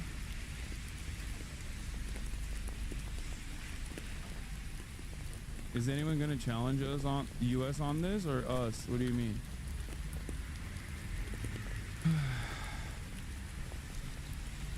I don't know what this link is.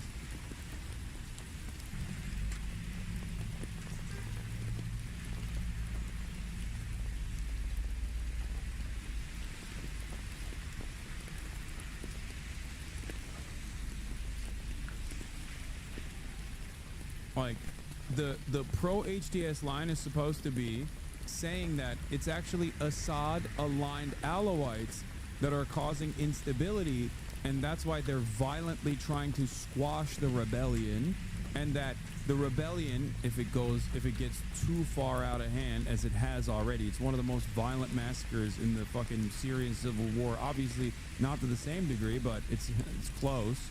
Okay, but the casualty numbers are only happening because random brigades that are under the HDS, like random brigades inside of the coalition under the HDS, are acting out of their own personal interest in an effort to, maybe in a heavy-handed manner,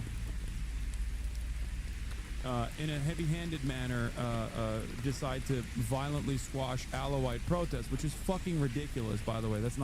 That is completely unacceptable.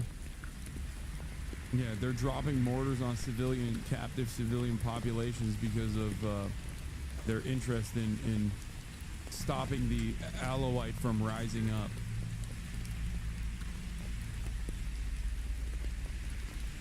Oh.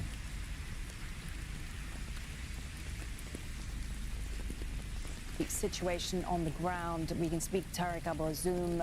He joins us once again on the phone from Deir al-Balah in central Gaza. So, Tarek, I believe the latest death toll now is 59 people dead. What more can you tell us about what is happening there? Yeah, this is an absolute madness. We are talking about 59 Palestinians confirmed killed in the past few hours, while more than 150 others have been confirmed killed. During the past hour, we have seen that there has been a very tangible intensification of airstrikes on Al-Nusayrat refugee camp, where these attacks have been carried out by Israeli air forces, that drones, fighter jets continue to hammer residential buildings, makeshift campers, what we could completely see in the city of Khan Yunis and the market area, where 2 makeshift tents have been struck by Israeli fighter jets. 14 Palestinians that is confirmed killed in the attack.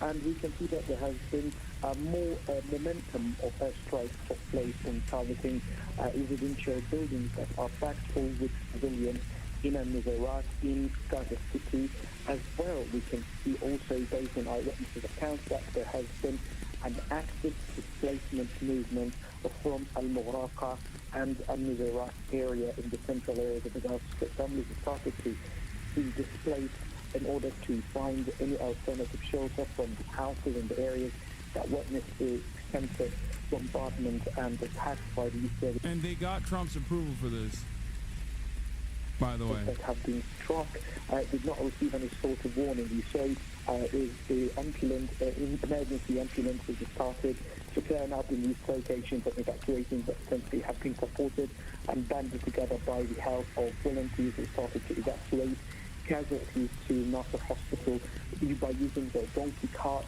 We have seen a very devastating image for Palestinian children being torn to pieces, for entire families being obliterated, and now there is more escalation is taking place. Simply Israel said that Hamas did not show any flexibility and there has been no progress in terms of the ceasefire talks. Hamas side has confirmed that Israel has unilaterally violated the ceasefire agreement, and now by the dramatic escalation of the situation is getting much more worse. We can absolutely hear the thunder of the Israeli drones outside. It's completely overclouding the entire sky of the central area, and that situation leaves people quite uncertain about what might come next. Specifically, that till now all these attacks have been carried out by aerial forces, and there was no any ground invasion that took place so far. What might happen if there's no any sort of advancement in these talks, which bring us back to ground zero regarding what was happening before 15 months in terms of the high rates of killing, high rates of devastation, and the humanitarian misery that is completely complicated due to the Israeli ongoing ban of aid entry for more than 2 weeks so far, Malin. Okay, thank you for now. Tarek Abu-Azoum there joining us on the phone from Deir al-Balah, trying to give us a sense of what is happening on the ground. Just a few more lines to bring you that are coming through to us from Israeli military officials saying the Israeli military is prepared and is spread out in all arenas. Presumably that means throughout Gaza. And then another line saying that again from the Israeli military official, says that the offensive will continue as long as necessary and will expand beyond airstrikes. Some of the latest lines that we are getting, another line here saying that the Israeli military is targeting mid-ranking Hamas commanders and leadership officials and infrastructure in these latest strikes. The latest number of these that we're getting, over 50 people killed in the last few hours in these strikes by the Israeli military all across the Gaza Strip. Let's get more reaction from Benjamin Friedman. He's policy director at Defense Priorities. He joins us from Washington, D.C. So these latest Israeli strikes on Gaza taking everyone by surprise. The American media reporting that the White House was consulted ahead of these strikes. Your reaction to what is happening? Well, it is a surprise in the timing, but it's not surprising that the Israelis have broken the ceasefire. No, Trump's ceasefire push. So we can say that Trump's ceasefire when he was inaugurated was just spectacles? No. It was so that he could engage in emergency funding to Israel.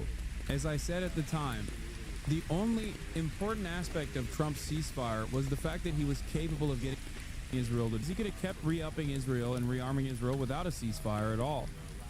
But he did. He was able to get Israel to at least say yes to a ceasefire, maybe with assurances that Israel could pummel Gaza even more later down the line. But this is precisely what I told you. Trump's ceasefire proposal was most likely to, allow Israel more space to do this later down the line.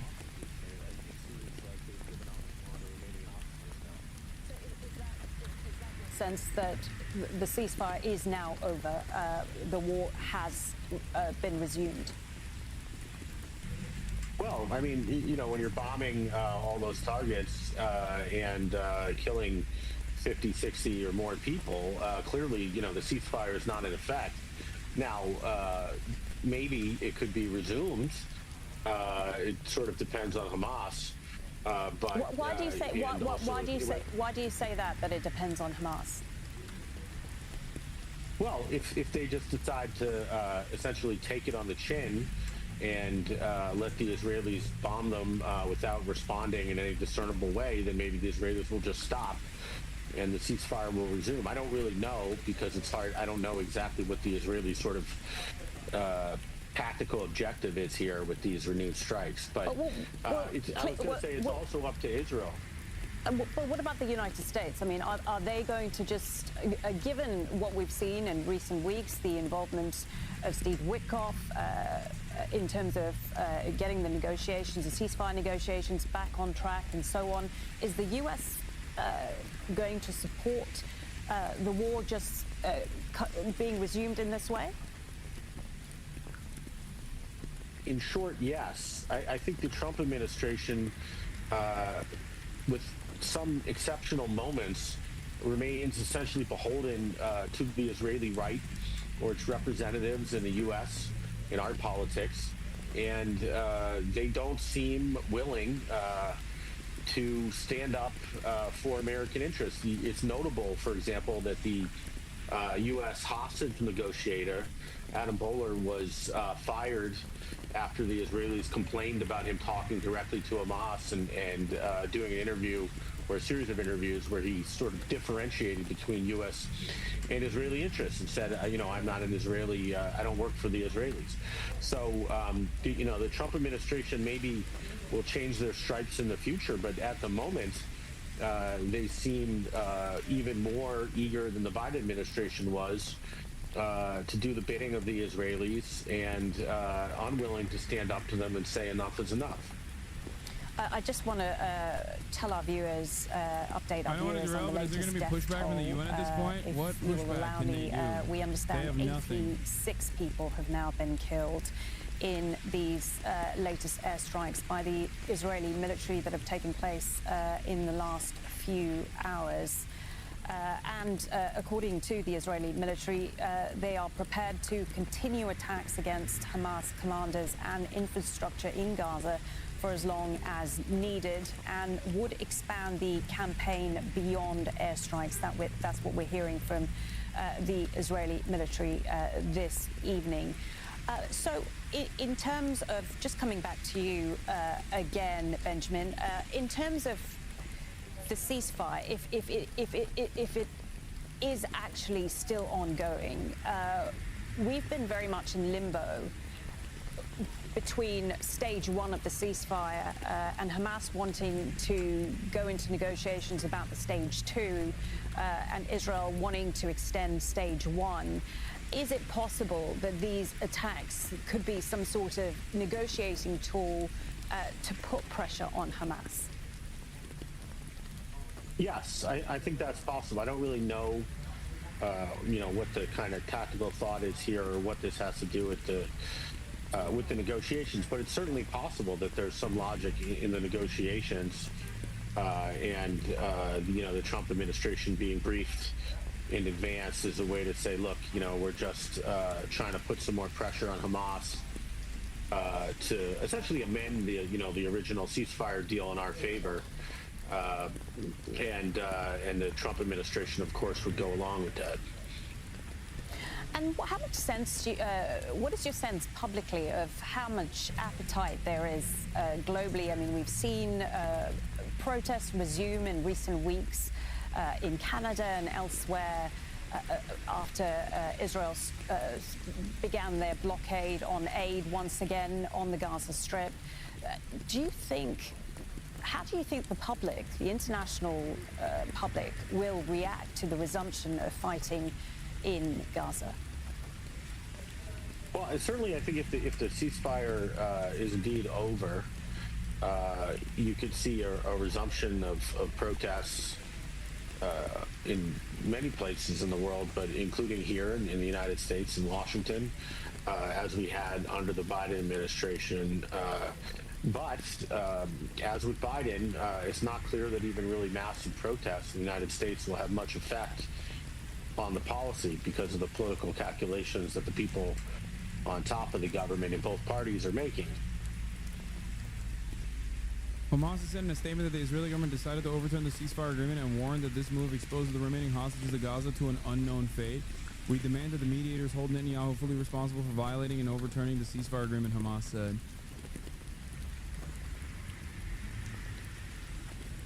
The Houthis went from looking for one piece to being in multiple pieces. Lamau is such a fucking pathetic display of loserdom as an American citizen. Like, in your mind, you think you're demonstrating a show of strength, and all you've done is bomb by using your fucking free college tuition that's never gonna happen, by using infrastructure spending that will never happen for you, by taking away your future and deploying it overnight to kill fucking 50 civilians in Yemen. The American government once again is showing their major display of power. Meanwhile, this initiative that cost $1 billion when the Biden administration tried it was a failure, an abject failure, which is why they had to stop 86. Sorry, I thought it was 50 plus. Like, you can fantasize about dominating the poorest country on the planet, okay? You can fantasize about it, but that's not a display of power. It's a display of weakness. It's a display of how little the American government gives a shit about you, by the way, as well. They're doing this for Israel. The American government cares more about Israel continuing its genocide. Oh no, I was talking about Yemen, not Gaza. 86 in Gaza. The number in Gaza has risen to 86. That's crazy. I'm talking about Yemen. I think it's like, I don't know what the exact numbers are. I think it's 50.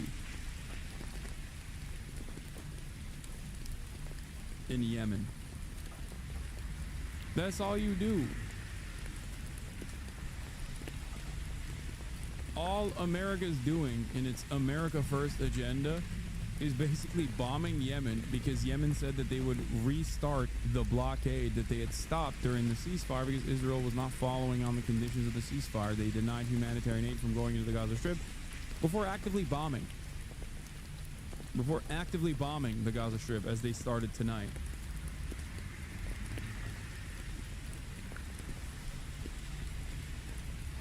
Yeah, here, this is a perfect demonstration of what I'm talking about. I just saw this tweet on my timeline.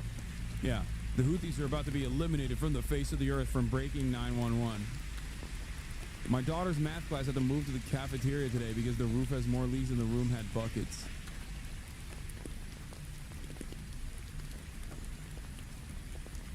I'm not gonna repost this person. I don't know what their fucking take is.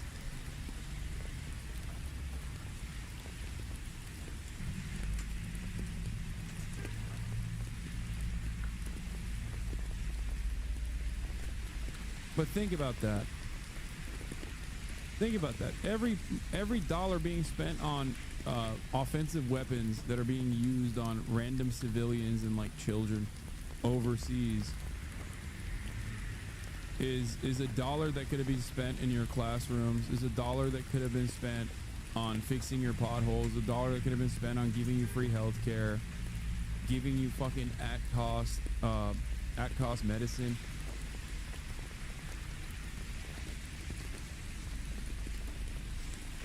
And you know that's never gonna happen, so you have to sit there like a pathetic fucking loser and celebrate the violence. Because if you don't celebrate that violence, after all of this is said and done, you have nothing, right? Like, all of this violence and display of force has to amount to something. Because if it doesn't, if we don't celebrate the cruelty for the pure sake of cruelty, then why is my school leaking, you know? Why are classroom sizes 48 people now? Why is it? It's because all that money is going to Israel and also in defense of Israel. That's it.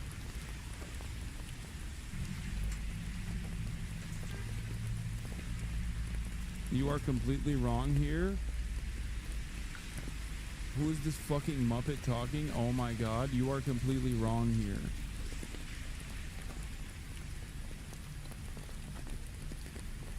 What do you mean? No, not every single dumbass that's like celebrating the What? Because you say I having? What? Trey Inc. says horrific images already circulating from inside Gaza, the aftermath of Israeli airstrikes. One shows a small baby wearing a jumpsuit with rainbows on it who was killed. The death toll continues to rise.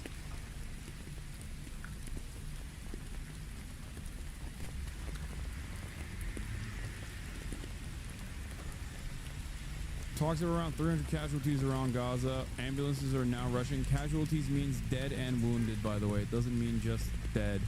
Al-Aqsa Hospital is inundated with casualties. The number of doctors is not enough to treat the patients. No medical supplies and aid were allowed during the ceasefire. Just horrific images of unjustifiable cruelty coming from Gaza once again. The number of the dead has risen to 86. The ceasefire to take hold. And people were killed in Yemen. That was, you know, something to gloat about by both presidents. Yeah, look at the terrorist children, dude. Look at that. The face of terror in Yemen. But in the sense that in this conflict between Palestinians and Israel, there's little to gain transactionally, the U.S., from helping the Palestinians. And given the bipartisan support for Israel in this country, there's little to gain politically for Trump as well. So he has always been 100% on the side of the Israelis, and he has been proud to proclaim that to the American public. And in fact, we were talking with your guest earlier about the international protests in support of Palestinians. Those have really been chilled here in the United States since Trump has began deporting non-U.S. citizens who have participated in those protests, and that is an ongoing story that's really captured the headlines in the United States. And in fact, there is a chilling effect. There's simply not as many people out on the streets protesting for Palestinian rights. That, again, is part of the unpredictable nature of Trump. As you said, few people know how he's going to crack down on those who are in support of Palestinians, and few people know how he's going to continue with this policy toward the Middle East. Indeed. Okay, thank you for that. Heidi Jo Castro there for us in Washington, D.C. I just want to recap where we are at the moment. The breaking news from the last hour. There have been a series of Israeli airstrikes being carried out across the Gaza Strip. It is the biggest assault since the ceasefire came into effect on January 19th earlier this year. We understand at least 86 Palestinians have been killed so far, including children. Now, in a statement, Hamas has said, accused Israel of unilaterally breaking the ceasefire deal. They're calling on the UN Security Council to intervene and force an end to these attacks. Let's go now on the phone. What the fuck? Why did you send me Ashhark breaking news to tell me the White House spokeswoman? She was just on Fox News.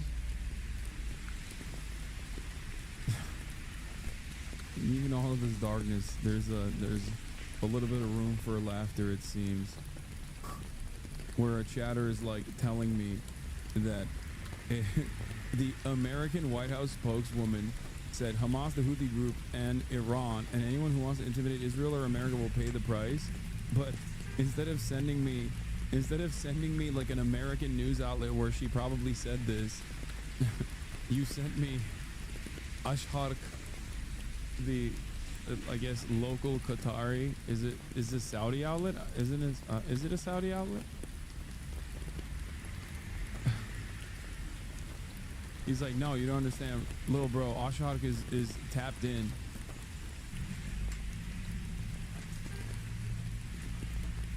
In case something happens, so the situation is really, really hard. The Israelis F-16 warplanes are hovering heavily above our heads, and the drones also. And we're really, really scared.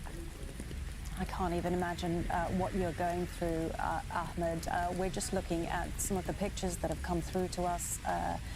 Bodies and injured people being carried around on donkey carts and so on, desperately trying to get medical help. What can you tell us about the availability of... I hope they draft every fuckface that comes into my chat that's like, hell yeah, we're blowing fucking children in Yemen to bits. I hope all of you get fucking drafted. If that's the attitude you have, then, you know, I hope you get fucking drafted to go, I don't know, try and defend Israel, okay? You stupid bitch.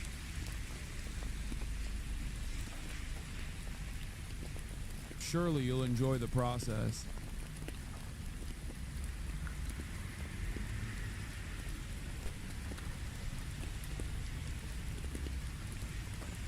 Do you think Trump coordinated a protest to track down with Israel re-engaging? No, I don't think that they coordinated the protest or cracked down with that. I think the Yemen thing they coordinated though.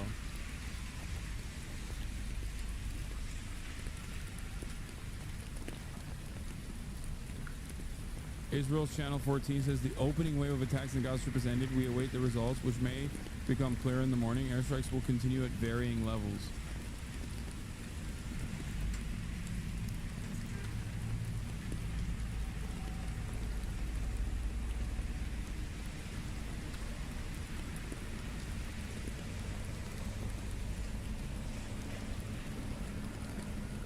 Jackson Hinkle is a Fed 100% confirmed.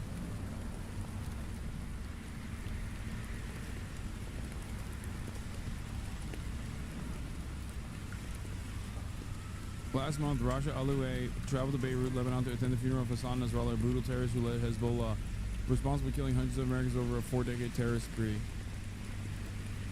Yeah, how come Jackson Hinkle gets to do that with no issue?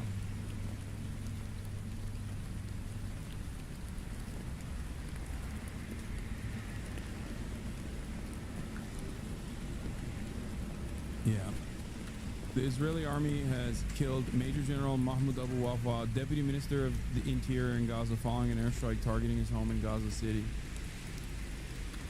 Oh.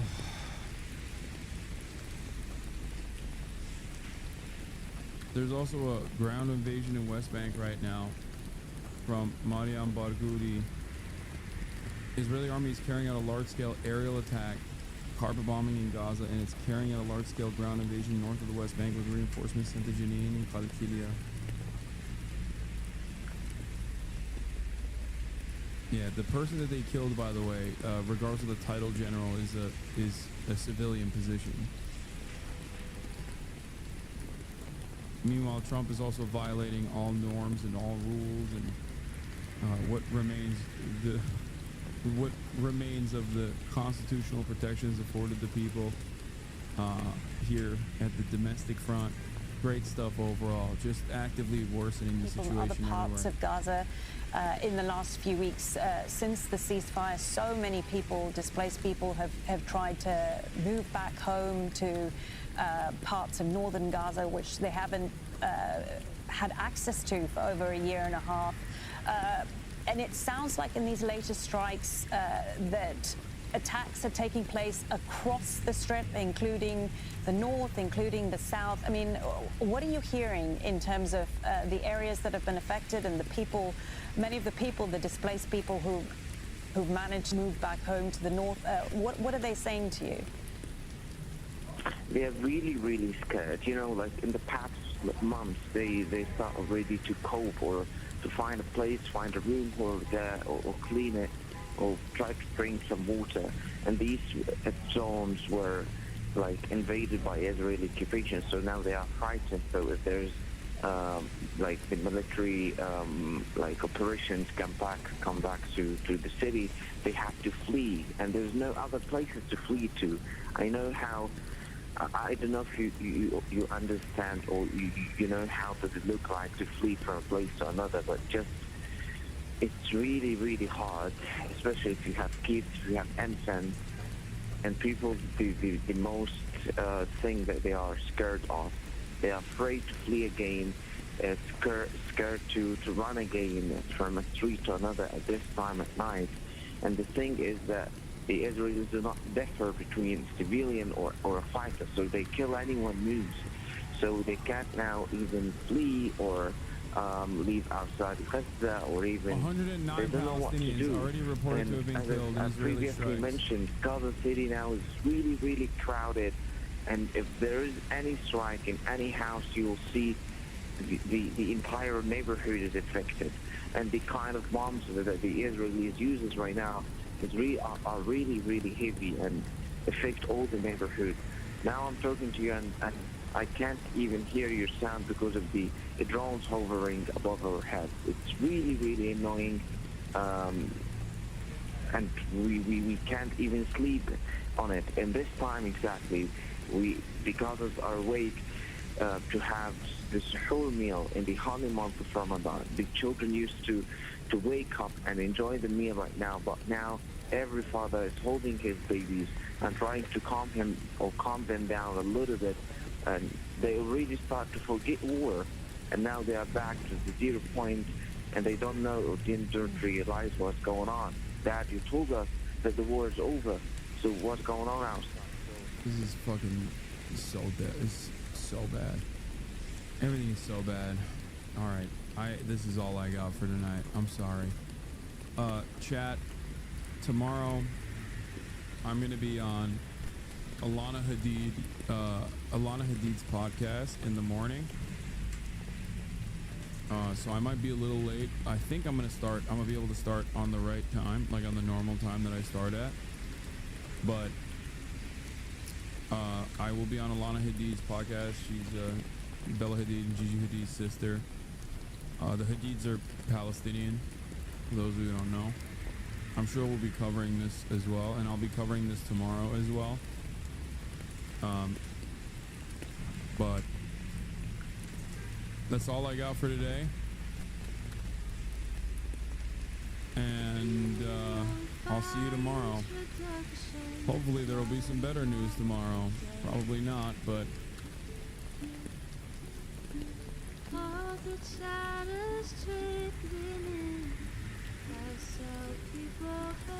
I love you all.